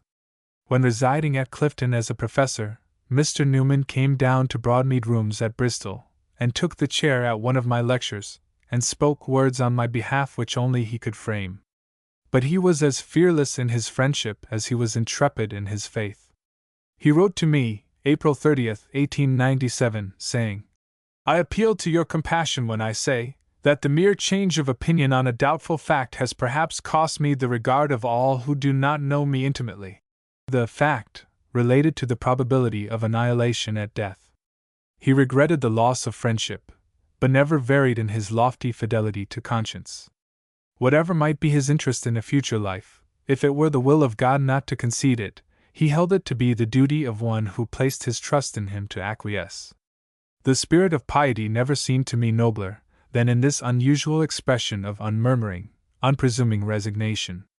His first wife, who was of the persuasion of the Plymouth Brethren, had little sympathy with his boldness and fecundity of thought. Once, when he lived at Park Village, Regent's Park, his friend, Dr. James Martineau, came into the room. She opened the window and stepped out onto the lawn, rather than meet him. Mr. Newman was very tender as to her scruples, but stood by his own. When I visited him, he asked me, from regard to her, to give the name of Mr. Jacobs, the name I used when a teacher in Worcester in 1840, where I lectured under my own name and taught under another. On February 12, 1897, Mr. Newman wrote, "M.B. Dear Holyoake, I am not coming round to you, though many will think I am. On the contrary, I hope you are half coming round to me, but I have no time to talk on these matters." He then asked my advice as to his rights over his own publications, then in the hands of Mr. Froude, printer, of Oxford, but with such care for the rights of others, such faultless circumspection as to the consequences to others in all he wished done, as to cause me agreeable surprise at the unfailing perspicacity of his mind, his unchanging, scrupulous, and instinctive sense of justice. He regarded death with the calmness of a philosopher. He wrote to me April 30th, 1897, "Only those near me know how I daily realize the near approach of my own death." He was then 93. "I grudge every day wasted by things unfinished which remain for me to do." No apprehension, no fear, and he wished I could appear before him, with a document drawn up, by which he could consign to me the custody of all the works under his control. At the time, as he said, he might easily be in his grave before I could accomplish his wishes. He says in another letter that his wife, like himself, abhorred indebtedness. He provided for the probable cost of everything he wished done. His sense of honor remained as keen as his sense of faith. He was a gentleman first and a Christian afterwards. Mr. Gladstone told me he was under the impression that he had, in some way unknown to himself, lost the friendship of Mr. Newman, from whom he had not heard for several years, and Mr. Newman was under an impression that Mr. Gladstone's silence was occasioned by disapproval of his published views of the errors of Jesus, an error of assumption respecting Mr. Gladstone into which Mr. Newman might naturally, but not excusably, fall, for Mr. Newman should have known that Mr. Gladstone had a noble tolerance equal to his own, or should personally have tested it, by letter or otherwise, before nurturing an adverse conjecture. I mentioned the matter to Mr. Gladstone, and found Mr. Newman's surmise groundless. At the same time I gave him a copy of Mr. Francis Newman's Secret Songs, as one copy given to me was called, which revealed to Mr. Gladstone a devotional spirit he did not, as he said, imagine could coexist in one whose faith was so divergent to his own. The following letter, which has autobiographical value, may interest the reader. Norwood Villa, 15, Arundel Crescent, Weston-super-Mare. March 22, 1893. Dear Mr. George Jacob Holyoake, I had no idea of writing to Mr. Gladstone, yet am glad to hear that you gave him my secret hymns. Probably my contrast to my brother, the late Cardinal, always puzzled him. That we were in painful opposition ever since 1820 had never entered his mind, much less that this opposition made it impossible to me to endure living in Oxford, which also would have been my obvious course. I did send my Paul of Tarsus to Mr. Gladstone, which partially opened his eyes. For my brother's first pretentious religious book was against the Arians, which I think I read at latest in 1832. Mr. Gladstone has written that my brother's secession to Rome was the greatest loss that the English Church ever suffered. Of what kind was the loss my little book on Paul indirectly states, in pointing out that, as our English New Testament shows, Paul in his own episode plainly originated the doctrine, 3 centuries later called Arianism, and held by all the Western Church until young Athanasius introduced his new and therefore false doctrine. My brother, with Paul's epistle open before him, condemned the doctrine of Arian, and did not know that it was the invention of Paul, and thereby prevailed in the whole Western Church. Moreover, I read what I cannot imagine met Mr. Gladstone's eyes, that it is not safe to quote any pre-Athanasian doctrines concerning the Trinity, since the Church had not yet taught them how to express themselves. After this, could Mr. Gladstone, as a decent scholar, mourn over my brother's loss to the Church? I hope Mr. Gladstone can now afford time to read something of the really early Christianity. He will find the Jerusalem Christianity perishing after the Roman revolt, and supplanted by Pauline fancies, not Christian at all, and by Pauline morality, often better than Christian. To me our modern problem is to eschew Pauline fancies and further to improve on Pauline wisdom. But since I have reached the point of being unable to take human immortality as a church axiom, I cannot believe that the problem is above fully stated, or that Christianity deserves to become coetaneous with man's body. Perhaps I ought to thank you more, yet I may have said too much. Yours truly, F. W. Newman. One day as Mr. Newman was leaving my room in Woburn Buildings, he looked round and said, "I did not think there were rooms so large in this place." And then descending the stairs, as though the familiarity of the remark was more than an impulse, he said, "Do you think you could join with me in teaching the great truth of theism?" Alas!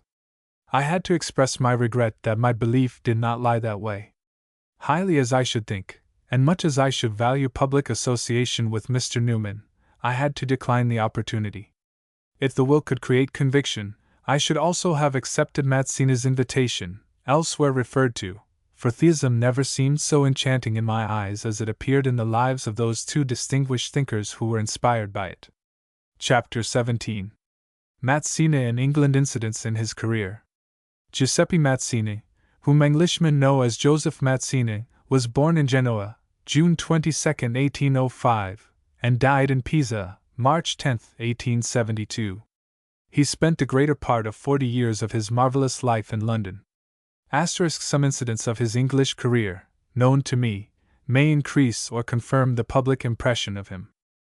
Never strong from youth, abstemious, oft from privation, and always from principle, he was as thin as Dumas describes Richelieu. Arbitrary imprisonment, which twice befell him, and many years of voluntary confinement, imposed upon himself by necessity of concealment, living and working in a small room, whence it was dangerous for him to emerge by day or by night, were inevitably enervating. When he first came to London in 1837, he brought with him 3 exiles, who depended upon his earnings for subsistence. The slender income supplied him by his mother might have sufficed for his few wants, but aid for others and the ceaseless cost of the propaganda of Italian independence, to which he devoted himself, had to be provided by writing for reviews. At times cherished souvenirs had to be pledged, and visits to moneylenders had to be made.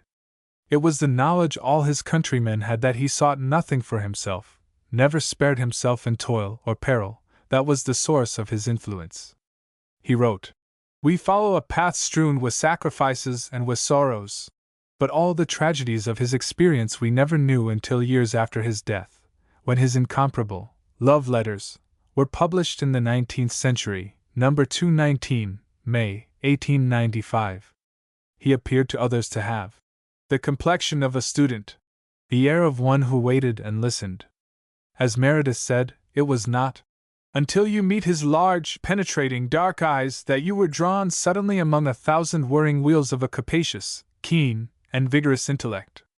Mr. Bolton King has published a notable book on the great Italian, containing more incidents in his career than any other English writer has collected. I confine myself mainly to those within my knowledge. When anything had to be done, in my power to do, I was at his command. I had numerous letters from him. His errorless manuscript had the appearance of Greek writing. 2 letters T and S, such as no other man formed, were the signs of his hand and interpreters of his words.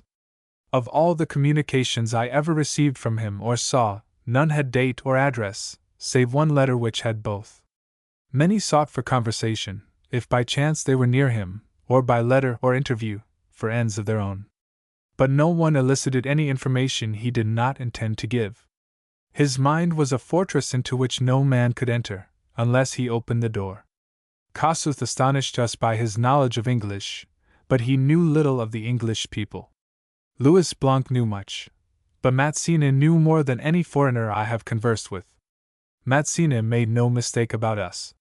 He understood the English better than they understood themselves, their frankness, truth, courage, impulse, pride, passions, prejudice, inconsistency, and limitation of view. Mazzini knew them all. His address to the Republicans of the United States, November, 1855, is an example of his knowledge of nations, whose characteristics were as familiar to him as those of individuals are to their associates, or as parties are known to politicians in their own country. There may be seen his wise way of looking all round an argument and stating it. No man of a nature so intense had so vigilant an outside mind. He knew theories as he knew men, and he saw the theories as they would be in action. There was no analysis so masterly of the popular schools, political and socialist, as that which Mazzini contributed to the People's Journal. His criticisms of the writings of Carlyle, published in the Westminster Review, explained the excellencies and the pernicious tendencies, political and moral, of Carlyle's writing, which no other critic ever did. But Mazzini wrote upon art, music, literature, poetry, and the drama. To this day the public think of him merely as a political writer, a sort of Italian Cobbett with a genius for conspiracy. The list of his works fills nearly 10 pages of the catalogue of the British Museum. Under other circumstances his pen would have brought him ample subsistence, if not affluence. Much was written without payment, as a means of obtaining attention to Italy. It was thus he won his first friends in England. No one could say of Mazzini that he was a foreigner and did not understand us, or that the case he put was defective through not understanding our language. The Saturday Review, which agreed with nobody, said, on reading Mazzini's letter to Louis Napoleon, which was written in English, "The man can write." The finest state papers seen in Europe for generations were those which Mazzini, when a triumvir in Rome, wrote, notably those to de Tocqueville. De Tocqueville had a great name for political literature, but his icy mystifications melted away under Mazzini's fiery pen of principle, passion, and truth.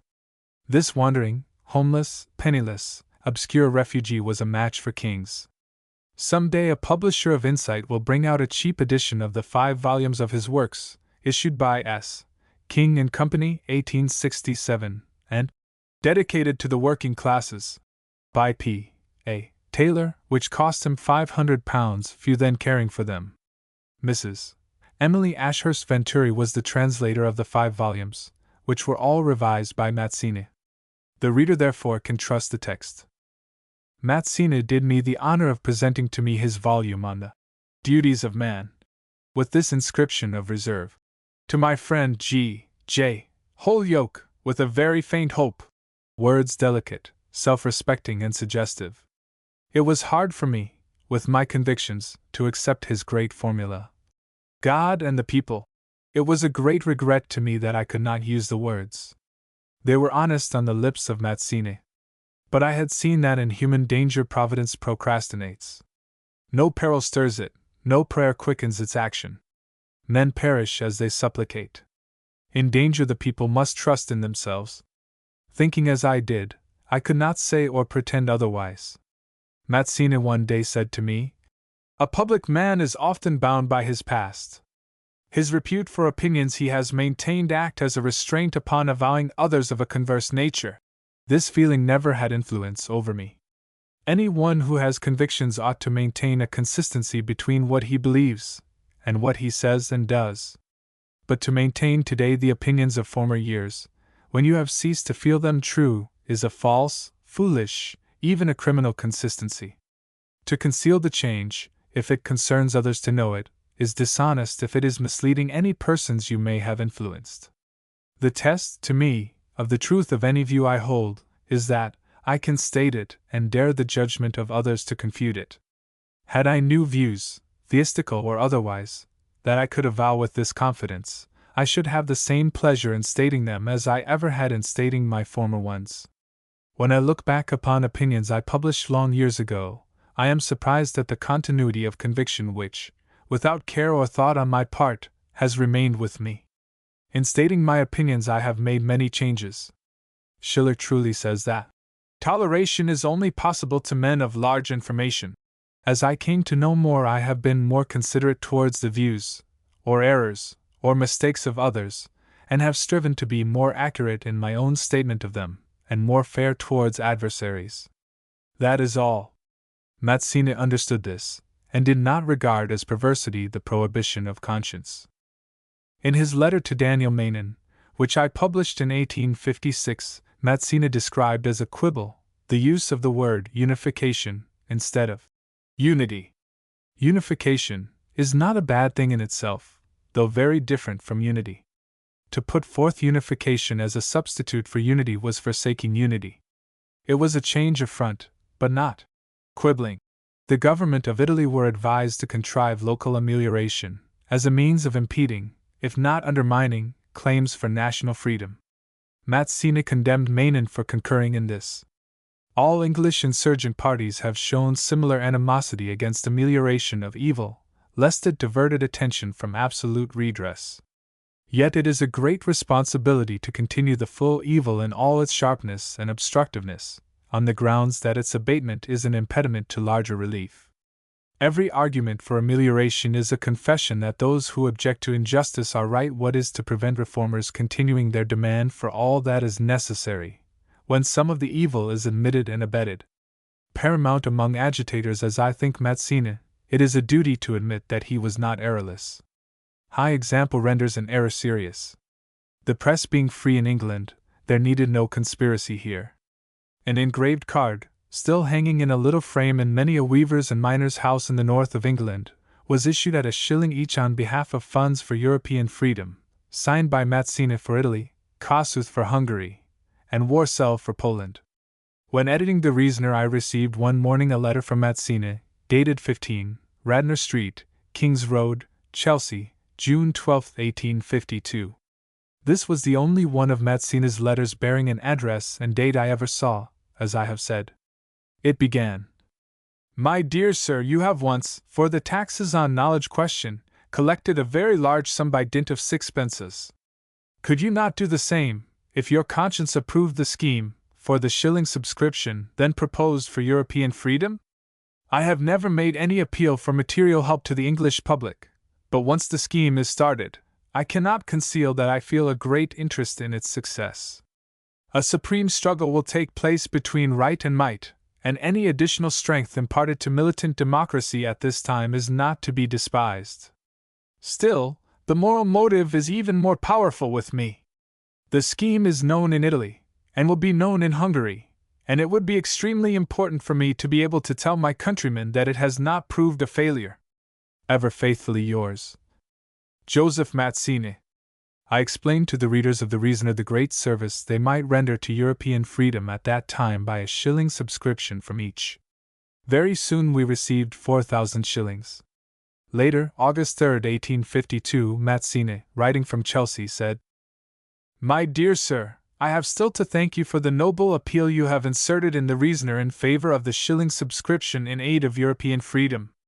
My friend Giovanni Peggatti, fearing that physical and moral torture might weaken his determination and extort from him some revelations, has hung himself in his dungeon at Milan, with his own cravat. State trials are about being initiated by military commissions, and General Benedek, the man who directed the wholesale Galician butcheries, is to preside over them. At Forli, under Popish rule, enforced by Austrian bayonets, for working men have been shot as guilty of having defended themselves against the aggression of some government agents. The town was fined in a heavy sum, because on that mournful day many of the inhabitants left it, and the theatres were empty in the evening. Faithfully yours, Joseph Mazzini." People of England have mostly forgotten now what Italians had to suffer when their necks were under the ferocious heel of Austria. In a short time I collected a further 5,000 shillings, making 9,000 in all, and I had the pleasure of sending to Mazzini a cheque for £450. A shilling subscription had been previously proposed mainly at the instigation of W. J. Linton, which bore the names of Joseph Cowan, George Dawson, Dr. Frederick Lees, George Sorrel Phillips, C. D. Collett, T. S. Duncombe, M.P., Viscount Goderich, M.P., now Marquis of Ripon, S. M. Hawkes, Austin Holyoake, G. J. Holyoake, Thornton Hunt, Douglas Gerald, David Masson, Edward Mile, M.P. Professor Newman, James Stansfeld, M.P. Some of these names are interesting to recall now. But it was not until Mazzini asked me to make an appeal in the Reasoner that response came. Its success then was owing to the influence of Mazzini's great name. Workmen in mill and mine gave because he wished it. I published Weil's Great War of the Peasants, the first and only English translation, in aid of the war in Italy. The object was to create confidence in the struggle of the Italian peasantry to free their country, and to give reasons for subscriptions from English working men to aid their Italian brethren. Madame Venturi made the translation, on Mazzini's suggestion, for the secular world, in which I published it. In 1855, wishing to publish certain papers of Mazzini's, I wrote asking him to permit me to do so, when he replied in the most remarkable letter I received from him.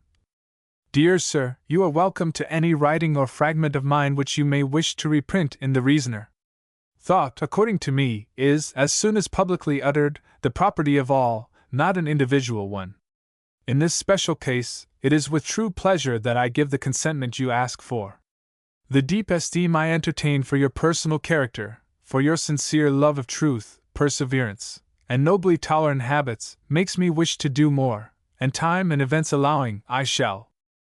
We pursue the same end, progressive improvement, association, transformation of the corrupted medium in which we are now living, overthrow of all idolatries, shams, lies, and conventionalities. We both want man to be not the poor, passive, cowardly, phantasmagoric unreality of the actual time, thinking in one way and acting in another, bending to power which he hates and despises, carrying empty popish, or 39 article formulas on his brow and none within, but a fragment of the living truth, A real individual being linked to collective humanity, the bold seeker of things to come, the gentle, mild, loving yet firm, uncompromising, inexorable apostle of all that is just and heroic, the priest, the poet, and the prophet. We widely differ as to the how and why. I do dimly believe that all we are now struggling, hoping, discussing, and fighting for is a religious question. We want a new intellect of life. We long to tear off one more veil from the ideal, and to realize as much as we can of it. We thirst after a deeper knowledge of what we are and of the why we are. We want a new heaven and a new earth. We may not all be now conscious of this, but the whole history of mankind bears witness to the inseparable union of these terms. The clouds which are now floating between our heads and God's sky will soon vanish and a bright sun shine on high. We may have to pull down the despot, the arbitrary dispenser of grace and damnation, but it will only be to make room for the Father and Educator. Ever faithfully yours, Joseph Mazzini. Another incident has instruction in it, still necessary and worth remembering in the political world. In 1872 I found in the Boston Globe, then edited by Eden Ballou, a circumstantial story by the Constitutional of that day, setting forth that Sir James Hudson, our minister at Turin, begged Cavour to accord an interview to an English gentleman. When Cavour received him, he was surprised by the boldness, lucidity, depth, and perspicacity of his English visitor, and told him that if he, Cavour, had a countryman of like quality, he would resign the presidency of the council in favor of him, whereupon the Englishman handed Cavour his card bearing the name of Joseph Mazzini, much to his astonishment. There are 7 things fatal to the truth of this story received and circulated throughout Europe without question. 1. Sir James Hudson could never have introduced to the Italian minister a person as an Englishman, whom Sir James knew to be an Italian. 2. Nor was Mazzini a man who would be a party to such an artifice. 3. Cavour would have known Mazzini the moment he saw him. 4. Mazzini's Italian was such as only an Italian could speak, and Cavour would know it. 5. Mazzini's Republican and propagandist plans were as well known to Cavour as Cobbins were to Peel, and Mazzini's strategy of conspiracy was so repugnant to Cavour that he must have considered his visitor a wild idealist, and must have become mad himself to be willing to resign his position in Mazzini's favor. 6. Cavour could not have procured his visitor's appointment in his place if he had resigned. 7. Mazzini could not have offered Cavour his card, for the reason that he never carried one. As in Turin he would be in hourly danger of arrest, he was not likely to carry about with him an engraved identification of himself. Nevertheless, the Pall Mall Gazette of that day, in whose hands it was then I forget, published this crass fiction without questioning it. The reader will rightly think that these are the incredible fictions of a bygone time, but he will conclude wrongly if he thinks they have ceased. Lately, not a nameless but a known and responsible person, one Sir Edward Hertzlet, K.C.B., a Foreign Office official, published a volume in which he related that in 1848, the 10th of April year, when no political historian was sane, a stranger called at the Foreign Office to inquire for letters for him from abroad. A colleague of Sir Edward's suggested that he should inquire at the Home Office. The strange gentleman replied indignantly, "I will not go to the Home Office. My name is Mazzini." This answer Sir Edward put in quotation marks, as though it was really said. Sir Edward has been in the diplomatic service. He has been a Foreign Office librarian, and is a K.C.B., yet for more than 50 years he has kept this astounding story by him, reserved it, cherished it, never suspected it, nor inquired into its truth. Mazzini was not a man to give his name to a youth, as Sir Edward was then, at the Foreign Office. He never went there. It is doubtful whether any letter ever came to England bearing his name. He was known among his friends as Mr. Flower or Mr. Silva.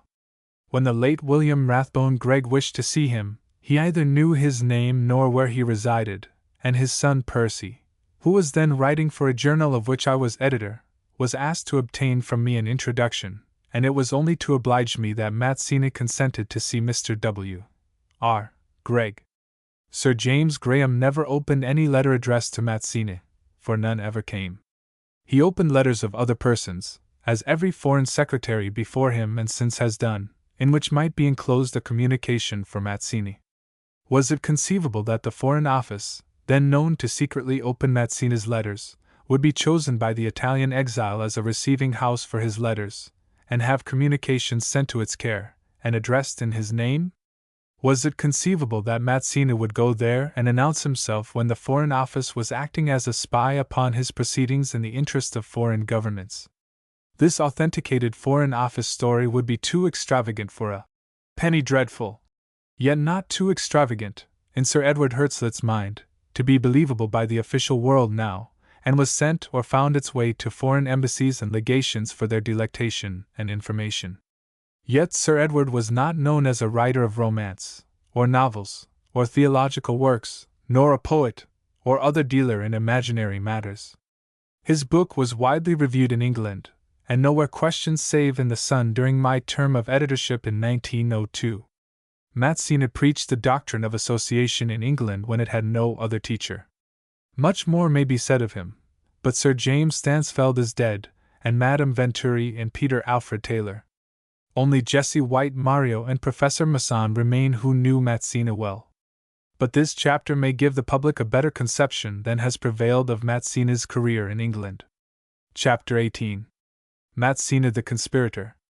There have been many conspirators, but Mazzini appears to have been the greatest of them all.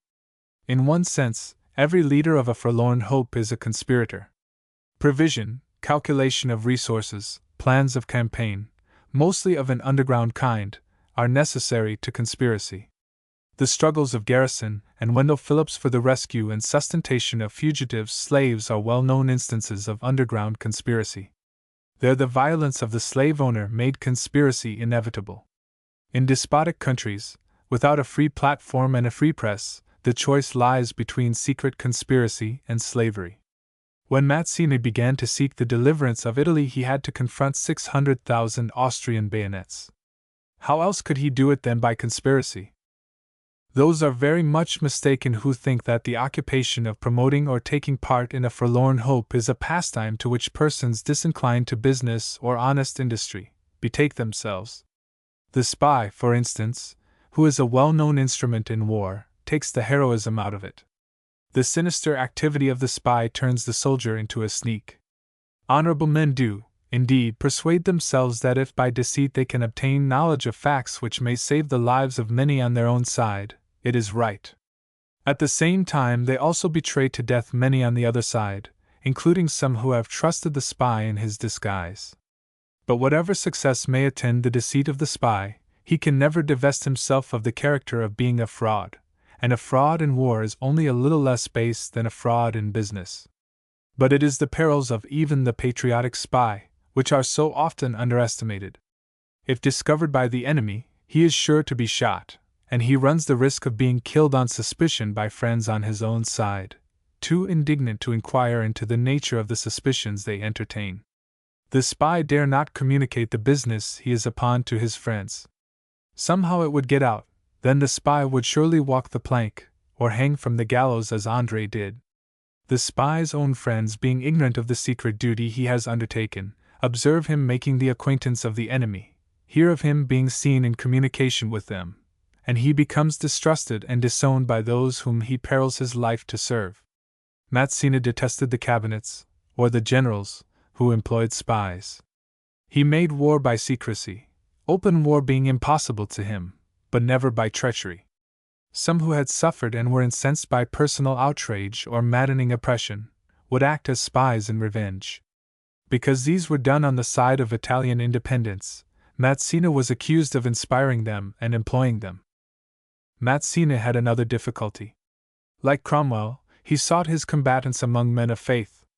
Mazzini was, as has been said, a theist, like Thomas Paine, or Theodore Parker, or Francis William Newman. He was that and nothing more, and, as with them, his belief was passionate. He did not believe that political enthusiasm could be created or sustained without belief in God. He seemed unable to conceive that a sense of duty could exist separately from that belief. Hence his motto always was, God and the people, which limited his adherents largely to theists, and implied a propaganda to convert persons to a belief in deity, before they could, in his opinion, be counted upon to fight for Italian independence. Yet there were contradictions, but contradictions seldom disturb passionate convictions, and Mazzini himself could not deny that he had often been faithfully served by men who were not at all sure that God would fight on their side if disaster overtook them. One night at a crowded Fulham party, Mazzini was contending, as was his wont, that an atheist could not have a sense of duty. Garibaldi, who was present, at once asked, "What do you say to me? I am an atheist. Do I lack the sense of duty?" "Ah," said Mazzini playfully, "you imbibe duty with your mother's milk," which was not an answer, but a good-natured evasion. Garibaldi was not a philosophical atheist, but he was a fierce sentimental one, from resentment at the cruelties and tyrannies of priests who professed to represent God. To disbelieve unwillingly from lack of evidence, and to disbelieve from natural indignation is a very different thing. All the many years Mazzini was in London, Madame Venturi was constantly in communication with him, and was present at more conversations than anyone else.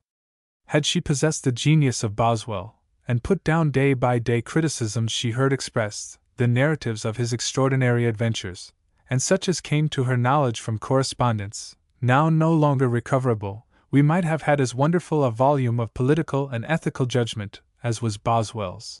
Johnson. Sometimes I expressed a hope that she was doing this. Nevertheless, we are indebted to her for the best biography of him that appeared in her time. I had a few sayings of his which showed the quality of his table talk. Falsehood is the art of cowards. Credulity without examination is the practice of idiots. Any order of things established through violence, even though in itself superior to the old, is still a tyranny. Blind distrust, like blind confidence, is death to all great enterprises. In morals, thought and action should be inseparable. Thought without action is selfishness. Action without thought is rashness.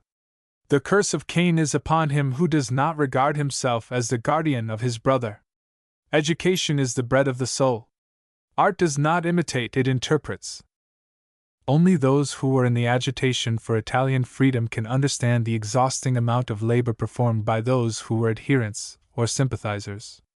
How much greater was the labor of the commander of the movement, who had to create the departments he administered, to provide the funds for them, to win and inspire its adherents, and correspond incessantly with agents scattered over Europe and America, and to vindicate himself against false accusations rained upon him by a hostile, ubiquitous European press. Orsini was a man of invincible courage, and could be trusted to execute any commission given him. No danger deterred him, but in enterprises requiring provision of contingencies, he was inadequate. Mazzini thought so, and Orsini secretly contrived to plot against the French usurper, to extort from Mazzini the confession that he, Orsini, could carry out an independent enterprise. All the same, the adversaries of Italian freedom made Mazzini responsible for it. A writer in the press, who did not give his name, and when a writer does not do that, he can say anything, published, in editorial type, this passage. By the way, I remember that Orsini, the day before he left England to make his attempt upon the life of Napoleon III, had a solemn discussion with Joseph Cowen and Mazzini, as to the justice of tyrannicide. Mazzini being then dead, I sent the paragraph to Mr. Cowen, and asked him if there was any truth in it, who replied, Bladen-on-Tyne, March 2, 1891. My dear Holyoake, I have no idea where the writer of the enclosed paragraph gets his information. I cannot speak as to Orsini having a conversation with Mazzini, but I should think it is in the highest sense improbable, because long before Orsini went to France, Mazzini and he had not been in friendly intercourse. There was a difference between them which kept them apart.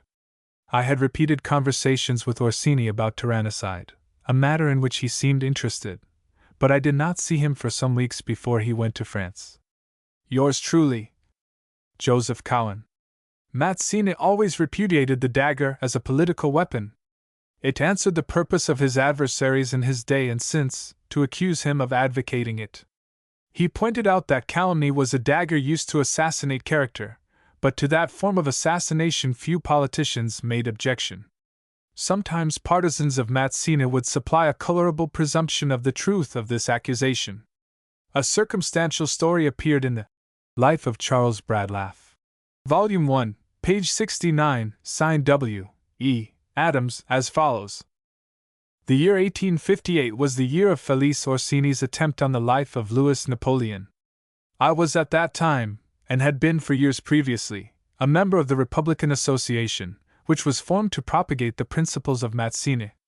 When the press, from one end of the country to the other, joined in a chorus of condemnation of Orsini, I put down on paper some of the arguments and considerations which I thought told on Orsini's side. The essay thus was read at a meeting of one of our branches. The members assembled earnestly urged me to get the piece printed. It occurred to me also that the publication might be of service, if only to show that there were two sides to the question of tyrannicide. So I went to Mr. J. Holyoake, then carrying on business as a publisher of advanced literature.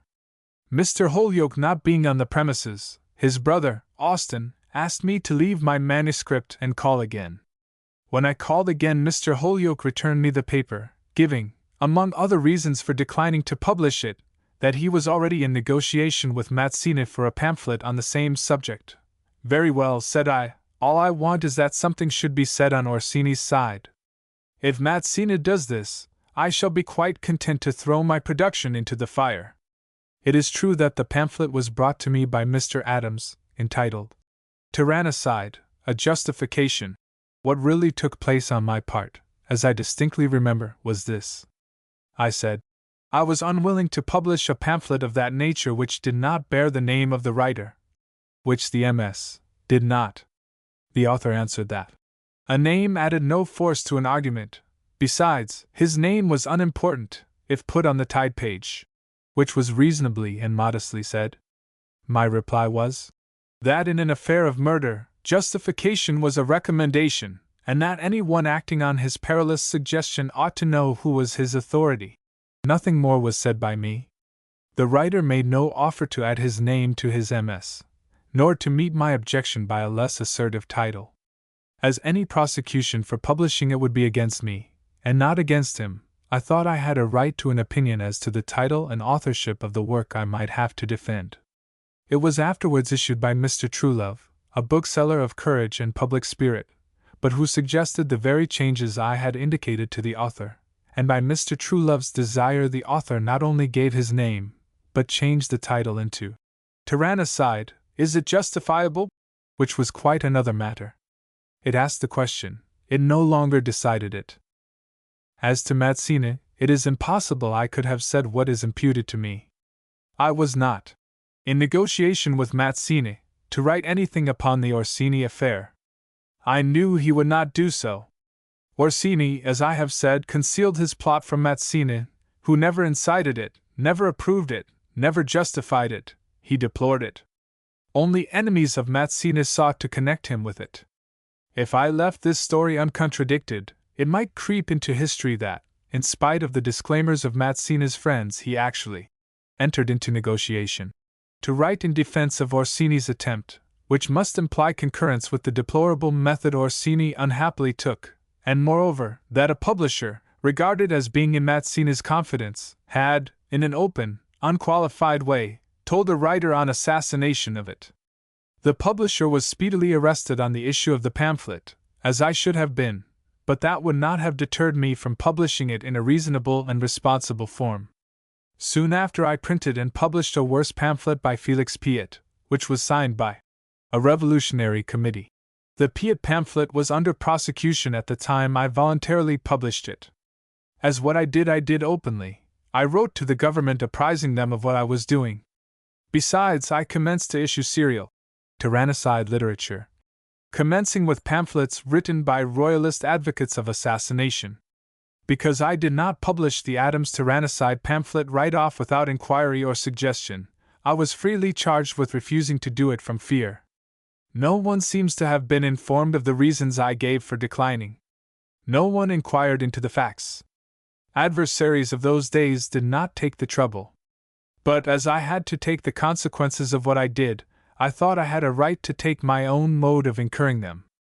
On the last night of Orsini's life, Mazzini and a small group of the friends both of Orsini and himself, of which I was one, kept vigil until the morning, at which hour the axe and La Roquette would fall. The favorite charge of the press against the great conspirator was that he advised others to incur danger, and kept out of it himself. This was entirely untrue, but it did not prevent it being said. The principle these critics go upon is, that whoever is capable of advising and directing others should do all he can to get himself shot, a doctrine which would rid the army of all its generals, and the offices of all newspapers of their editors. Upon Mazzini's life the success of 20 small cohorts of patriots depended, ready to give their lives for Italy. Mazzini was not only the commander of the Army of Liberation, but, as has been indicated, the provider of its reserves, its commissariat and recruits. His life was also of priceless value to other struggling peoples. He was the one statesman in Europe who had a European mind, who knew the peoples of the continent, whose knowledge was intimate, and whose word could be trusted. So far from avoiding danger, he was never out of it. With a price set upon his head in 3 countries, hunted by 7 governments, with spies always following him and by assassins lying in ambush, his life for 40 years passed in more peril than any other public man of his time. Yet it was fashionable to charge him with want of courage, whose whole life, to use his own phrase, was a battle and a march. Could there be a doubt of the intrepidity of a man who, with the slender forces of insurgent patriots, confronted Austria with its 600,000 bayonets?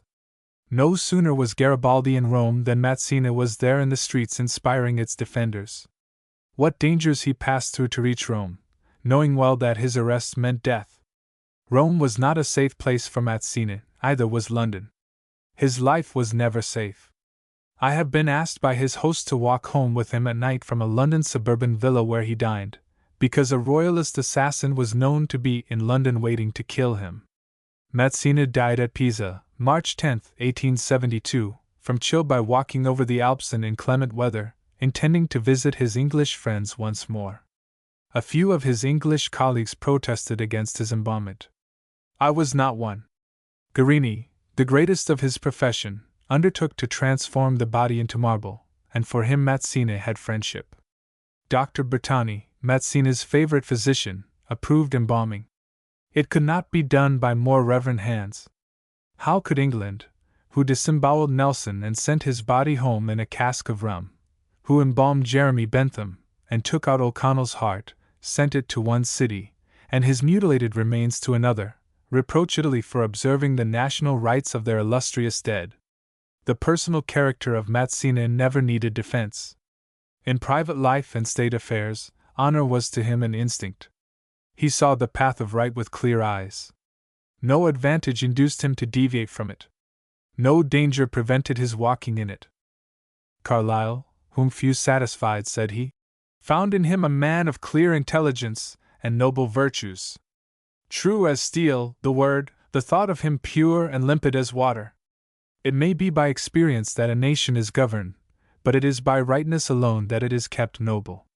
It was to promote this that Mazzini walked for 40 years on the dreary highway between exile and the scaffold. It was from belief in his heroic and unfaltering integrity that men went out at his word, to encounter the dungeon, torture, and death, and that families led all their days alarmed lives, and gave up husbands and sons to enterprises in which they could only triumph by dying. No one save Byron has depicted the self-denial incidental to Mazzini's career, which involved the abnegation of all that makes life worth living to other men. Mazzini left a name which has become one of the landmarks, or rather mindmarks, of public thought, and though a bygone name, there is instruction and inspiration in it yet. Chapter 19. Garibaldi, the Soldier of Liberty.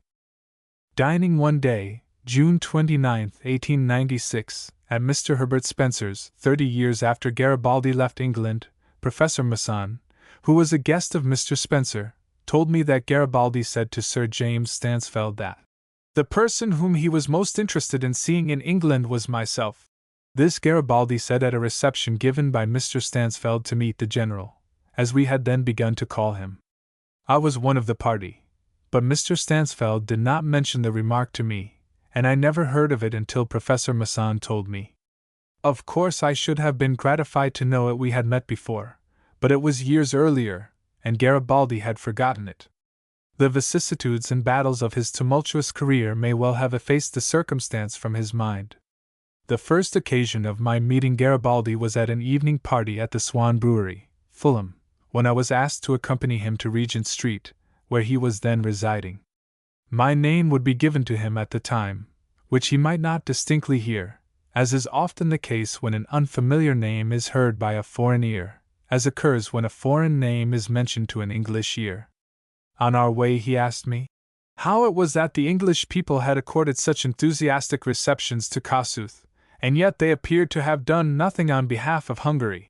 I explained to him that our Foreign Office was controlled by a few aristocratic families who had little sympathy with and less respect for the voteless voices of the splendid crowds who greeted Kossuth with generous acclaim. That was why large and enthusiastic concourses of people in the streets produced so little effect upon the English government. The great Nizzard surgeon had been mystified by the impotence of popular enthusiasm. In such plain, brief, and abrupt sentences as I thought would be intelligible, I explained that he must distinguish between popular sympathy and popular power. He might find himself the subject of the generous enthusiasm of the streets, but he must take it as the voice of the people, not the voice of the government. Kossuth, who had a better knowledge of English literature and the English press, never made the distinction, which led him into mistakes and caused him needlessly to suffer disappointments. To this day the House of Lords is an alien power in England. It was at the party which we left that night that I was first struck with the natural intrepidity of Garibaldi. His square shoulders and tapering body I had somehow come to associate with military impassibleness, and the easy, self-possessed way in which he moved through the crowd in the room confirmed my impression. I was told afterwards by one of his fellow combatants that unconscious courage was his characteristic on the field. Calmness and imperturbable modesty were attributes of his mind, as seen in his heroic acts, deemed utterly impossible save in romance. He had received the triumphal acclamation of people he freed, whose forefathers had only dreamed of liberation. Since the time of that casual acquaintanceship, Garibaldi had heard of me from Mazzini, from Mr. Cowan, and as acting secretary of the committee who sent out the British Legion to him. We had collected a considerable sum of money for him, which was lying in unfriendly hands, but which his treasurer had been unable to obtain. I had sent him other help, when help was sorely needed by his troops. Besides, I had defended him and his cause under the names of Landor Disc and my own name in the press. Garibaldi sent me one of the first photographs taken of himself after his victorious entry into Naples, on which he had written the words, "Garibaldi, to his friend J. G. Holyoake." He had got name and initials transposed in those eventful days. After the affair of Micheldever, he charged his son Menotti to show me personal and public attention on his visit to the House of Commons. To the end of his life he saw every visitor who came to him with a note from me. C. 60 years. Chap 79. When Menotti Garibaldi died, the family wished that the flag which the 1000 carried when they made their celebrated invasion of the Neapolitan kingdom should be borne at the funeral. They therefore telegraphed to the mayor of Marsala, who was supposed to be the guardian of the relic. The mayor replied that he had not got it, but that it was at Palermo, so the mayor of Palermo was telegraphed to. He also replied that he had not got it, and said it was in the possession of Signor Antonio Pellegrini, but that its authenticity was very doubtful. General Canzio, one of the survivors of the expedition, says that the flag possessed by Signor Pellegrini is nothing like the real one, which was merely a tricolor of 3 pieces of cotton nailed to a staff. At the Battle of Calatafimi the standard-bearer was shot and the flag lost. It was said to have been captured by a Neapolitan sub-lieutenant, but all traces of it have now disappeared. The wonder is not that the flag has disappeared, but that so many official persons should declare it to exist elsewhere, of which they had no knowledge. The flag of the Washington would have been lost had it not been taken possession of by de Rohan. The last flag carried by the Mazzinians, which was shot through, would have been lost also had not Mr. J. D. Hodge sought for it before it was too late. Both flags are in my possession. Walter Savage Landor sent me, August 20th, 1860, these fine lines on Garibaldi's conquest of the Sicilies.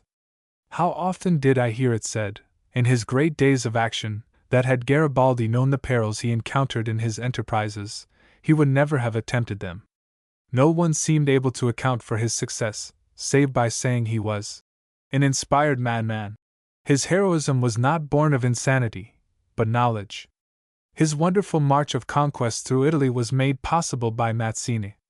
In every town there was a small band, mostly of young heroic men, who were inspired by Mazzini's teaching, who, like the brothers Bandiera, led forlorn hopes, or who were ready to act when occasion arose. I well remember when seeking assistance from Mazzini, how friends declined to contribute lest they became accessory to the fruitless sacrifice of brave men. There was no other way by which Italy could be freed than by incurring this risk. Mazzini knew it, and the men knew it, as Mazzini did not conceal it from those he inspired. The following letter to me by one of the combatants was published at the time in the Daily Telegraph. It is a forgotten vignette of the war, drawn by a soldier on the battlefield who had been wounded 5 times before, fighting under Garibaldi. Dear Sir, just time to say that we are in full possession, after streams of blood have flowed. Fights twixt brothers are deadly.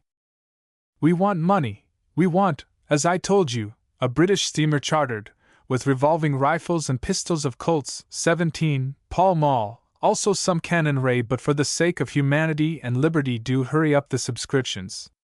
The sooner we are strong the less the chance of more fighting. We must now some 30,000 all told, though not all armed. We want arms and ammunition and caps, mini rifles. Or the rifle corps pattern the general would as soon have.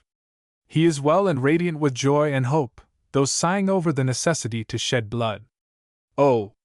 Will the world never learn to value the really great men of the earth until the grave has closed over them? Garibaldi has written only 1 or 2 of all the things published over his name. The rest are the inventions of enemies or overzealous friends. Messina must capitulate. If the king grant a constitution, all will be lost. The Bourbons must be driven from Italy, for it will never be quiet without. Warn the papers against trusting the so-called letters, etc., from Garibaldi. He writes little or none, and dislikes to be made prominent. Do try and urge on the subscriptions. The English admiral here has behaved bravely, and Lord John Russell's praises are in everyone's mouth, but he must not falter or hesitate. The royal palace was burned down, and the fighting was desperate indeed. Of all the defeats imputed to the insurgents, not one has really taken place. The general was at times obliged to sacrifice some lives for strategical purposes. Now pray use your influence for England not to allow Naples to patch up a peace, for I tell you it is useless. Garibaldi and his friends will never consent to anything short of Italy for the Italians. You may communicate this as official if you wish to the Times or News, reserving my name, yours truly, in great haste. G. J. Holyoake Esq. P.S. I need hardly say this will have to take its chance of getting to you. I trust it to a captain whom I have given the money to pay the postage in Genoa, where he is going. Will you let me hear from you? He did hear from me. Whether it is good to die in vain, as George Eliot held, I do not stay to determine. Certainly, to die when you know it to be your duty, whether in vain or not, implies a high order of nature. Sir Alfred Lyall has sung the praise of those English soldiers captured in India, who, when offered their lives if they would merely pronounce the name of the Prophet, refused. It was only a word they had to patter, and Sir Alfred exclaims, God Almighty, what could it matter? But the brave Englishmen died rather than be counted on the side of a faith they did not hold. Dying for honor is not dying in vain, and I thought the Italians entitled to help in their holy war for manhood and independence. When Garibaldi was at Brook House, Isle of Wight, I was deputed by the Society of the Friends of Italy to accompany Mazzini to meet Garibaldi. Herzen, the Russian, who kept the Kolokol, ringing in the dominions of the Tsar, met us at Southampton. The meeting with Garibaldi took place at the residence of Madame Nathan. The two heroes had not met in London when the general was a guest of the Duke of Sutherland. As soon as Garibaldi saw Mazzini, he greeted him in the old patois of the lagoons of Genoa. It affected Mazzini, to whom it brought back scenes of their early career, when the inspiration of Italian freedom first began. Mrs. Nathan, wife of the Italian banker of Cornhill, was an intrepid lady, true to the freedom of her country, who had assisted Garibaldi and Mazzina in many a perilous enterprise. After the interview at her house, she had occasion to consult Garibaldi on matters of moment. Misled or deterred by aspersion, which every lady had to suffer, suspected of patriotic complicity, Mrs. Nathan was not invited to Brooke House.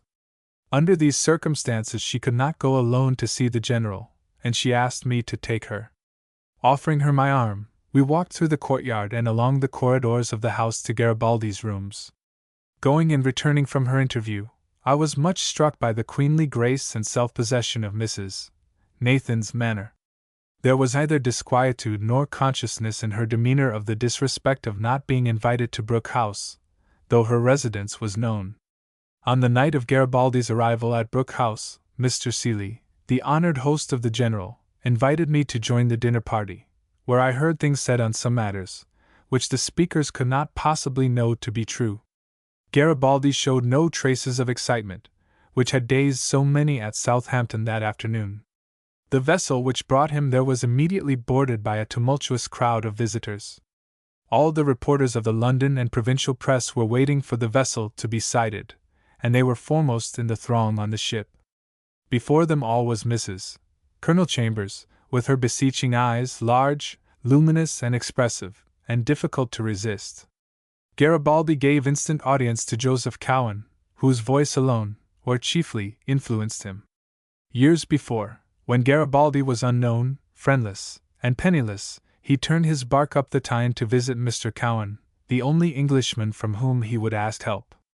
Garibaldi's first day at Southampton was more boisterous than a battle.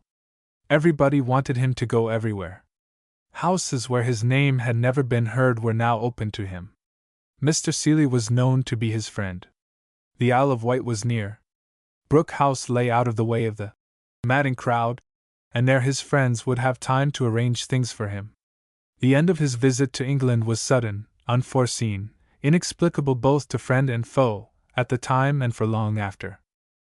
He had accepted engagements to appear in various towns in England, where people would as wildly greet him as the people of London had done. When it was announced that he had left England, it was believed that the Emperor of the French had incited the government to prevail upon Garibaldi to leave the country. Others conjectured that Mr. Gladstone had whispered something to him which had caused the Italian hero to depart. I asked about it from one who knew everything that took place, Sir James Stansfeld, and from him I learned that no foreign suggestion had been made, that nothing whatever had been said to Garibaldi. His leaving was entirely his own act. He had reason to believe that Louis Napoleon was capable of anything, but with all his heroism, Garibaldi was imaginative and proud. He fancied his presence in England was an embarrassment to the government. He being the guest of the nation, they would never own to it or say it. But his departure might be a relief to them, nevertheless. And therefore he went. His sensitiveness of honor shrank from his being a constructive inconvenience to a nation to whom he owed so much and for whom he cared so much. It was an instance of the disappointment imagination may cause in politics. But Garibaldi was a poet as well as a soldier. Like the author of the Marseillaise, Corner and Pitouf, he could write inspiring verse, as witness his political poem, in reply to one Victor Hugo wrote upon him, which Sir Edwin Arnold, the Oxford graduate of that day, translated in 1868. Those do not understand Garibaldi who fail to recognize that he had poetic as well as martial fire. Chapter 20. The Story of the British Legion, Never Before Told. General de Lacy Evans is no longer with us, or he might give us an instructive account of the uncertainty and difficulty of discipline in a patriotic legion which volunteers its services without intelligently intending obedience. When I became acting secretary for sending out the British Legion to Garibaldi, I found no one with any relevant experience who knew what to expect or what to advise. Those likely to be in command were ready to exercise authority, but those who were to serve under them expected to do it more or less in their own way. The greatest merit in a volunteer legion is that they agree in the object of the war they engage in. They do not blindly adopt the vocation of murder, for that is what military service means. It means the undertaking to kill at the direction of others, without knowledge or conviction as to the right and justice of the conflict they take part in. General de Lacy Evans, being a military man of repute, and marching with his Spanish legion, had disciplinary influence over them. 2 of my colleagues in other enterprises of danger were among the Spanish volunteers, but they were not at hand, one being in America and the other in New Zealand. Otherwise I might have had the benefit of their experience. The project of sending out to Garibaldi a British legion came in the air. It was probably a suggestion of de Rohan's, who had gathered in Italy that British volunteers would influence Italian opinion, be an encouragement in the field, and if sent out in time, they might be of military service. Be this as it may, the Garibaldi Committee found themselves, without premeditation, engaged in enlisting men, at least by proxy. It was a new business, in which none of us were experts. We knew that men of generous motive and enterprise would come forward. At the same time, we were opening a door to many of whom we could not know enough to refuse or to trust. However, the army of every country is largely recruited from the class of dubious persons, over whom officers have the power to compel order, which we had not. As I was the acting secretary, my publishing house, 147, Fleet Street, was crowded with inquirers when the project of the Legion became known. Many gave their names there. For convenience of enrollment, a house was taken at No. 8, Salisbury Street, Strand, where the volunteers, honest and otherwise, soon appeared, the otherwise being more obtrusive and seemingly more zealous. Among them appeared a young man, wearing the uniform of a Garibaldian soldier, of specious manners, and who called himself Captain Styles, a harmless rustic name, but he was not at all rustic in mind. Being early in the field, volunteers who came later took it for granted he had an official position. It was assumed that he had been in Italy and in some army, which was more than we knew. His influence grew by not being questioned. Without our knowledge and without any authority, he invented and secretly sold commissions, retaining the proceeds for his own use. To avoid obtruding our military objects on public attention, I drew up a notice, after the manner of Dr. Lund's tourist agency, as follows: Excursion to Sicily and Naples. All persons, particularly members of Volunteer Rifle Corps, desirous of visiting southern Italy, and of aiding by their presence and influence the cause of Garibaldi and Italy, may learn how to proceed by applying to the Garibaldi Committee, at the offices at No. 8, Salisbury Street, Strand, London. The committee caused, on my suggestion, applicants to receive notice of 2 things. 1. That each man should remember that he goes out to represent the sacred cause of liberty, and that the cause will be judged by his conduct. His behavior will be as important as his bravery. 2. Those in command will respect the high feeling by which the humblest man is animated, but no man must make his equal patriotism a pretext for refusing implicit obedience to orders, upon which his safety and usefulness depend. There no doubt will be precariousness and privation for a time, which every man must be prepared to share and bear.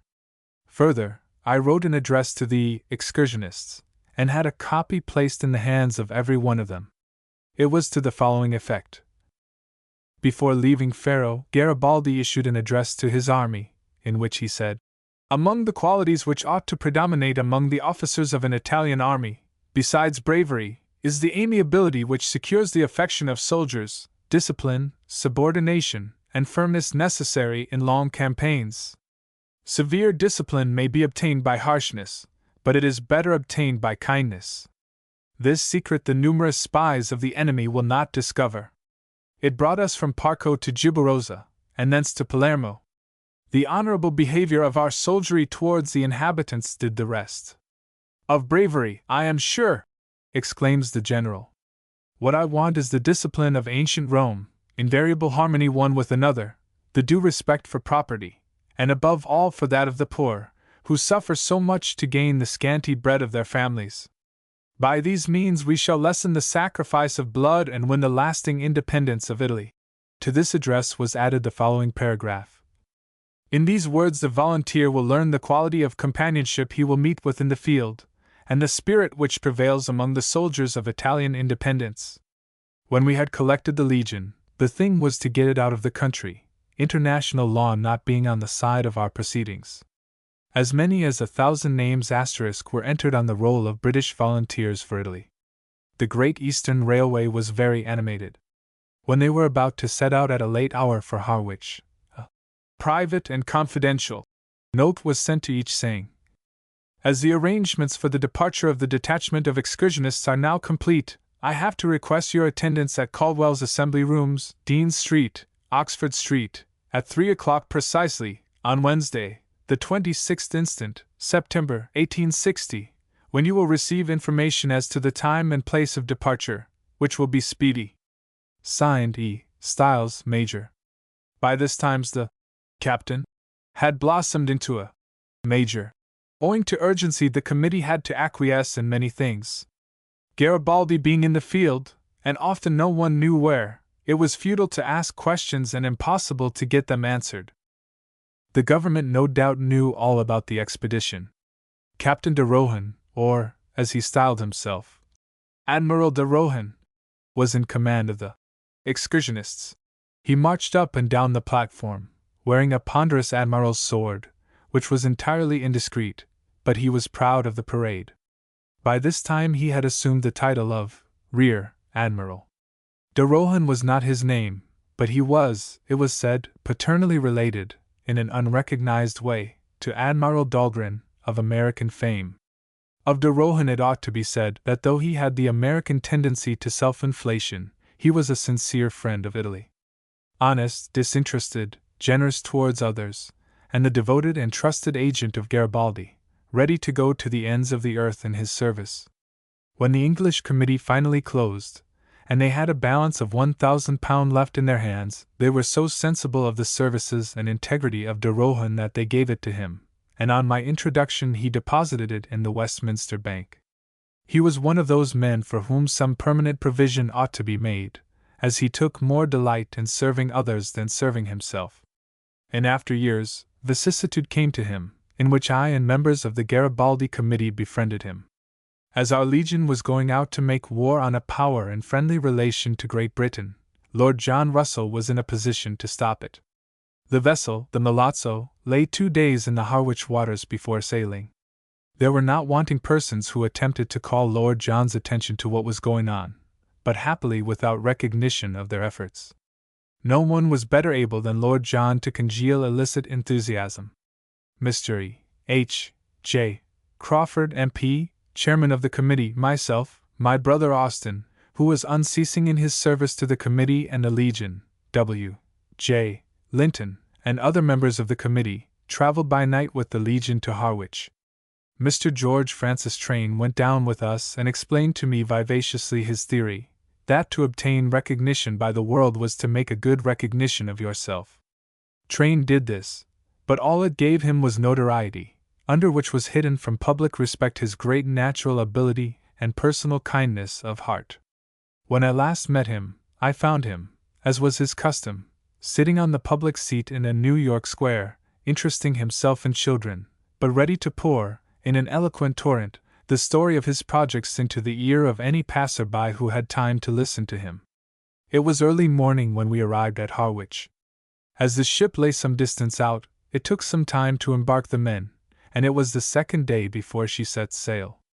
To our disappointment, de Rohan did not go with the troops, which we thought it was his duty to do, but suddenly left, saying he would meet them at Palermo. He alone had real influence over the men. No one being in authority over them, feuds and suspicions were added to their lack of discipline. The vessel was well provisioned, even to the pleasures of the table. There was that satisfaction. It may interest readers who have never sailed in a troopship to read the regulations enforced. 1. The men will be allotted berths and divided into messes, regularly by companies, and their packs are to be hung up near their berths. 2. With a view to the general health and accommodation of the men, they will be divided into 3 watches, one of which is to be constantly on deck. 3. A guard, the strength of which is to be regulated by the sentries required, is to mount every morning at 9 o'clock. 4. The men of each watch are to be appointed to stations. 5. The men not belonging to the watch are to be ordered below, when required by the master of the ship, in order that they may not impede the working of the vessel. 6. In fine weather every man is to be on deck the whole day. 7. The whole watch is to be constantly on deck, except when the rain obliges them to go down for shelter. 8. Great attention is to be paid to the cleanliness of the privies. Buckets of water are to be thrown down frequently. 9. The bedding is to be brought on deck every morning, if the weather will permit, by 8 o'clock, and to be well aired. 10. The men are to wash, comb, and brush their heads every morning. 11. At sunset the bedding is to be brought down, and at any time during the day on the appearance of bad weather. 12. At 10 o'clock in the evening, every man is to be in his berth, except the men on guard and of the watch. 13. The chief of the watch is to be careful that no man interferes with the windsails, so as to prevent the air from being communicated. 14. The men are strictly forbidden sleeping on deck, which they are apt to do, and which is generally productive of fevers and flushes. With a view of preventing accidents from fire, a sentry will be constantly placed at the cooking place or caboose, or one on each side, with orders not to allow fire of any kind to be taken without leave. 1. No lights are to be permitted amongst the men except in lanterns. All are to be extinguished at 10 o'clock at night, except those over which there may be sentries. 2. No smoking on any account to be permitted, except on upper deck. 3. No lucifer or patent matches to be allowed. 4. The officers are strictly charged to trace when going their rounds between decks, and to report instantly any man who shall presume either to smoke there, or to use any lights except in lanterns. Every possible precaution is to be taken to prevent liquor being brought on board ship. Regularity and decency of conduct are peculiarly required on board ship. It is the duty of those in command to repress, by the most decided and summary measures, any tendency to insubordination, to check every species of immorality and vice, and to discountenance to the utmost of their power whatever may disturb the comfort of others, or interrupt the harmony and good understanding which should subsist on board. We had trouble in London. One day at a committee, held at my house, an applicant, who was contracting to supply 900 rifles, attended to show certificates of their efficiency. The legal eye of the chairman, Mr. Crawford MP., one of the prosecuting counsel of the Mint, detected them to be forgeries. On his saying so, the applicant snatched them from his hand. The chairman at once seized the knave, when a struggle ensued to obtain the false credentials. As it was not prudent in us to prosecute the presenter, and have our proceedings before a court, we let him go. There being no legal power to enforce order was the cardinal weakness of the British Legion.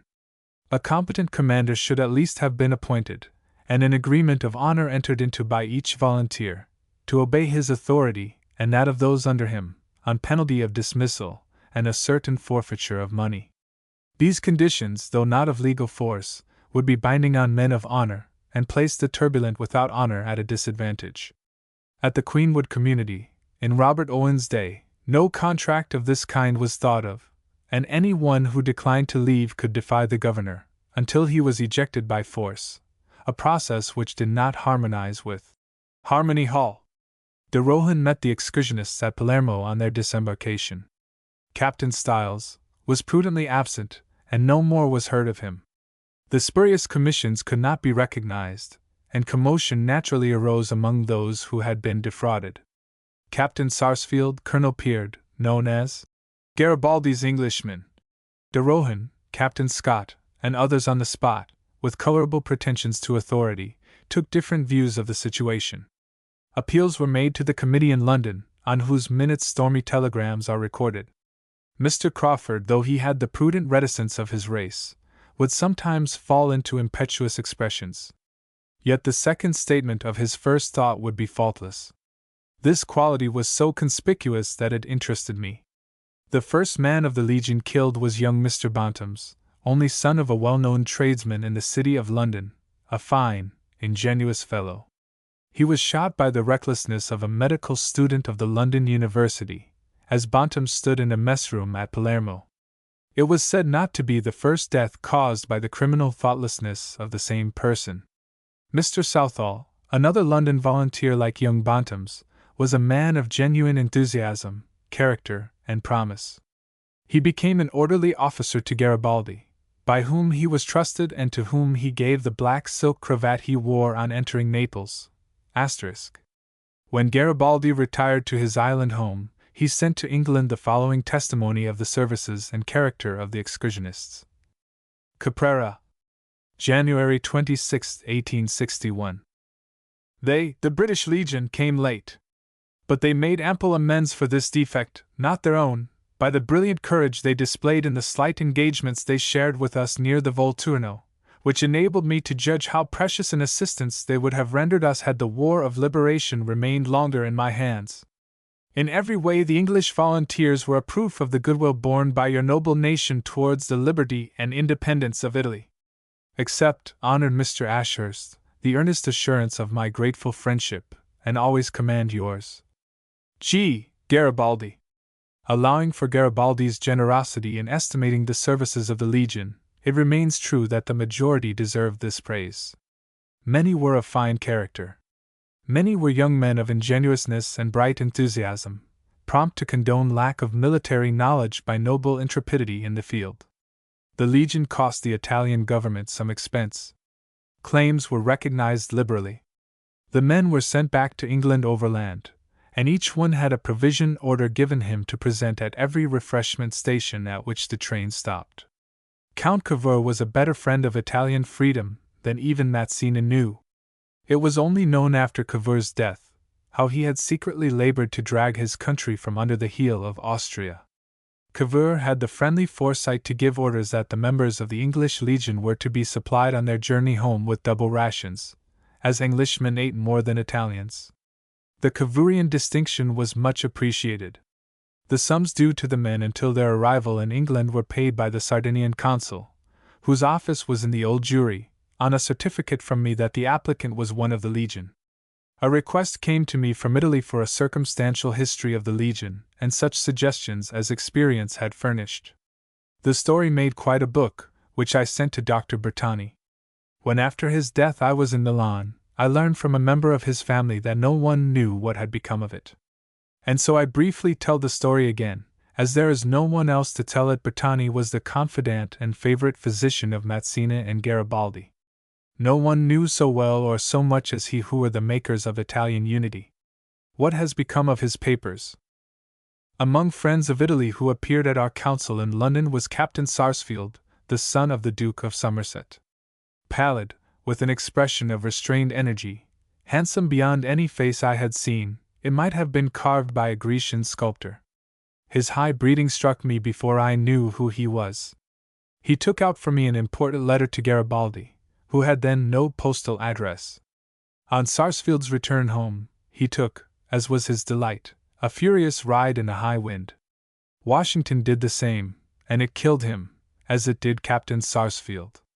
Difficulty of breathing ensued, and it was necessary that Dr. Williams should be called in to perform an operation, all in vain.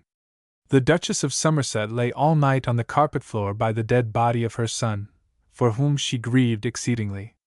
In her distress she said Dr. Williams had been wanting in promptness or in skill. His great reputation could not be affected by an accusation made in agony, and his own explanation would vindicate him. But he took the brutal course of dragging the distressed and distracted mother into the law courts.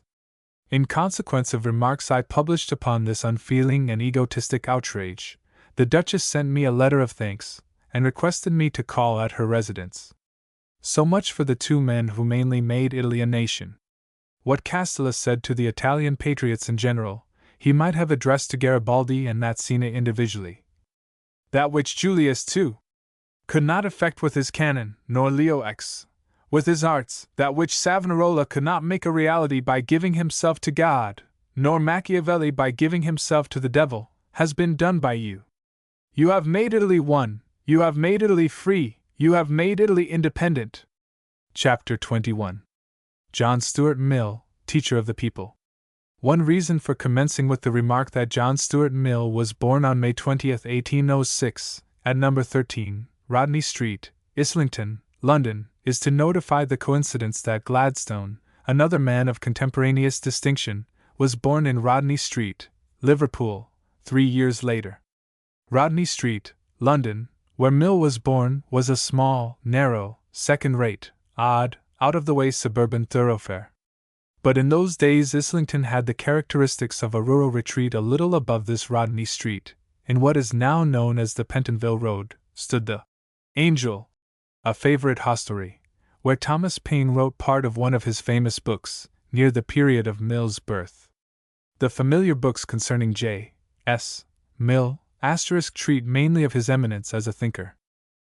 I concern myself with those personal characteristics which won for him the regard and honor of the insurgent industrial classes, insurgent, not in the sense of physical rebellion against authority, but of intellectual rebellion against error, social inferiority, and insufficiency of means. Mill regarded the press as the fortress of freedom.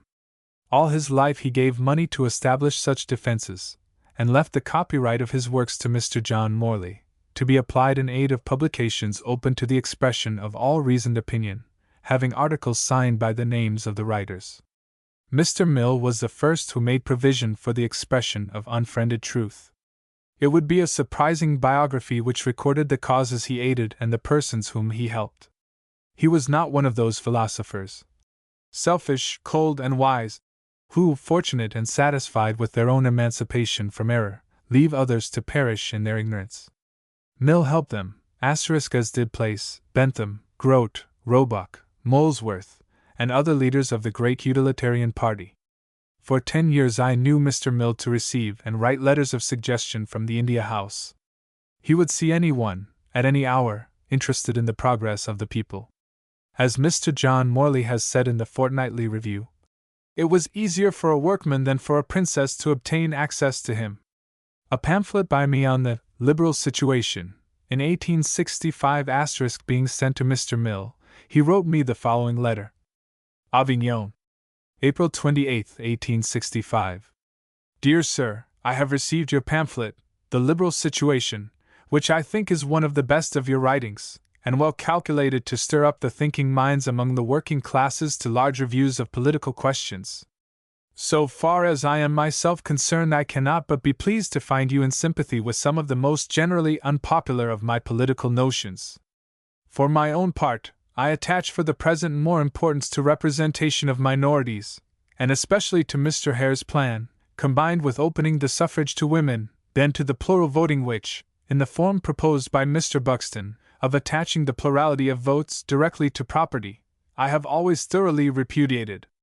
But I think what you say of it likely to be very useful by impressing on the working people that it is no degradation to them to consider some people's votes of more value than others. I would always, as you do, couple with the plurality the condition of its being accessible to any one, however poor, who proves that he can come up to a certain standard of knowledge. I am, yours truly, J.S. Mill. G.J. Holyoake. One night when a great Reform League meeting was held in the Agricultural Hall, Islington, I accompanied him from the House of Commons to it. There were rumors of danger in attending it. This did not deter him. The meeting itself was ill spoken of by the press, still he went. The crowd about the place made it perilous for one so fragile-looking as he, to force a way in. He never hesitated to try it when we arrived on the thronged platform. It was a struggle to get to the front. The vast amphitheater, with its distant lights and dense crowds, the horse-pit presenting a valley of faces, the higher ground hills of men, the iron rafters overhead were alive with hearers who had climbed there, was a strange Miltonic scene. No sooner did the stout voice of Manton, which alone all could hear, announce the arrival of Mr. Mill than every man was silent, though few would catch the low, wise, brave words he uttered. Afterwards I returned to the House of Commons with him, he being interested in an expected division. The Islington meeting that night had been denounced as illegal. He went to justify the right of public meeting by his presence, and to share the responsibility of those who convened it. What man eminent as a thinker save he, or Mr. John Morley, would incur the odium, peril, and discomfort of attending, for such a purpose, a workmen's meeting such as that? The first time he made a speech at a public meeting was at the Whittington Club, before a gathering of co-operators. I asked him to address them. I was as glad as surprised when he consented. Had it not been for the presence of women taking interest in cooperative economy, he probably had not spoken then. In a sentence he defined the higher cooperation. He never spoke in vain. When in business in Fleet Street I signed bills for the convenience of a city friend, who, like William Ellis, Mill's early associate, was a munificent supporter of progressive endeavor. By putting my name on his bills I incurred a liability beyond my means of meeting. My more than imprudence was indefensible because it involved the business in which the money of others was invested. Learning that my resources fell short by £70 of the amount for which I was answerable, Mr. Mills sent me the £70 from himself and a friend. When the bills were repaid me from the estate of him for whom I had signed them, I sent the £70 to Mr. Mill, who returned me half as a gift, on the condition that I did not sign another bill, which I never did, unless I was able to pay it if my friend did not, and I was willing to pay it if he could not. Mr. Mill had quoted portions of my History of the Rochdale Pioneers in his Political Economy, which was a great advantage to a cause whose success I much desired. In many ways I was much indebted to his friendship, and have never changed in my regard for him. Yet this did not involve spontaneous acquiescence in all his views. Upon the ballot I dissented from him. It seemed to me a just condition that the people should be, for 1 minute in 7 years, free to vote for their political masters, as members of Parliament are, without control, intimidation, or fear of resentment. Mr. Bright himself and Mr. Berkeley were impressed by my view as stated to a meeting of the Reform League. Mill thought it conduced to manliness that the elector should withstand adverse influences at whatever peril, which assumed the universal existence of a heroic spirit of self-sacrifice. Since the elector by his vote subjects his fellow citizens, it may be, to perilous mastership, Mill inferred every man had a right to know from whose hand came the blessing or the blow. There is still force in Mill's view which commands respect. On the other hand, secret voting is not without its disadvantages. The citizen may be surrounded by disguised adversaries. The fair-seeming dissembler he trusts may stab him at the poll. The independence given by the ballot may betray the state, and the traitors be shielded from responsibility. The secret vote also rests on a vast assumption, that of the universal paramountcy of conscience and honesty in electors, which paramountcy is as scarce as political heroism. Those who so trust the people incur the greater and ceaseless responsibility of educating them in political honor. They who have shown their trust in the people alone have the right of claiming their fidelity. Mr. Mill was foremost in teaching the duty of independent thought, and to do him justice, my dissent from a principle he had come to hold strongly made no difference in his friendship. He was once a believer in the ballot himself. Mr. Mill was an instance which shows that even the virtues of a philosopher need, as in lesser men, good sense to take care of them, lest the operation of lofty qualities compromise others. His unguarded intrepidity in defense of the right cost him his seat for Westminster. Things were going well for him, on his second candidature, when one morning it appeared in the newspapers that he had sent £10 to promote the election of Mr. Bradlaugh. That £10 was worth £10,000 to his Tory opponent, and cost Mill's own committee the loss of £3,000, which was contributed to promote his election. When I was a candidate in the Tower Hamlets, Mr. Mill sent a similar sum to promote my election, but I prohibited the publication of an intrepid act of generosity, which might prove costly to Mr. Mill. At his first election Dean Stanley nobly urged Christian electors to vote for Mr. Mill, but at the second election, when it became known that Mr. Mill was subscribing to bring an atheist into Parliament, most Christians were persuaded Mr. Mill was himself an atheist, and only the nobler sort would vote for him again. It was right and honorable in Mr. Mill to stand by his opinion, that an atheist had as much right as a Christian to be in Parliament, and that ecclesiastical heresy was no disqualification for public or parliamentary service. To maintain your opinions at your own cost is one thing, but to proclaim them at the cost of others, without regard to time, consent, or circumstance, is quite a different matter. Mr. Mill had refused on principle to contribute to the expense of his own election, on the ground that a candidate should not be called upon to pay for his own election to a place of public service, although it was perfectly consistent that he should contribute to the election of others. But his committee could not convert the electorate to this view. There is nothing so difficult as the election of a philosopher. Mr. Mill was in favor of the civil equality of all opinions, but it did not follow that he shared all opinions himself.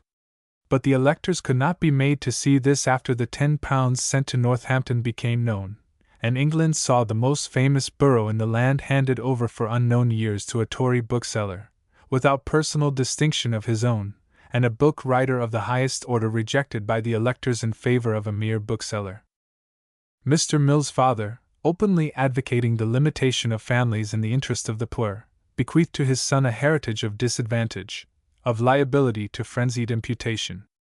No man is to be held responsible save for what he himself says and what he himself does.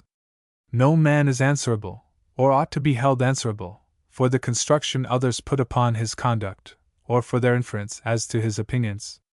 No writer ever guarded his words and conduct more assiduously than J.S. Mill. Yet few have been more misrepresented by theological and conservative writers. Upon the question of limitation of families, Mr. Mill never wrote other or more than this: "No prudent man contracts matrimony before he is in a condition which gives him an assured means of living, and no married man has a greater number of children than he can properly bring up. Whenever this family has been formed, justice and humanity require that he should impose on himself the same restraint which is submitted to by the unmarried." Further instruction of the people upon this subject J.S. Mill might not deprecate, but he never gave it. He never went so far as Jowett, who wrote that the most important influences on human life should be wholly left to chance, or shrouded in mystery, and instead of being disciplined or understood, should be required to conform to an external standard of propriety, cannot be regarded by the philosopher as a safe or satisfactory condition of human things. Mill's views, or supposed views, naturally excited the attention of wits. More's amusing exaggeration, which, like American humor, was devoid of truth yet had no malice in it, was the way in which opinions were invented for Mill is shown in the instance of the London Debating Club, 1826 to 1830, which was attended by a set of young men who professed ultra opinions. Mr. J. A. Roebuck was one. It was rumored that at a meeting at which Mr. Mill was present, a pamphlet was discussed entitled, "What is Love?" attributed to a man of some note in his day, and of unimpeachable character in private life. Mr. Mill might have been present without knowledge of the subject to be brought forward, and may have been a listener without choice. But in those days, and down to a much later period, the conventional fallacy was in full vogue, that civility to an opponent implied a secret similarity of opinion. Courtesy was regarded as complicity with the beliefs of those to whom it was shown. He who was present at an unconventional assembly was held to assent to what took place there, though either a member, nor speaker, nor partisan. Chapter 22. John Stuart Mill, Teacher of the People. Continued. Mill was so entirely serious in his pursuit of truth, and entirely convinced of the advantages of its publicity, that he readily risked conventional consequences on that account. He held it to be desirable that those who had important convictions should be free to make them known, and even be encouraged to do so. In thinking this, he was in no way compromised by, nor had he any complicity with, the convictions of others. But this did not prevent him being made answerable for them, as in the case of the distribution of papers sent to him by friends in his company. A copy of it came into my possession which assuredly he did not write, and the terms of which he could never have approved, had they been submitted to him. On one occasion he sent to me a passionate repudiation of concurrence, or recommendation in any form, of methods imputed to him. These eccentricities of imputation, supposed to have died by time, were found to be alive at Mill's death. The chief resurrectionist was one Abraham Hayward, known as a teller of salacious stories at the Athenaeum. He was a man of many gifts, who wrote with a bright, but by no means fastidious, pen. In some unexplained, inconsistent, and inexplicable way, Mr. Gladstone was on friendly terms with him. No sooner was Mill dead, and illustrious appreciators of the great thinker were meditating some memorial to his honor, than Mr. Hayward sent an article to the Times, suggesting intrinsic immorality in his opinions. He also sent out letters privately to deter eminent friends of Mill from giving their names to the memorial committee. He sent one to Mr. Stopford Brooke, upon whom it had no influence. He sent one to Mr. Gladstone, upon whom it had, and who, in consequence, declined to join the committee. Hayward was, in his day, the Iago of literature, and abused the confiding nature of our noble Moore. Yet, when Mr. Mill lost his seat for Westminster, Mr. Gladstone had written these great words. We all know Mr. Mill's intellectual eminence before he entered Parliament. What his conduct principally disclosed to me was his singular moral elevation. Of all the motives, stings, and stimulants that reach men through their egotism in Parliament, no part could move or even touch him. His conduct and his language were in this respect a sermon. For the sake of the House of Commons, I rejoiced in his advent and deplored his disappearance. He did us all good, and in whatever party, in whatever form of opinion, I sorrowfully confess that such men are rare. There was no tongue in the House of Commons more bitter, venomous, or disparaging of the people than that of Lord Robert Cecil, afterwards Lord Salisbury. Yet I record to his honour he subscribed £50 towards the memorial to Mr. Mill. One of the three first persons who gave £50 was Mr. Walter Morrison. The Duke of Argyll, the Earl of Derby, the Duke of Devonshire, Sir Charles and Lady Dilke, Mr. and Mrs. P. A. Taylor were also among the subscribers of £50 each. Among those who gave large but lesser sums were Mr. Herbert Spencer, Stopford Brooke, Leonard H. Courtney, Frederick Harrison, G. H. Lewis, W. E. H. Lecky, Sir John Lubbock, G. Crum Robertson, Lord Rosebery, Earl Russell, Professor Tyndall, and Professor Huxley. So Mr. Mill had his monument with honor. It stands on the Thames Embankment, and allures more pilgrims of thought than any other there. Purity and honor, there is reason to believe, were never absent from Mill's mind or conduct, but trusting to his own personal integrity, he assumed others would recognize it. His admiration of Mrs. Taylor, whom he frequently visited, and subsequently married, was misconstrued, though not by Mr. Taylor, who had full confidence in Mr. Mill's honor. No expression to the contrary on Mr. Taylor's part ever transpired. It might be due to society that Mr. Mill should have been reserved in his regard. But assured of his own rectitude, he trusted to the proud resenting maxim, "Evil be to him who evil thinks," and he resented imputation, whether it came from his relatives or his friends. Any reflection upon him in this respect he treated as an affront to himself, and an imputation upon Mrs. Taylor, which he never forgave. A relative told me after his death that he never communicated with any of them again who made any remark which bore a sinister interpretation. If ever there was a philosopher who should be counted stainless, it was John Stuart Mill. In the minds of the Bentham school, population was a province of politics. It would seem incredible to another generation, as it seems to many in this, that a philosopher should incur odium for being of Jowett's opinion, that the most vital information upon the conduct of life should not be withheld from the people. To give it is to incur conventional reprehension, as though it were not a greater crime to be silent while a feeble, half-fed, and ignorant progeny infest the land, to find their way to the hospital, the poorhouse, or the jail, than to protest against this recklessness, which establishes penury and slavery in the workman's home. Yet a brutal delicacy and a criminal fastidiousness, calling itself public propriety, is far less reputable than the ethical preference for reasonable foresight and a manlier race. Mr. Mill's success in Parliament was greater than that of any philosopher who has entered in our time. Unfortunately, very few philosophers go there. The author of Mark Rutherford W. Hale White, writing to me lately, exclaimed, "Oh, for one session with Mill and Bright and Cobden in the House! What would you not give to hear Mill's calm voice again? What would you not give to see him apply the plummet of justice and reason to the crooked iniquities of the front benches? He stands before me now, just against the gangway on the opposition side, hesitating, pausing even for some seconds occasionally, and yet holding everybody in the house with a kind of grip, for even the most foolish understood more or less dimly that they were listening to something strange, something exalted, spoken from another sphere than that of the professional politician."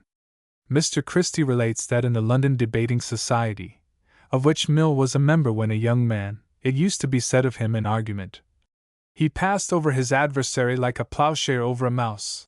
Certainly many mice arguers heard in Parliament, who made the public think a mountain was in labor, ended their existence with a squeak when Mr. Mill took notice of them. The operation of the suffrage and the ballot, questions on which Mill expressed judgment, are in the minds of politicians to this day, and many reformers who dissented from him do not conceal their misgivings as to the wisdom of their course. Misgivings is a word that may be taken to mean regret, whereas it merely signifies occasion for consideration. The extension of the franchise and the endowment of the ballot have caused misgivings in many who were foremost in demanding them. The wider suffrage has not prevented an odious war in South Africa, and the ballot has sent to the House of Commons a dangerous majority of retrograde members. John Bright distrusted the vote of the residuum. John Stuart Mill equally dreaded the result of withdrawing the vote of the elector from public scrutiny. I agreed with their apprehensions, but it seemed to me a necessity of progress that the risk should be run. While the Ballot Act was before the House of Lords, I wrote to the Times and other papers, as I have elsewhere related, to say that the Ballot Act would probably give us a Tory government for 10 years, which it did. I thought that the elector who had 200 years of transmitted subjection or intimidation or bribery in his bones would for some time go on voting as he had done, for others, not for the state. He would not all at once understand that he was free and answerable to the state for his vote. New electors, who had never known the responsibility of voting, would not soon acquire the sense of it. Mr. Mill thought it conduced to manliness for an elector to act in despite of his interest or resentment of his neighbors, his employer, his landlord, or his priest, when his vote became known. At every election there were martyrs on both sides, and it was too much to expect that a mass of voters, politically ignorant, and who had been kept in ignorance, would generally manifest a high spirit, which maintains independence in the face of social peril, which philosophers are not always equal to. No doubt the secrecy of the vote is an immunity to knaves, but it is the sole chance of independence for the average honest man. The danger of committing the fortune of the state to the unchecked votes of the unintelligent was an argument of great power against a secret suffrage. Lord Macaulay, though a Whig of the Whigs, gave an effective answer when he brought forward his famous fool, who declared he would never go into the water until he had learned to swim. The people must plunge into the sea of liberty before they can learn to swim in it. They have now been in that sea many years, and not many have learned the art yet. Then was found the truth of Temple leaders' words that, if the sheep had votes, they would give them all to the butcher. Then when reformers found that the new electors voted largely for those who had always refused them the franchise, the advocates of it often expressed to me their misgivings as to its wisdom. Lord Sherbrooke, then Robert Lowe, saw clearly that if liberty was to be maintained and extended, the state must educate its masters. But has this been done? Has not education been impeded? Have not electoral facilities been hampered? Has not the franchise been restricted by onerous conditions, which keep great numbers from having any vote at all? Has not the dual vote been kept up, which enables the wealthy to multiply their votes at will? Before reformers have misgivings concerning the extension of liberty to the masses, they must see that the poor have the same opportunity of reaching the poll as the rich have. George Eliot, who had the positivist reluctance to see the people act for themselves, wrote, "Ignorant power comes in the end to the same thing as wicked power. But there is this difference in their nature. Ignorant power can be instructed, and experience may teach it, but wicked power has an evil purpose, intelligently fixed and implacably determined." Does any reflecting person suppose that when the vote was given to the mass of the people, they would be at once transmuted into intelligent, calculating, and patient politicians, that their passions would be tamed, and their vices extinguished, that they would forthwith act reasonably? Much of this was true of the thoughtful working men. But for a long time the multitude must remain unchanged until intelligence extends. We have had renewed experience that. But the reformer has one new advantage now. He is no longer scandalized by the excesses of ignorance, nor the perversities of selfishness. Giving the vote has, if we may paraphrase the words of Shakespeare, put into. It is no mean thing to have done this. There is no reason for misgiving here. If the people misuse or neglect to use their power, the fault is their own. There is no one to reproach but themselves. Abolitionists of slavery may, if supine, feel misgivings at having liberated the Negroes from their masters, where they were certain of shelter, subsistence, and protection from assault of others, and exposed them to the malice of their former owners, to be maltreated, murdered at will, lynched with torture on imaginary or uninvestigated accusations. Those who aided the emancipation of the slaves are bound to ceaseless vigilance in defending them. But despite the calamities of liberty, freedom has added an elastic race, who learn the arts of order and of wealth, to the family of mankind, and misgivings are obsolete among those who have achieved the triumphs and share the vigils and duties of progress. Mr. Mill was essentially a teacher of the people. He wished them to think on their own account, for themselves, and not as others directed them. He did not wish them to disregard the thoughts of those wiser than themselves, but to verify new ideas as far as they could, before assenting to them. He wished them not to take authority for truth, but truth for authority. To this end he taught the people principles which were pathways to the future. He who kept on such paths knew where he was. Herbert Spencer said he had no wrinkles on his brow because he had discovered the thoroughfares of nature, and was never puzzled as to where they led. Mr. Mill was a chartmaker in logic, in social economy, and in politics. None before him did what he did, and no successor has exceeded him. By his protest against the subjection of women, he brought half the human race into the province of politics and progress. They have not all appeared there as yet, but they are on the way. Chapter 23. About Mr. Gladstone. Mr. Gladstone's career will be the wonder of other generations, as it has been the astonishment of this. Mr. Morley's monumental life of him will long be remembered as the greatest of all contributions to the education of the British politician. It is a life of Parliament, as well as of a person. Those who remember how Carpenter's political textbook was welcomed will know how much more this will be valued. Never before was a biography founded on material so colossal. Only one man was thought capable of dealing with a subject so vast and complicated. Great expectations were entertained, and were fulfilled in a measure which exceeded every anticipation. The task demanded a vaster range of knowledge than was ever before required of a biographer. Classic passages, not capable of being construed by the general reader, are translated, so that interest is never diverted nor baffled by flashes of learned darkness. When cardinal and unusual terms are used, which might be dubiously interpreted, definitions are given which have both delight and instruction. He who collects them from Mr. Morley's pages would possess a little dictionary of priceless guidance. A noble action or a just idea is recognized, whoever may manifest it. Some persons, as Mr. Gladstone said of Kinglake's famous book, were too bad to live and too good to die. Nevertheless, their excellence, where discernible, has its place in this biographical mosaic. Thus unexpected pieces of human thought emerge in the careers of the historic figures who pass before the reader, by which he becomes richer as he proceeds from page to page. Illuminating similes abound which do not leave the memory, such fitness is there in them. Historic questions which interested those who lived through them are made clear, by facts unknown or unregarded then. Men whom many readers detested in their day are discovered to have some noble feature of character, unrevealed to the public before. Mr. Morley is a master of character, a creator of fame by his discernment, discrimination, impartiality, and generosity to adversaries, from which the reader learns charity and wisdom as he goes along. Knowledge of public life, law, and government come as part of the charm of the incidents related. Memorable phrases, unexpected terms of expression, like flashes of radium, gleam in every chapter. The narrative is as interesting as the adventures of Gil Bias, so full is it of wisdom, wonder, and variety. From all the highways, byways, and broadways of the great subject, the reader never loses sight of Mr. Gladstone. All paths lead to him. Like Bunyan's pilgrim, the biographer goes on his shining way, guiding the reader to the shrine of the hero of the marvelous story. Mr. Gladstone moves through Mr. Morley's pages as a king, as he did among men.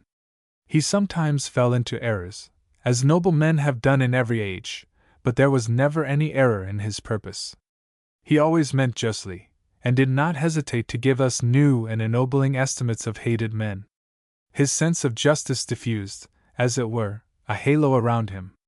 Mr. Morley's pages give us the natural history of a political mind of unusual range and power which was without a compeer. As Mr. Gladstone began, he advanced, listening to everybody, to use one of Mr. Morley's commanding lines. He was flexible, persistent, clear, practical, fervid, unconquerable. In Vivian Grey, Disraeli foreshadowed his bright and vengeful career. In the same way, Mr. Gladstone wrote the whole spirit of his life in his first address to the electors of Newark. His career is in that manifesto, which has never been reprinted. The reader will be interested in seeing it. Here it is. To the worthy and independent electors of the borough of Newark. Gentlemen, having now completed my canvass, I think it my duty as well to remind you of the principles on which I have solicited your votes, as freely to assure my friends that its result has placed my success beyond a doubt. I have not requested your favor on the ground of adherence to the opinions of any man or party, further than such adherence can be fairly understood from the conviction that I have not hesitated to avow that we must watch and resist that uninquiring and undiscriminating desire for change amongst us, which threatens to produce, along with partial good, a melancholy preponderance of mischief, which I am persuaded would aggravate beyond computation the deep-seated evils of our social state, and the heavy burthens of our industrial classes, which, by disturbing our peace, destroys confidence and strikes at the root of prosperity. This it has done already, and this we must, therefore, believe it will do. For a mitigation of these evils we must, I think, look not only to particular measures, but to the restoration of sounder general principles. I mean especially that principle on which alone the incorporation of religion with the state in our Constitution can be defended, that the duties of governors are strictly and peculiarly religious, and that legislatures, like individuals, are bound to carry throughout their acts the spirit of the high truths they have acknowledged. Principles are now arrayed against our institutions, and not by truckling nor by temporizing, not by oppression nor corruption, but by principles they must be met. Among their first results should be sedulous and especial attention to the interests of the poor, founded upon the rule that those who are the least able to take care of themselves ought to be most regarded by others. Particularly it is a duty to endeavor by every means that labor may receive adequate remuneration, which unhappily, among several classes of our fellow countrymen, is not now the case. Whatever measures, therefore, whether by the correction of the poor laws, allotment of cottage grounds, or otherwise tend to promote this object, I deem entitled to the warmest support, with all such as are calculated to secure sound moral conduct in any class of society. I proceed to the momentous question of slavery, which I have found entertained among you in that candid and temperate spirit which alone befits its nature, or promises to remove its difficulties. If I have not recognized the right of an irresponsible society to interpose between me and the electors, it has not been from any disrespect to its members, nor from any unwillingness to answer their or any other questions on which the electors may desire to know my views. To the esteemed secretary of the society I submitted my reasons for silence, and I made a point of stating those views to him in his character of a voter. As regards the abstract lawfulness of slavery, I acknowledge it simply as importing the right of one man to the labor of another, and I rest upon the fact that Scripture, paramount authority on such a point, gives directions to persons standing in the relation of master to slave for their conduct in that relation, whereas, were the matter absolutely and necessarily sinful, it would not regulate the manner. Assuming sin is the cause of degradation, it strives, and strives most effectually, to cure the latter by extirpating the former. We are agreed that both the physical and moral bondage of the slave are to be abolished.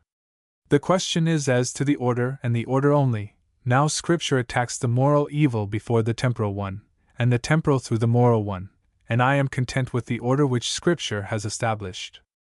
To this end I desire to see immediately set on foot, by impartial and sovereign authority, an universal and efficient system of Christian instruction, not intended to resist designs of individual piety and wisdom for the religious improvement of the Negroes, but to do thoroughly what they can only do partially. As regards immediate emancipation, whether with or without compensation, there are several minor reasons against it, but that which weighs most with me is, that it would, I much fear, exchange the evils now affecting the Negro for others which are weightier, for a relapse into deeper debasement, if not for bloodshed and internal war. Let fitness be made the condition of emancipation. And let us strive to bring him to that fitness by the shortest possible course. Let him enjoy the means of earning his freedom through honest and industrious habits, thus the same instruments which attain his liberty shall likewise render him competent to use it, and thus, I earnestly trust, without risk of blood, without violation of property, with unimpaired benefit to the Negro and with the utmost speed which prudence will admit, we shall arrive at the exceedingly desirable consummation, the utter extinction of slavery.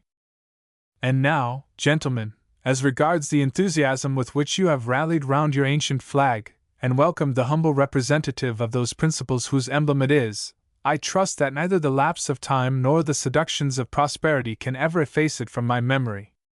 To my opponents my acknowledgments are due for the good humor and kindness with which they have received me, and while I would thank my friends for their zealous and unworried exertions in my favor, I'd briefly but emphatically assure them that if promises be an adequate foundation of confidence, or experience a reasonable ground of calculation, our victory is sure.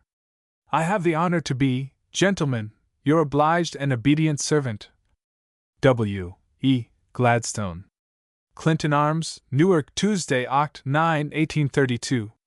The sincerity, the intrepidity, the sympathy with those who labor, the candor of statement, the openness of mind, the sentiments of piety and freedom, so rarely combined, of his life, are all there.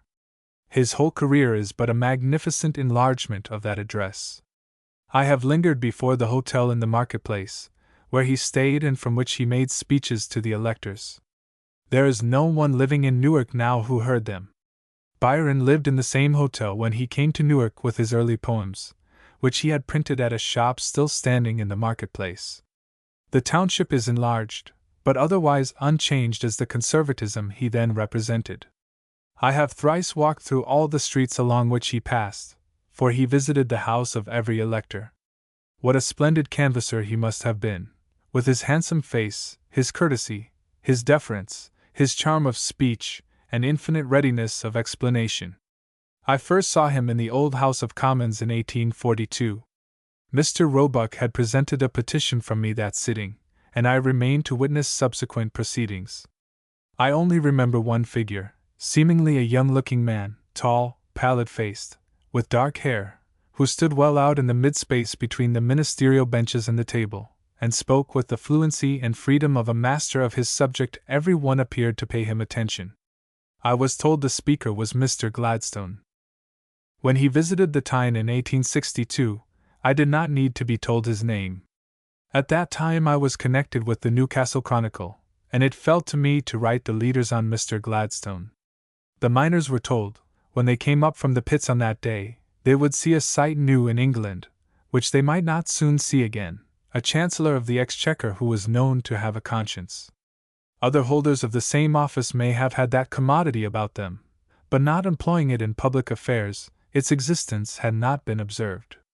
The penny paper which gave the miners that information, we told them would not exist but for Mr. Gladstone. Thousands of miners came up from the pits of Durham and Northumberland, and great numbers succeeded in shaking hands with Mr. Gladstone as he approached the Harry Clasper, named after the well-known oarsman of the Tyne, who was on the river with Bob Chambers, who had won 100 contests. Clasper and Chambers were always named together.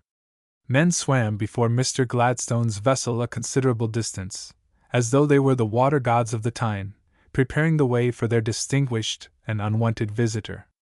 And what a journey it was! 22 miles of banks, counting both sides, were lined with people.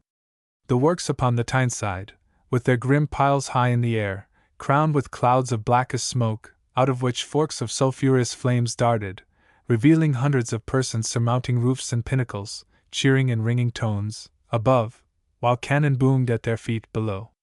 Amid it all you could see everywhere women holding up their children to see the great Chancellor of the Exchequer go by. The Tyne has seen no other sight like this.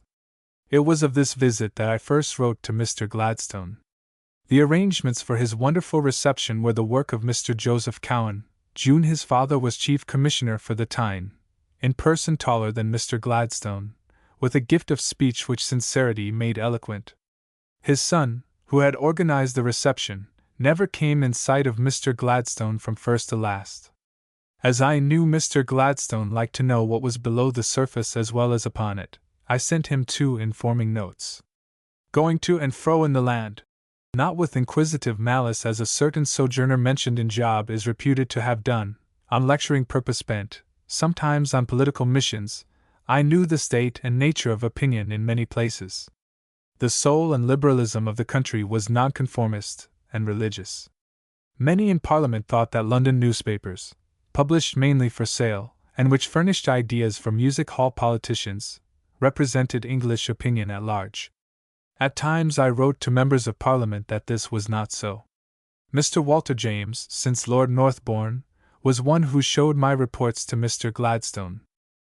One day in 1877 Mr. Gladstone sent me a postcard, inviting me to breakfast with him. He was as open in his friendship as in his politics. In all things he was prepared to dare the judgment of adversaries. Incidentally, I mentioned the invitation to 2 persons only, but next day a passage appeared in a newspaper, much read in the House of Commons at that time, to the effect that Mr. Gladstone was inviting unusual persons to his house, who might be useful to him in his campaign on the Eastern question, so anxious was he to obtain partisan support in the agitation in which he was engaged. There was no truth whatever in this, as Mr. Gladstone never referred to the subject, nor any of his guests. But I took care at that time not to mention again an invitation lest it should occasion inconvenience to my host. The visit to the Tyne had some picturesque incidents. By happy accident, or it might be from thoughtful design, Mrs. Gladstone wore an Indian shawl having a circle in the center, by which she was distinguishable. Every person whom thousands come out to see should have some individual mark of dress, and should never be surrounded by friends, when recognition is impossible and disappointing to the crowd. At Middlesbrough, Mrs. Gladstone was taken to see molten metal poured into molds. I knew the ways of a foundry, and that if the mold happened to be damp, a shower of the liquid iron would fall upon those near. The gentlemen around her seemed to think it an act of freedom to warn her of her danger, so I stepped up to her and told her of the risk she ran. She said in after years that if I did not save her life, I saved her from great possible discomfort. Middlesbrough was then in a state of volcanic chaos. Mr. Gladstone predicted that it would become what it is now, a splendid town.